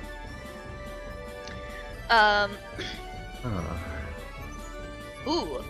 Agent Redacted later reported that SCP-303 was huddled in the cabinet in the fatal position. Agent Redacted claimed to be certain of the information despite failing to open the cabinet door. Later, when the cabinet was examined, one container of powdered coffee creamer was missing. Note, this is the first recorded instance of SCP-303 removing an object from a scene. 303-6. Dr. Redacted was discovered dead from dehydration in a second-floor storage room. It is estimated that Dr. Redacted spent up to 5 days in the storage room before being discovered. A small 4 meter by 4 meter decompression chamber separated the storage room from the adjoining hallway. SCP-303 occupied the decompression chamber for the duration of Dr. Redacted's isolation in the storage room, disallowing entry from either direction and making it impossible for Dr. Redacted to leave. Blah blah blah. Some more testing logs.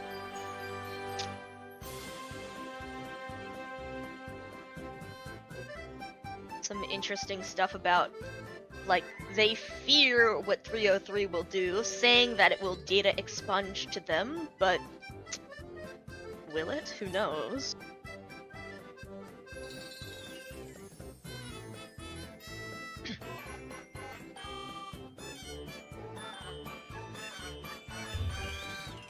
Huh. Interesting. The 303 Doorman. You got my liminal seal of approval. Handling doors. Transitions between 2 rooms. funky little dude that doesn't like being seen. What a mood. I particularly like 303 because it's like, it's not necessarily hostile.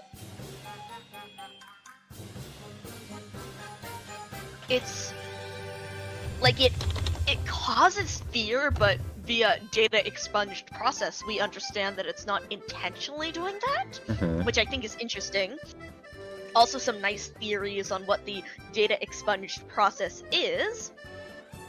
But it's this hidden thing. It holds these.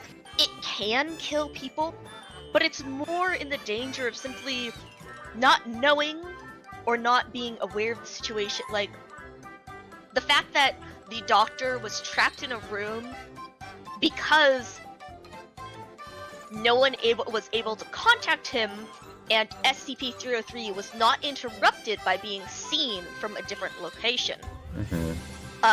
Which is why they have the site set up so that, like they said, that personnel are to be distributed evenly with available radio or intercom contacts so that encounters may be resolved quickly. So now they're always in contact with everyone else, so they can be like, 303 is outside my fucking door, please come get me. Or please come look at 303 so that they'll fucking leave. Also to make sure they have 2 entrances separated by a distance of 10 meters or line of sight, so that they're able to view it. So this one's really interesting because it's not necessarily hostile, but it can do very bad things to people. Just it's a sort of presence. It's a guy that lives here now. What a mood. It'll be interesting to take inspiration from, for sure. Yep. I really like those because there's a lot of SCPs that are just like, just a guy or just a thing, you know? And they're just kind of there, and the difficult part is that, yeah, if they found out where they came from, it could even be safe, because then it would be able to, because right now, it doesn't leave the facility, right? But it could leave the facility, and that's why it's Euclid. And so that's why they're trying to see, oh, does it go along with one of the SCPs that we've moved in here? Or is it just, like, in the facility now? Why did it come here? Where did it come from? Can we, if for some reason we can ensure that it stays within this facility, then it'll be safe. I mean, it could still fuck with people, but it would be considered a safe SCP because it's easily containable. Very interesting stuff. They just live here now. They're just like me. Oh.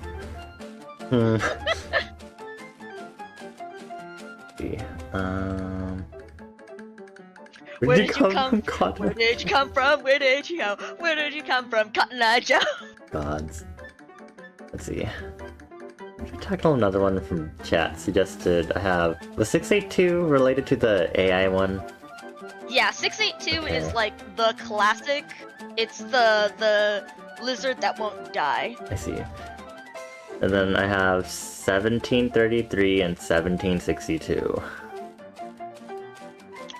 And then 3000. We can do 1733. Okay, 3008 is the IKEA one, and then I mean, we could actually, that one is fun to read. And then it has 7400. Again, actually, I do have something that I gotta do tomorrow, so if we want to read like 7400 because it's silly. 7400? Okay, who suggested that?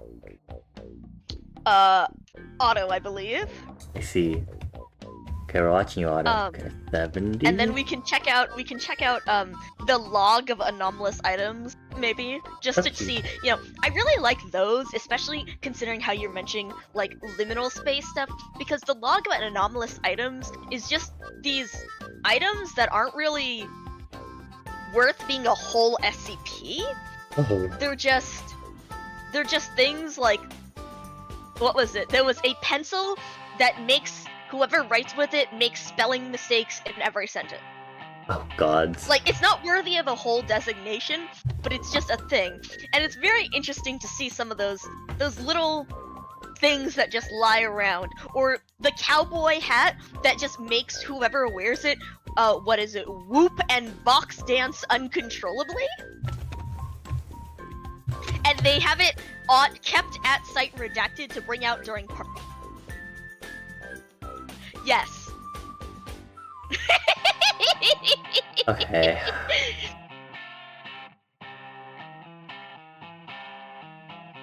Wow, this looks vastly different from the other pages.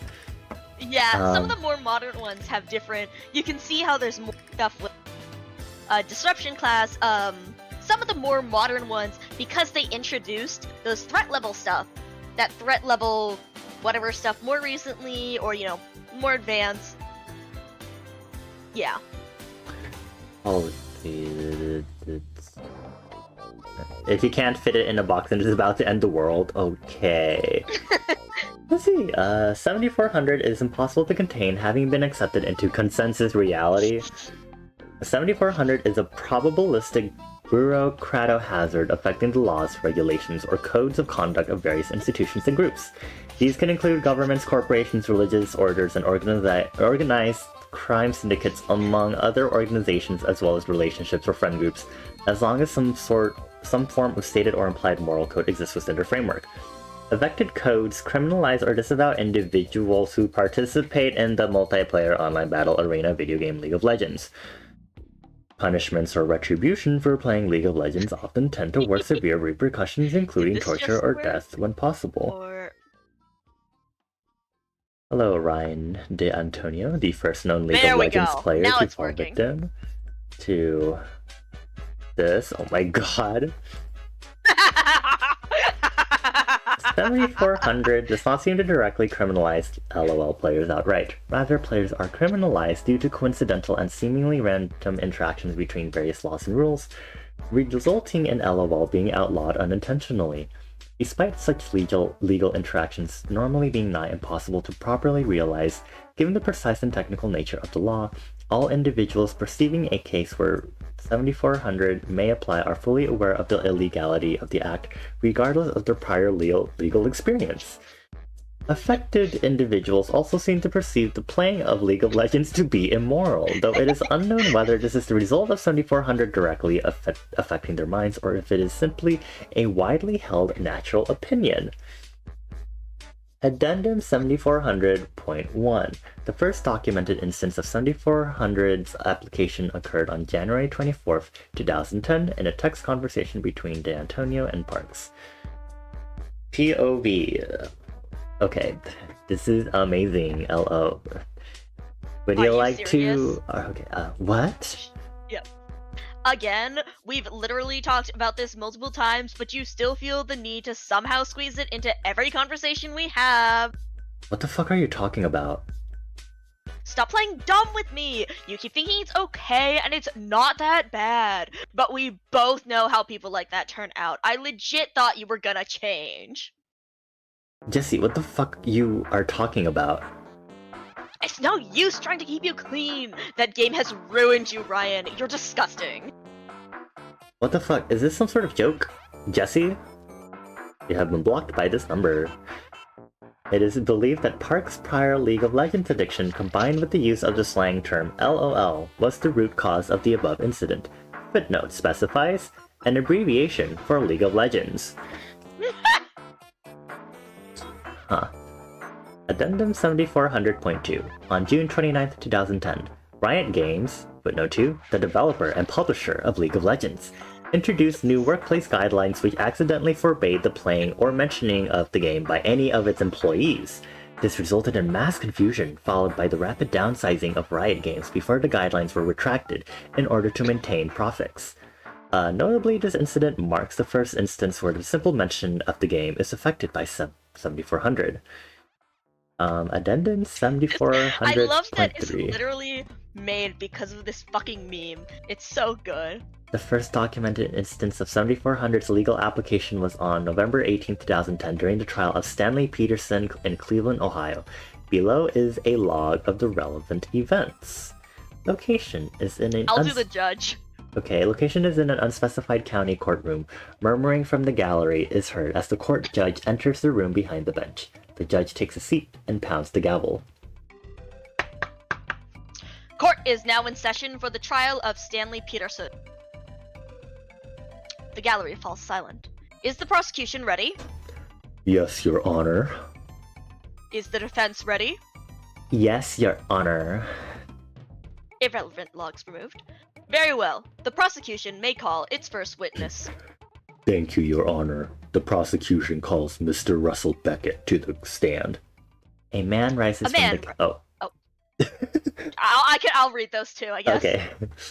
A man rises from the gallery. He slowly makes his way over to the witness stand before turning to face the court. Please state your name for the court. My name is Russell... do you want to read Russell Beckett, or...? No, it's sure, you can go for it. I like the accent. Go for it. My name is Russell Beckett. I work as an associate planner at the City Hall. Mr. Beckett, as you are aware, the alleged incident involving the defendant, Mr. Peterson, occurred on July 8th at approximately 6:42 p.m. Will you please state what you were doing during this time? Russell physically hesitates before responding. Well, you see, exactly how relevant is this question to the case? Mr. Beckett, I understand that your privacy is important to you. However, I would like you to understand that this question is critical to advancing this trial. You do not have to answer if you do not wish to, but please keep this in mind. Russell sighs and collects himself before speaking again. Very well. Russell pauses for a brief moment and clears his throat. Your Honor, League of Legends. Murmurs from the gallery begin to pick up again, before quickly escalating into frantic shouting and panic, coupled with various members of the gallery beginning to show hostility towards them. Within the commotion, the sound of a gavel clash can be heard. Death! The doors to the courtroom suddenly swing open, and multiple court bailiffs are seen running into the room, backed up by heavily armored guards. The bailiff and guards grab hold of Russell, who begins to resist, but is eventually overpowered. Russell is dragged out of the courtroom by the bailiffs and the guards, and he attempts to resist while shouting various obscenities and curses. No, who do you think you are? You can't do this to me. I have the right to a trial and counsel. Russell turns to the prosecutor. The prosecutor quickly turns his head away, ignoring him. This can't be happening to me. I have the right to League of Legends. Russell's screaming is heard until he is completely from the courtroom by the bailiffs, at which point his screams become inaudible.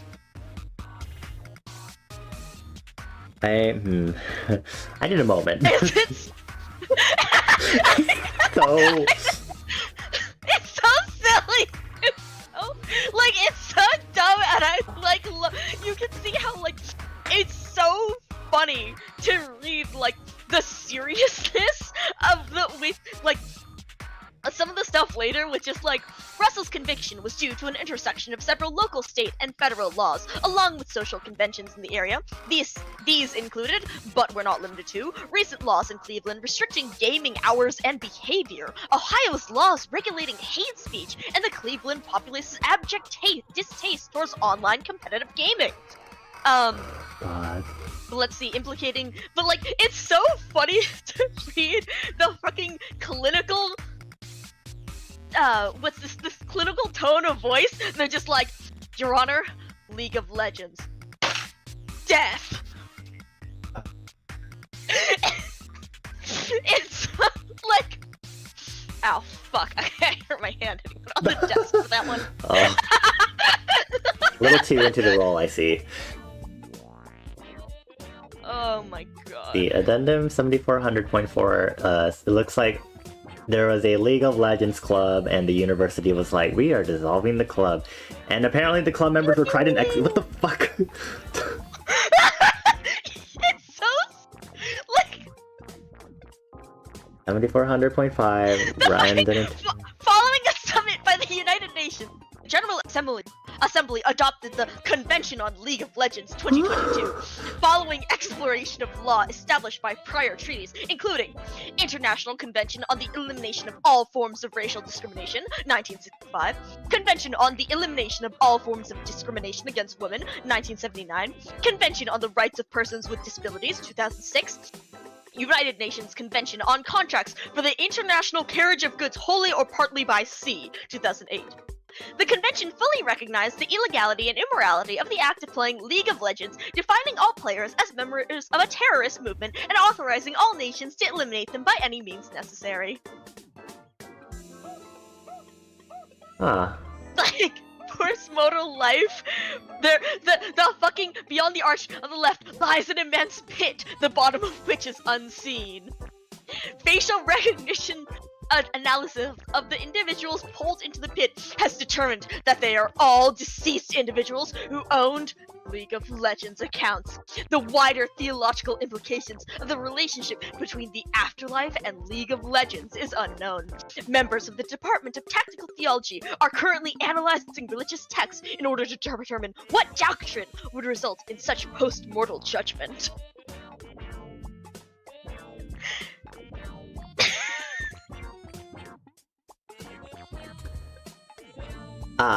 Okay. Thank you, Otto, for this suggestion. It's so stupid. I love this stuff. This can be our first one that goes under the gold star mediocrity for the simply for its absurdity. This is so frustratingly well written. I hate it.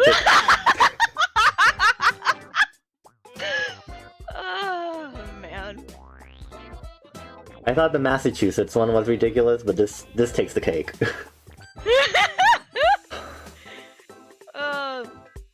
There's a bunch of really good, interesting ones that go like this. Also, I see sinning. Yippee! God, not y'all always making this fake yippee in my chat.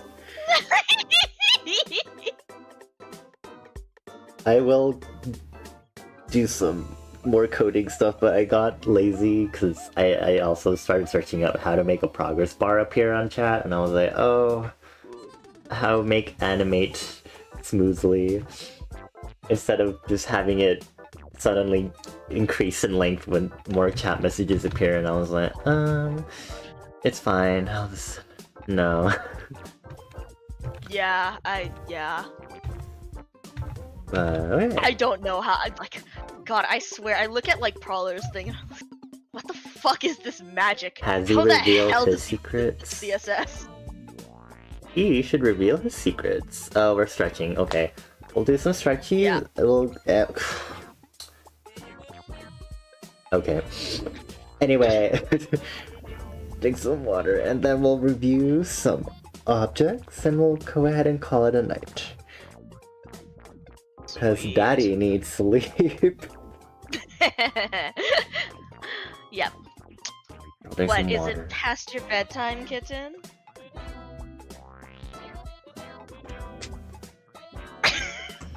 I'm gonna eat one of your motherboards. I am going to enjoy chewing and crunching through it. I'm going to make so many soot tags eating all of that artificial, plasticky, electronic, metal stuff. Okay. Can't explode! Also, where did you add this recently? What, the cat explode? Yes. Yes, I added it after I saw Barf added it to Polish and we were using it. God. I started, like, I most recently looked at 7TV and I saw that most of the things that you added lately were the cheeses, and I was like, okay. Alright, log of anomalous items. Ooh. I'm already yawning, y'all. Volume 1. I kind of want to jump to, like, a random range and check them out. Let me see, where's a good one? Where's a fun one? Oh, search clown. Okay. Okay, I guess Oh, we'll... yep, no problem, Otto. Take care. There it is, right Have there. a good night, Otto, because we'll probably be heading to bed by the time you get back. So, Yep. okay, I guess I'll just read through the section. We'll get to the clown one. I'm assuming I found it properly, did I? Yeah, that was the one I saw on your screen. Yeah, it's the right one. Okay, so let's start with anomalous items 011 through 020. This one is a cheap plastic ping pong ball that would change from red to green twice daily. Maintenance team required to extract object because it was located under a locker, y'all. Okay. So they fucking lost the ping pong ball under the locker, and they're like, you know, it takes the maintenance team. Is this really worth it? There's the white cowboy hat. Yes, that's my favorite. I hate that it's That's brought one of out my during staff's birthday party. It's like, is it not? I love it so much. Like, this is why I love the log of anomalous items, because they're just such silly little things, such innocuous little things, especially the ones that are used. Like, if you read the next one. 6-sided dice that can occasionally land on a 7. Current status being used for research by Dr. McCallum. Notes. Research my ass, he's just using the damn thing to cheat on his sneak attack damage. Dr. Morgan. My god. But yeah, so it's like, it feels like the sort of funny little thing that you'd like, I feel like you'd like pick up something randomly in the inn and be like, what is it? You pick up some hat and be like, oh, is this anyone's hat? Heh, I'll put it on as a joke. Starts fucking box dancing. I was like, oh, I should have told him about that. Yeah, or oh, huh, looks like someone forgot their anomalous hat. Yeah. What? Oh no! Cotton Eye Joe came by! God. Cotton Eye Joe forgot his hat at the inn! I'm gonna have so much explosion and world building that I can do now. Exactly. This one is branded in stylized cola glass. Any liquid drunk from glass reported to taste like brand cola. Destroyed after being dropped by canteen worker. They were like, oh my god, it tastes like... It tastes like pussy. Huh?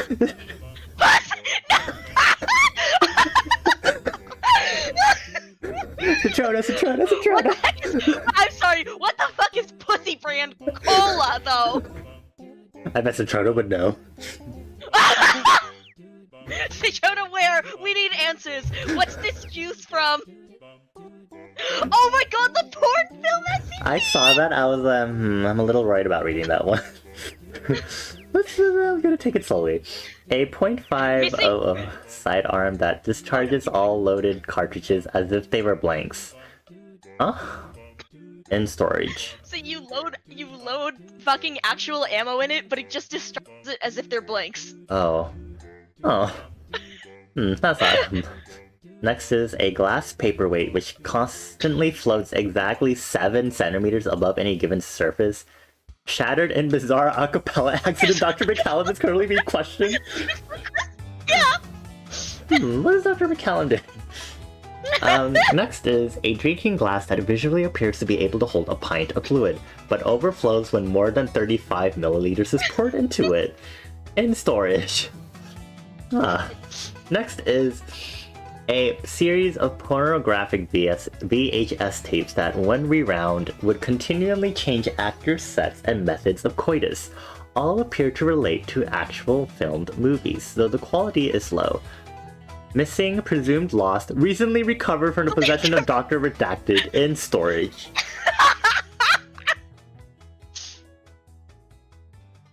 This one I love because of the current status. A 76 centimeter statue of a clown. In room where it was placed, a giggling sound would be noted whenever lights were turned off. Current status: shot approximately 15 times with a 9mm sidearm by Agent Redacted. Agent reprimanded. No anomalous properties recorded in the remains. Someone was down horrible when they wrote that one, Reese. Honestly, for the pornographic one. But the clown, these are the log of anomalous items are some of my favorites because is just the environmental storytelling is beautiful. God. I'm like, wait, this last one. An adult male capybara, originally located several thousand miles away from the natural habitat for its species with bright blue and green fur. Current status, identified as a lost exotic pet with redacted brand hair dyed. Returned to owner. Class A amnestic administered. Recovery agent reprimanded. I would scroll down to, what's it, 31? I saw 31, I like 30, I like Okay. 31. This capybara one reminds me of that rant. I don't think I mentioned it. It was like this stupid random ass dream I had a while ago where like, Oh my god. let me like pull it up on my personal Google Keep really quick. Okay. I know, well, it shouldn't be showing on screen, but it was like, unless, okay, it might be in my dream log. Let me go in there because I transferred it over into that, my 40-page long dream log. Record your dreams, Ideal. y'all. It's very fun. Okay. This one, oh, this is weirdly labeled. Okay. While you're looking for it, I'm gonna read one from the 04, from 41 to 50. Okay. This is one of my favorite anomalous items. A large whiteboard. Should a subject write a problem on the whiteboard, it will immediately begin to form a chart organizing the information pertinent to that problem. The object will then form connections between the information and attempt to come up with a solution. However, it will also write comments regarding the subject's intellect and physical appearance. These are almost always derogatory. God.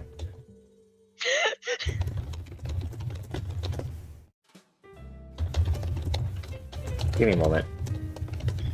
There's also a basset hound capable of limited human-like speech. Only vocalization is the word dude in various accents and tones of voice. Oh. Current status: Health Insight 33 kennels. Oh. I have a kennel. How nice. Yeah.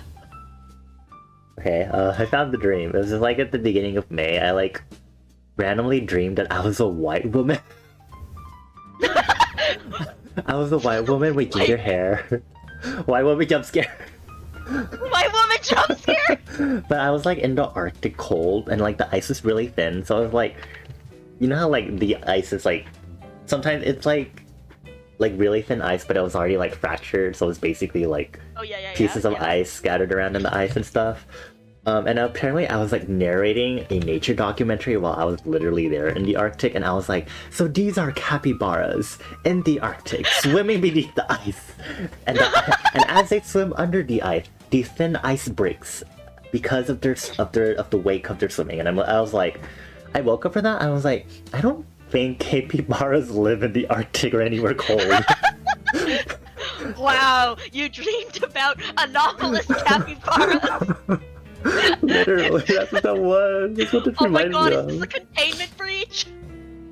Is it a mimetic hazard? God, I was like, maybe my dream should be more inspiration for my world building. I have dreamt of some stupid ass stuff before. I dreamt one time of like far off, like back in like maybe high school or beforehand, like far off in the ocean were like these giant tall waste towers.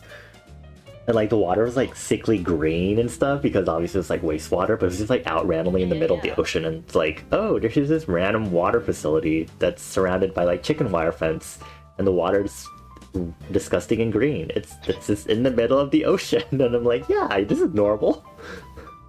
A waste facility. I mean, there are some really interesting things about like water, like when different types of water don't mix together, and you can see like the difference between it. But I mean, yeah, a waste facility in the middle of the ocean, that's a little odd.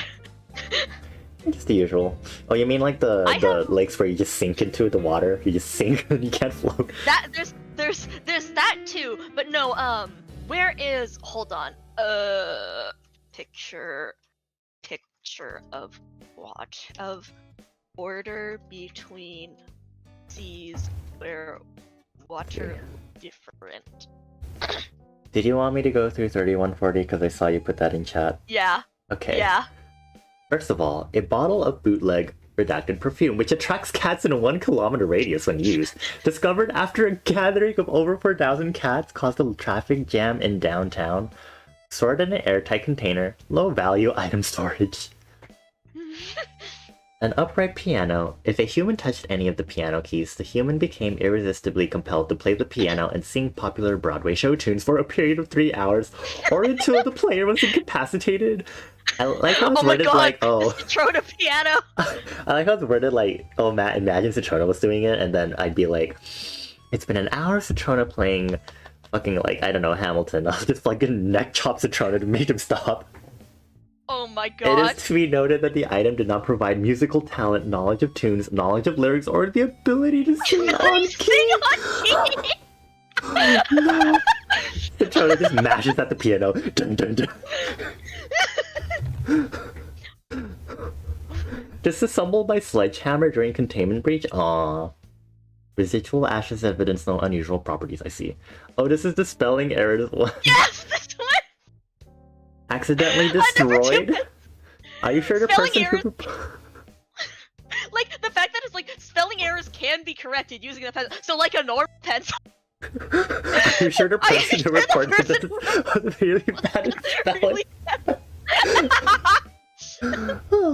This one too.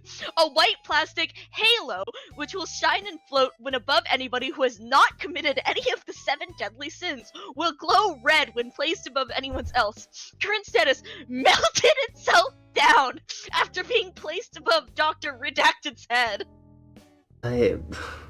God. Also, I just sent a thing on Pinterest of true showing of colors with the Gulf of Mexico meets the Mississippi River in Scrapbook in Discord. Which is what I was thinking with, like, ocean separation. Oh, I think I might know what you're talking about. Or I might have seen, like, a similar thing elsewhere. Oh, yeah, I've seen that! I'll post it in chat. I've seen this! Yeah. It's wild! Necromancer. Last dream was you scrolling for... Well, I mean, okay, at least that dream about Wikipedia is, like... Well, okay, I guess the question is, did you read anything interesting on Wikipedia? Yeah, sometimes... I would say that in some cases it's better than about having dreams about, like, necrotizing flesh, which is what half of my dreams are about. Oh, anyway. I see. I mean, I've had dreams here and there about Discord. One time I had a dream of Mika being on Discord, but they had, like, an alt account which had Mika still in the name, and I was like, what the fuck? Common pronunciation errors. Oh. Huh! I mean... At least it's useful. I would read that. As long as your dream was saying correct pronunciation errors. I hope I was on there when I, in high school, learned that politics is pronounced politics and not politics. Oh my god. God, not me. I still think about, what is that? Epitome? Fucking epitome. I'd only read it, on paper before, and so it was like, epitome. It's fucking epitome. Epitome. Epitome. Your dream last night was about a necromancer separating people's bodies and souls? Oh. That's pretty cool. I've had weird dreams... Oh, go ahead. Oh, sorry. You first. Oh, I've had quite a while ago. I definitely have dreams about superpowers and stuff where I literally I recorded, like, on the spreadsheet of, like...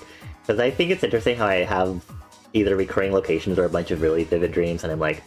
And my dream self has superpowers, and I am aware of these superpowers also in my dreams.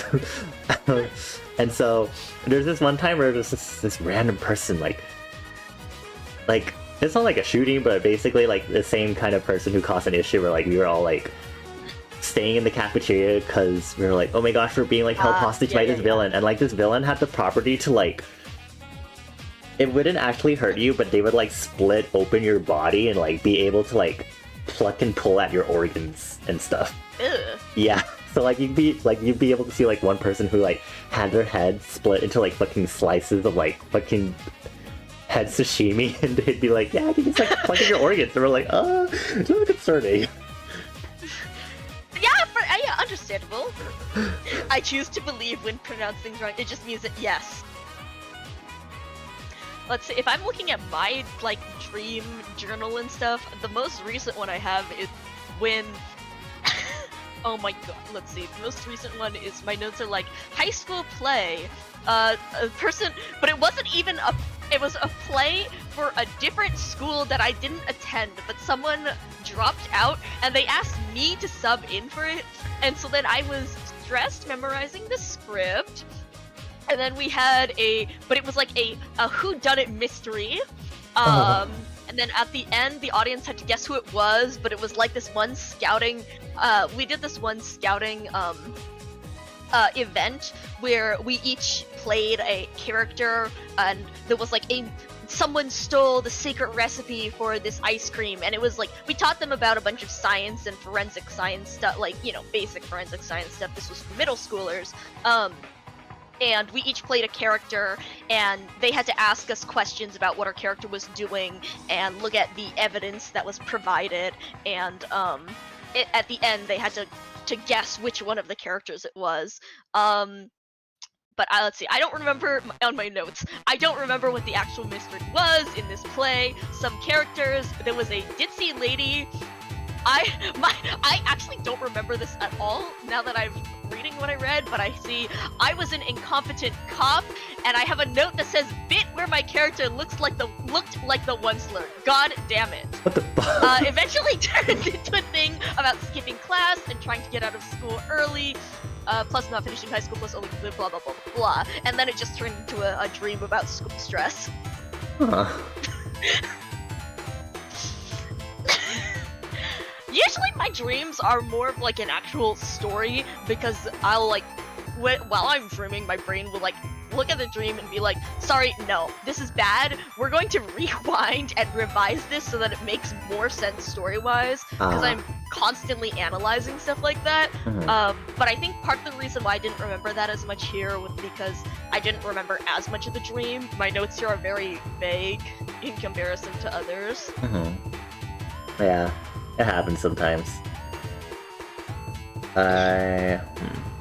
Should I read the one about the cult that I was investigating in my dream, or the one about the British woman talking about tea and biscuits?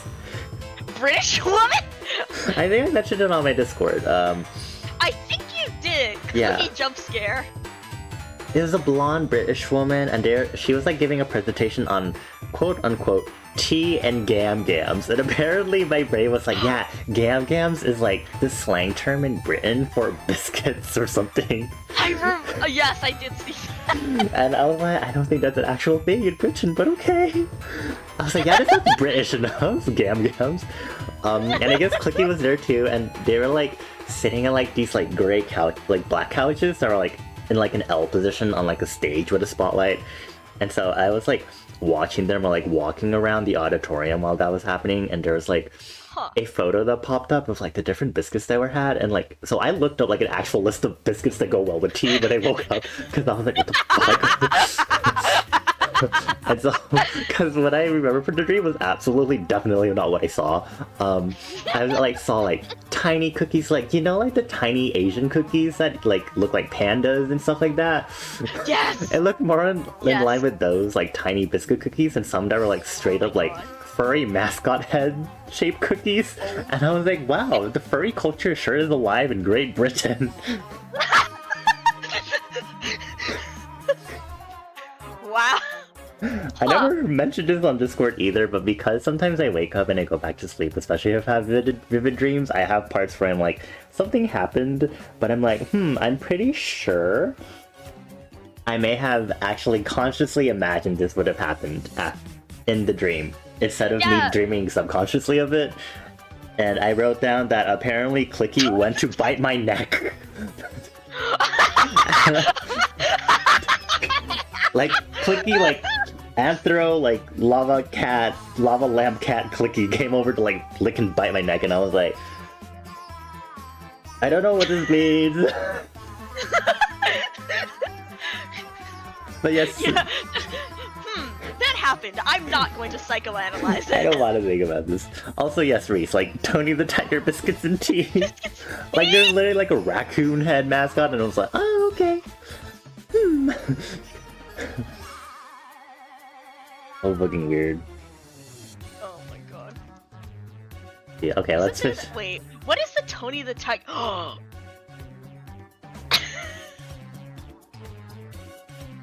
God, were you guys around when Tony the fucking Tiger debuted on Twitch, and we were discussing that in Prowler's stream, Didn't and we some of rate us were him? like live. Did we raid him? Actually, I don't remember. No, I thought we ended before, or Oh, I guess we didn't, but we at least talked about it when the stream started because we were like, oh my god, look at all the Yes. stuff that's happening. yes. And like, we kept seeing all the message. Oh my fucking god, not the shout out. All the messages of like the thirsty messages, and the mods were working so fucking hard for sure. And like I Go. There was a fucking part that because I remember a bunch of us were, we're in Prowler's chat, but we had the Tony the Tiger thing up on the side, and we were like live chatting it into Prowler's chat. As Oh yeah, we were like, watching. oh my god, this just happened. Yeah, and then there's this one part when someone asked about art, and Tony I remember. was like, Yeah. I welcome, I love all foreign fan art. And And then- Ahmad was like, he doesn't mean that! He doesn't mean that! I remember that. We were like, oh. Hmm. Oh no, that poor mod. Oh, those poor mods. I remember all of the furry streamer like names and emotes that I recognized. I was like, oh, I recognize this streamer. I was like, of course they'd all be here. Yeah, like there was just the sheer volume stuff between the furry thirst and the corporate silence brand. Oh yeah, wasn't there like the silence brand emote that Prowler temporarily had? Yes, the temporary silence. I bet I bet I have the picture. Hold on. I bet I can look it up. I think you're the one who probably suggested it in the first place. Yes, I think I did. So, let me read through the rest of these anomalous items while we're at it. Yeah. Oh fuck. Okay, I don't get it. What the fuck? $13 bills that scream loudly when placed next to foreign currency? Shredded in paper shredder. Xenophobic Strip currency? Yeah. it's so good. Again, this is why I love the log of anomalous items. What the fuck? A snow globe containing an 11-second time loop of a snowman murdering a bystander with an axe on research assistant Goldshiner's desk for aesthetic purposes. Yeah. Oh, I like this one. Later, this is in 71 to 80. This is item description. A high-tech typewriter that produces a cognito-hazardous effect on every person trying to formulate a description for said object. Despite being a typewriter, it is always described as a typewriter with various properties, containment places and such, replaced with analogous typewriter-related properties. However, the verb to shoot and its cognates are not affected. Attempts to photograph the object are hindered by mental influence, and any attempts to draw or paint the object result in a drawing of a typewriter. Location of recovery: an abandoned printing device, research base that belonged to a defunct group of interest called Redacted. Current status: in storage in site redacted printing devices room. An effort to produce copies of the typewriter is underway. Notes: this typewriter is great, easy to shoot, very accurate, good shooting distance, lightweight, supports different key sets, and has a 60 cartridge tray. The typing mechanism is detachable. 0.45 ACP and 5.56 versions are available. Most likely, the anomalous effect was developed in order to hinder intelligence efforts. Agent Cora. It's a gun. Oh. This is straight up, it's a gun. I love that one. God. But then, the one right after it too is, I love these. A wooden toy rifle designed to shoot rubber bands using a gear. Rubber bands accelerate to 1/540th the speed of light upon leaving the barrel of the rifle. Current status in anomalous weapon containment. Oh god. Huh. But yeah, there's a bunch of What the fuck? A glass statue. Not a glass statue. Glass fragments of the statue originally composing a non-Euclidean structure. In storage. Notes. It was broken when I found it. Agent Green. Item description. A tambourine that, when shaken, produces the sounds of a guitar. Staff claim to greatly enjoy it. Current status. Held in the Site 19 break room. Oh my god. A pair of baby blue boxing gloves. If the boxing gloves are used to punch an infant in the jaw, the newborn will grow all of its adult teeth within the following 24 hours. Oh. Stored in Site 17 containment locker. A brand of redacted brand chewing gum containing 6 pieces of chewed gum. When chewed, they will revert to unchewed form. Rechewed pieces don't possess this property. Current status in storage. Notes. How did we figure out it did that? Dr. Redacted. Yeah!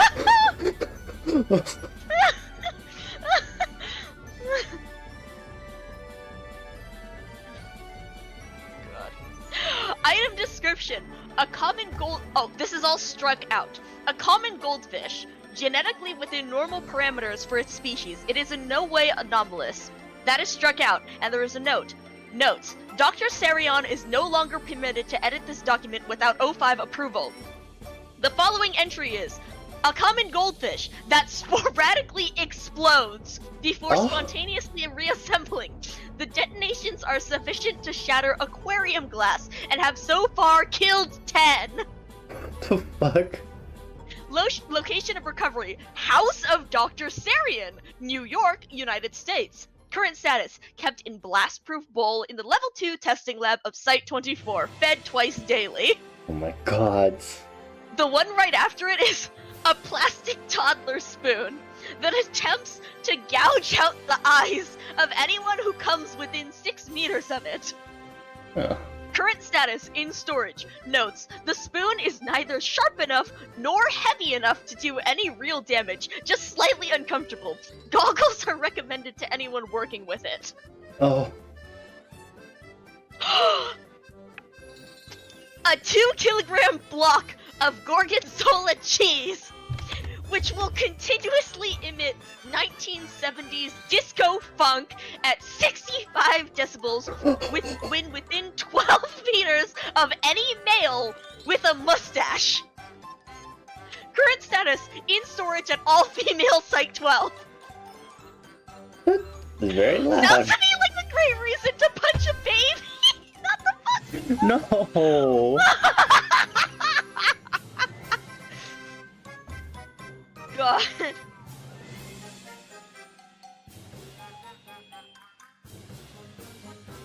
A titanium spork. Any food eaten with this utensil will be perceived to be slightly less spicy than the maximum the eater is readily capable of tolerating. No chemical changes to the food or physiological changes to the user are noted. This item only affects perception. Location of recovery to Site 88 cafeteria. Current status in the Site 88 general storage wing. Small item storage locker. Notes. Correction, it's supposed to be in the storage locker, but keeps ending up back in the cafeteria utensil rack. I better not catch whoever keeps doing this. Dr. Rachastani. Oh my god, the Prowler cosplay, but I'll read the Bonnie cosplay one in a sec, but the Prowler cosplay one. A brown paper grocery bag. When placed on the head of a human being, the wearer's face cannot be revealed in any way other than removing the bag on their own. Any other attempts will remove the bag, only to reveal another bag underneath, still covering the head of the wearer. Removed copies no longer display anomalous effect. Attempts to cut holes in the bag have failed. Deceased subjects do not seem to trigger anomalous effect in the object. Huh. Then the Bonnie cosplay is a bag of redacted brand marshmallows. When a marshmallow is consumed by an individual, their head becomes engulfed in blue flames. Oh right, Stone Toad mentioned it's the bootleg Bonnie cosplay because of the wrong color. Subjects always report a lack of noticeable change in spite of heat readings exceeding 100 degrees Celsius.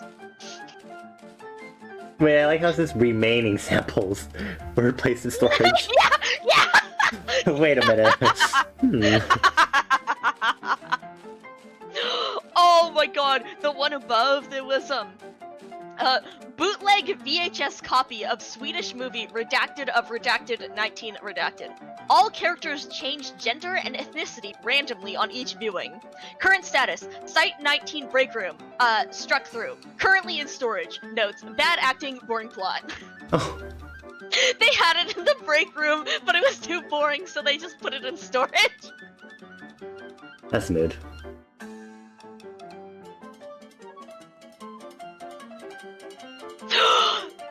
This one! 7 booster packs of the popular Magic the Gathering trading card game. Opening of any of the packs will lead to an unidentified male voice saying, "Ha! Nerd!" The voice appears to be located a distance away from the opener of the pack. Current status, only 5 boosters remain, currently stored in the Site 23 storage room. I hope they enjoyed the 2 booster packs. I know, right? A 17-gram lump of plasticine, which, when viewed by more than one person, is unanimously agreed to be too much plasticine. Mechanism for perpetuation of this worldview is currently unknown. No anomalous effects if viewed by only one person. Current status, kept in a small plastic bag in the break room of Site Redacted. Huh. Let's see, Oh, I bet Bonnie would like this one. which one? Item 121. A medium white men's shirt. All attempts to capture the item on video or photograph have failed, as photographs and videos develop as if the shirt were not present. Oh my,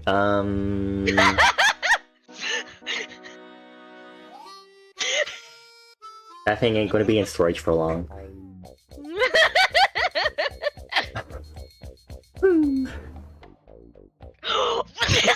This one! An oil painting depicting a sunset over snow-capped mountains. Any human who views the painting is unable to move, excluding blinking and other unconscious movements, until they are deemed to have sufficiently appreciated the painting's composition or are forcibly moved by an external force. Location of recovery, art gallery, blah blah blah. Current status, in permanent storage following an incident in which Dr. Gently was transfixed for 3 hours before being removed by security staff. Notes, maybe it'd be easier to appreciate the thing if the artist wasn't terrible at conveying depth. Dr. Gently. Ah.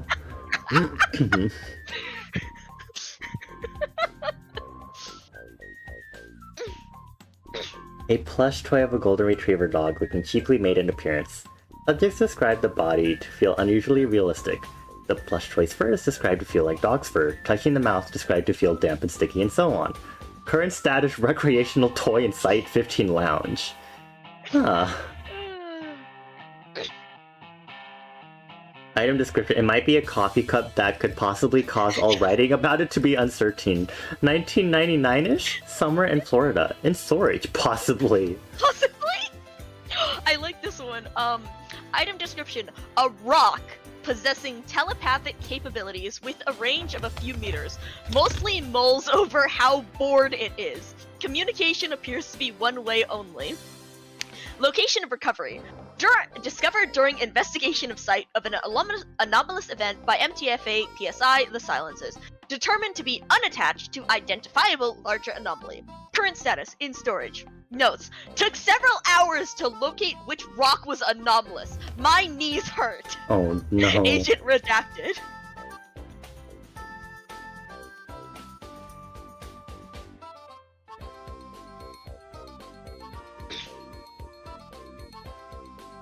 This one is literally just a soft-boiled egg.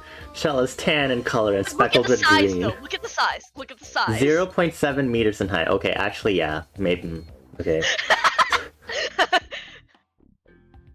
Current status undergoing testing. What kind of testing? To eat it, or...? I like, there's another one later. Remind me to do that in a sec, but I need to read 141. Item description. A twin-size mattress.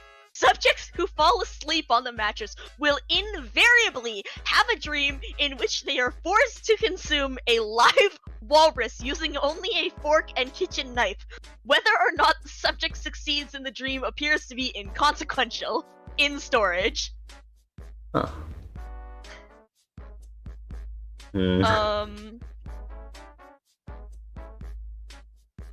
Oh, and then later, the one it's in the 151 range. It's a pennaceous feather resembling a tail feather from an unknown species of family Accipitridae, hawks, eagles, and vultures. It is brown with white banding, appears to have naturally fallen from its host, and measures 4 meters long by 1 meter wide.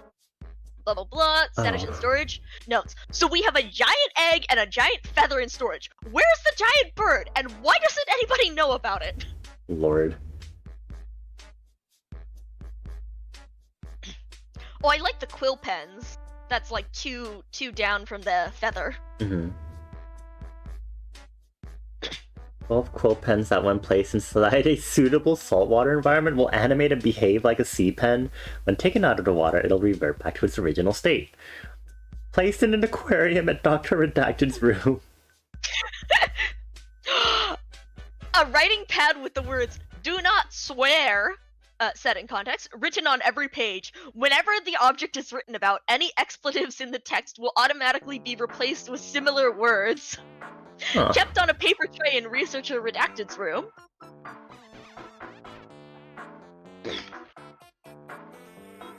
I miss a commercial electrician's 22-piece tool set manufactured and sold by Redacted. Any attempt to take any of the tools in the set without looking directly at it will cause the tool to instantaneously transport a few meters away to a random location. After 5 attempts to retrieve a tool, all tools in the set will transport to a location suitable for them to arrange themselves in an order resembling the winky face emoticon. I love...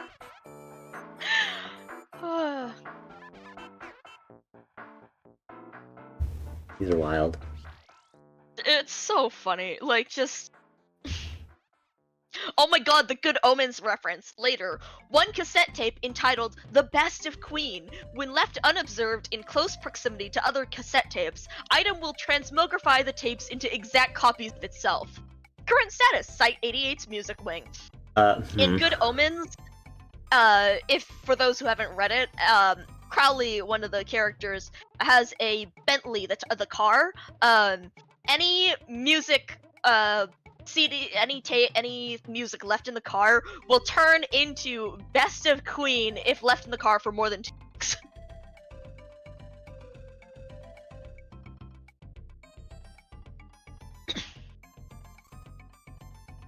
Yeah.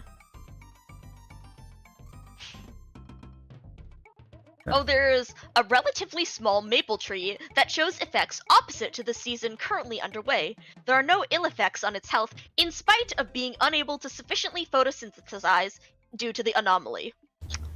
Current status, relocated to an outdoor compartment of Site Redacted. Object retains anomalous property after relocation. Oh my god, right after it. Item description, a complex ritual which, when performed correctly, causes the manifestation of a single pepperoni pizza. Ritual was originally written on a receipt from a local pizzeria for 1 large pepperoni pizza.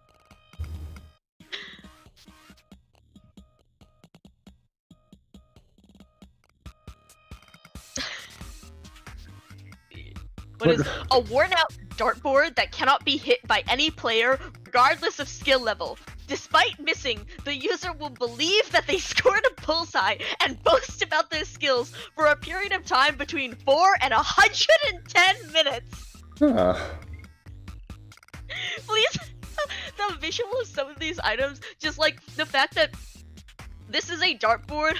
Imagine seeing your coworker throw a dart at a dartboard, miss completely, and then boast about getting a bullseye for nearly 2 hours.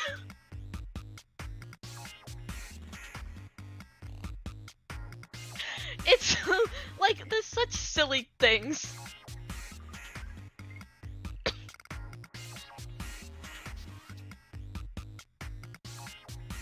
A silver wristwatch, which, when laid on any surface, will soft boil an egg placed on it. No other anomalous properties recorded. Current status, in the possession of Dr. Michael Redacted for personal use. Notes, this is absolutely useless. However, it does make preparing lunch at work easier as I don't have to wait to use the stove in the kitchen. No, you can't have it, it's mine. Oh.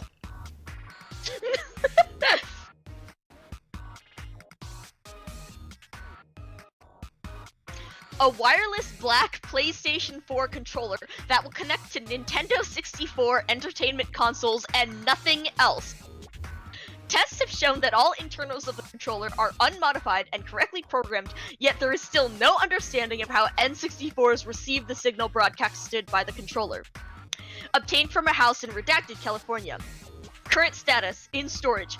Requests for transfer to Area 43 break room pending. My god.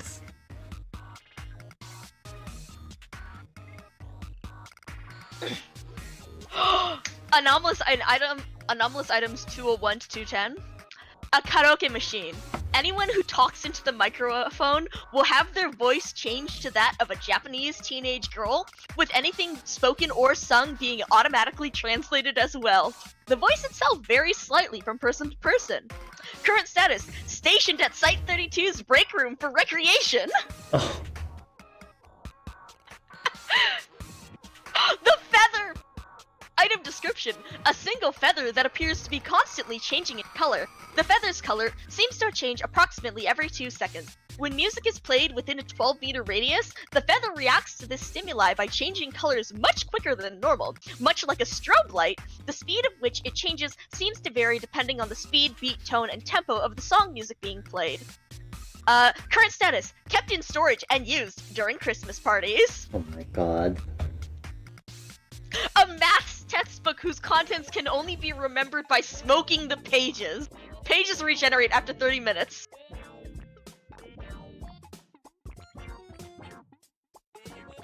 A man in his mid-30s capable of twirling any object on his index finger at extreme speeds, regardless of size, mass, chemical composition, or shape of said object in relation to his own body. And he is now in low-threat humanoid containment site 12. Oh fuck, I didn't add any of the glizzy emotes here! I know I added a glizzy one to God. Citrona's channel! It is 1:30 a.m. Yup. I think.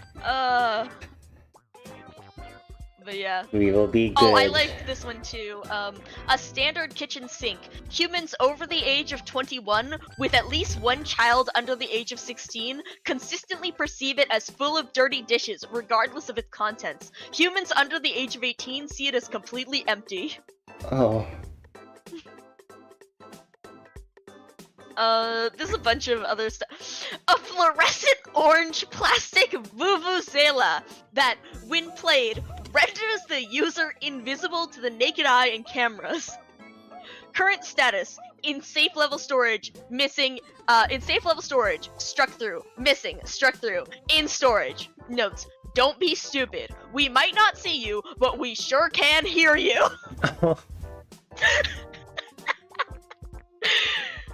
Oh god.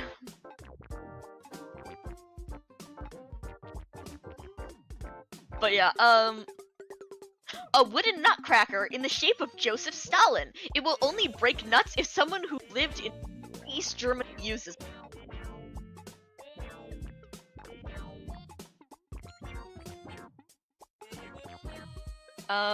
Let's see what else is there. Oh, the deck chair! A standard, non-anomalous white deck chair. It is devoid of any anomalous properties other than its location of recovery. Date of recovery. Not applicable. Location of recovery. The surface of Europa, the moon of Jupiter. Current status, remains on the surface of Europa due to cost of extraction. And the one right underneath it, a bottle that, no matter the contents, will always land on its head when flipped. Location of recovery, Westbrook High School vending machine. Current status, used as a gimmick to impress new agents accepted into the Foundation. Notes, can Dr. Melchowski please return the item to the front desk of Site 46? Professor Yang would like his turn now.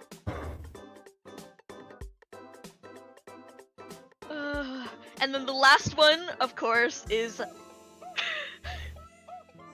a really cool rock. I mean, this is one of the most awesome rocks I have ever seen. In fact, it is the coolest thing I have ever seen. Struck through. Item is a small rock that, when someone touches or picks it up, causes them to believe the rock is the coolest thing ever. This effect persists after the person stops touching it. Other than this, it seems to be a normal rock. Location of recovery was found by Dr. Anderson outside Site-24. Current status, on the raddest desk of the amazing Dr. Anderson, because he found it and therefore is the coolest person. Oh my god. But yeah, there's some more, I will say, like, I think if you scroll all the way up back to the top, you'll see, like, due to the increasing number of items discovered by the Foundation, no longer open to new entries, ESP Archival, second, third, and fourth volumes of this log have been made available, and the fifth remains open to new additions. People add more. I will say that I think, when I read through these some time ago, the quality of ones in Volume 1 was better than the ones later. Also, I think because Volume 1 is more frequently read, so some of the, there were some grammatical errors and such in some of the later ones, but you know, it's always fun to read through and see what interesting creative items people come up with. But yeah, I love the Log of Anomaly. It really feels like the sort of thing that you just have, like, they're just around. Like, if you look at anomalous items, number 1, item description, an unbreakable lamp. Kept in Dr. Wright's office in Site Redacted. Notes, this was one of the first items categorized as anomalous and denied full SCP classification due to lack of value in further research and little need for special containment. A penny which, when flipped, will always land heads up. Shipped off to permanent storage. Can't believe that none of the researchers kept this to win bets with. But yeah, so some of these are very silly little things, but it's fun to think of these odd little anomalies that just hang around. Especially if there's like, this is a weird thing and it just does this, but you know, it doesn't hurt anyone, so we'll just use it for recreation. See the cowboy hat, the karaoke machine, the PlayStation 4 controller, or just various interesting little things like that.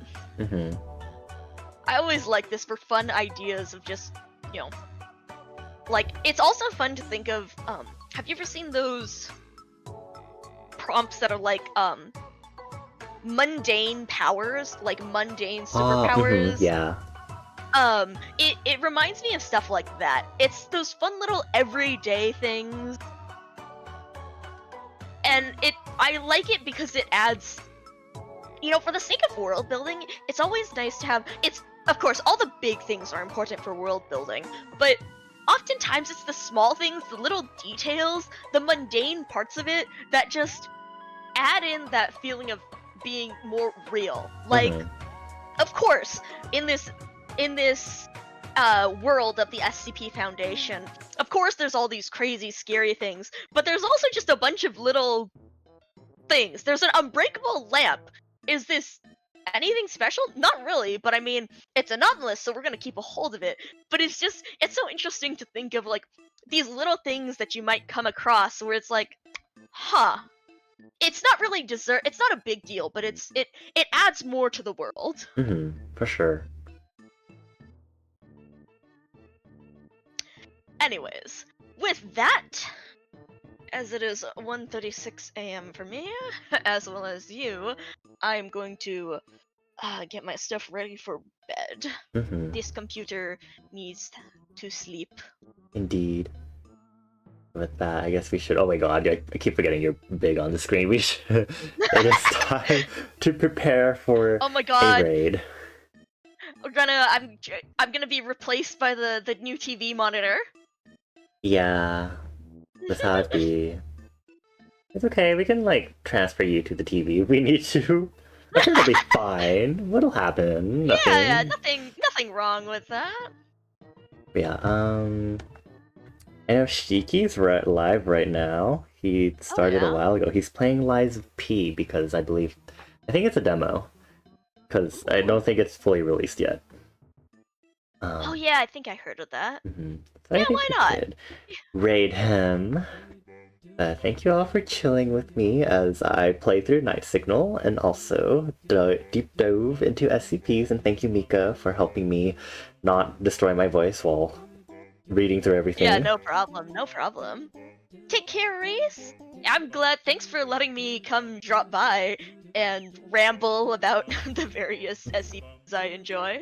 Of course, thank you for Feel free to look through more of that list on your own time. It's again, it's a lot of reading.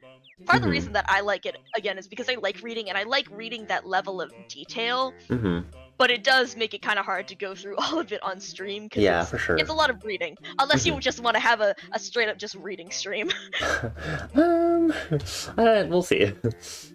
Well, yeah, thank you for preparing SCPs for me to look at especially, and thank you to everyone else in chat who also suggested SCPs. Very helpful, very cool. Yeah.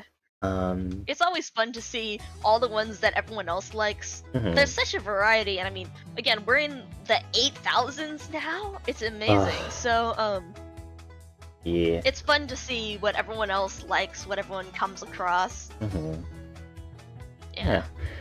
For now, let's go ahead and get a raid going for Shiki. I will do the usual shout-out stuff for our Beef Boy first, and I should maybe get this open on my end, because I know ads will swarm me and I'll be like, oh no, ads. Yeah, thank y'all for chilling with me in liminal space. As usual, a Discord server if you would like to get updates when I stream / talk about stupid stuff with us. Like, what did we talk about lately? Dreams. We talked about... Well, dreams are interesting. We talked about Citrona getting drunk. I like how I was just immediately like, yeah, let me just expose Citrona right now. Yeah, Citrona gets drunk and like fucking texts the Discord server when they were drunk. Twice, I would like to say. We talked about Lumpia coin laundry. Yeah, it was one vowel off. Okay, I was like, my mind just thought, I was like, oh, that's cool. They serve like food, and oh wait, that's something. That is hungry moment. Whoopsie! It's the colonizer, not the colonized. Oh, and then we talked about heat naps. Gods. I feel like I'm gonna keep taking those, especially as the weather probably goes into summer. Yep. Anyways. But alright. Thanks for letting me come by and chat. Of course, thank you for it was great hanging out here. Everyone else. Oh my god, the smell like beef. Yes, I have a custom raid message for Shiki now.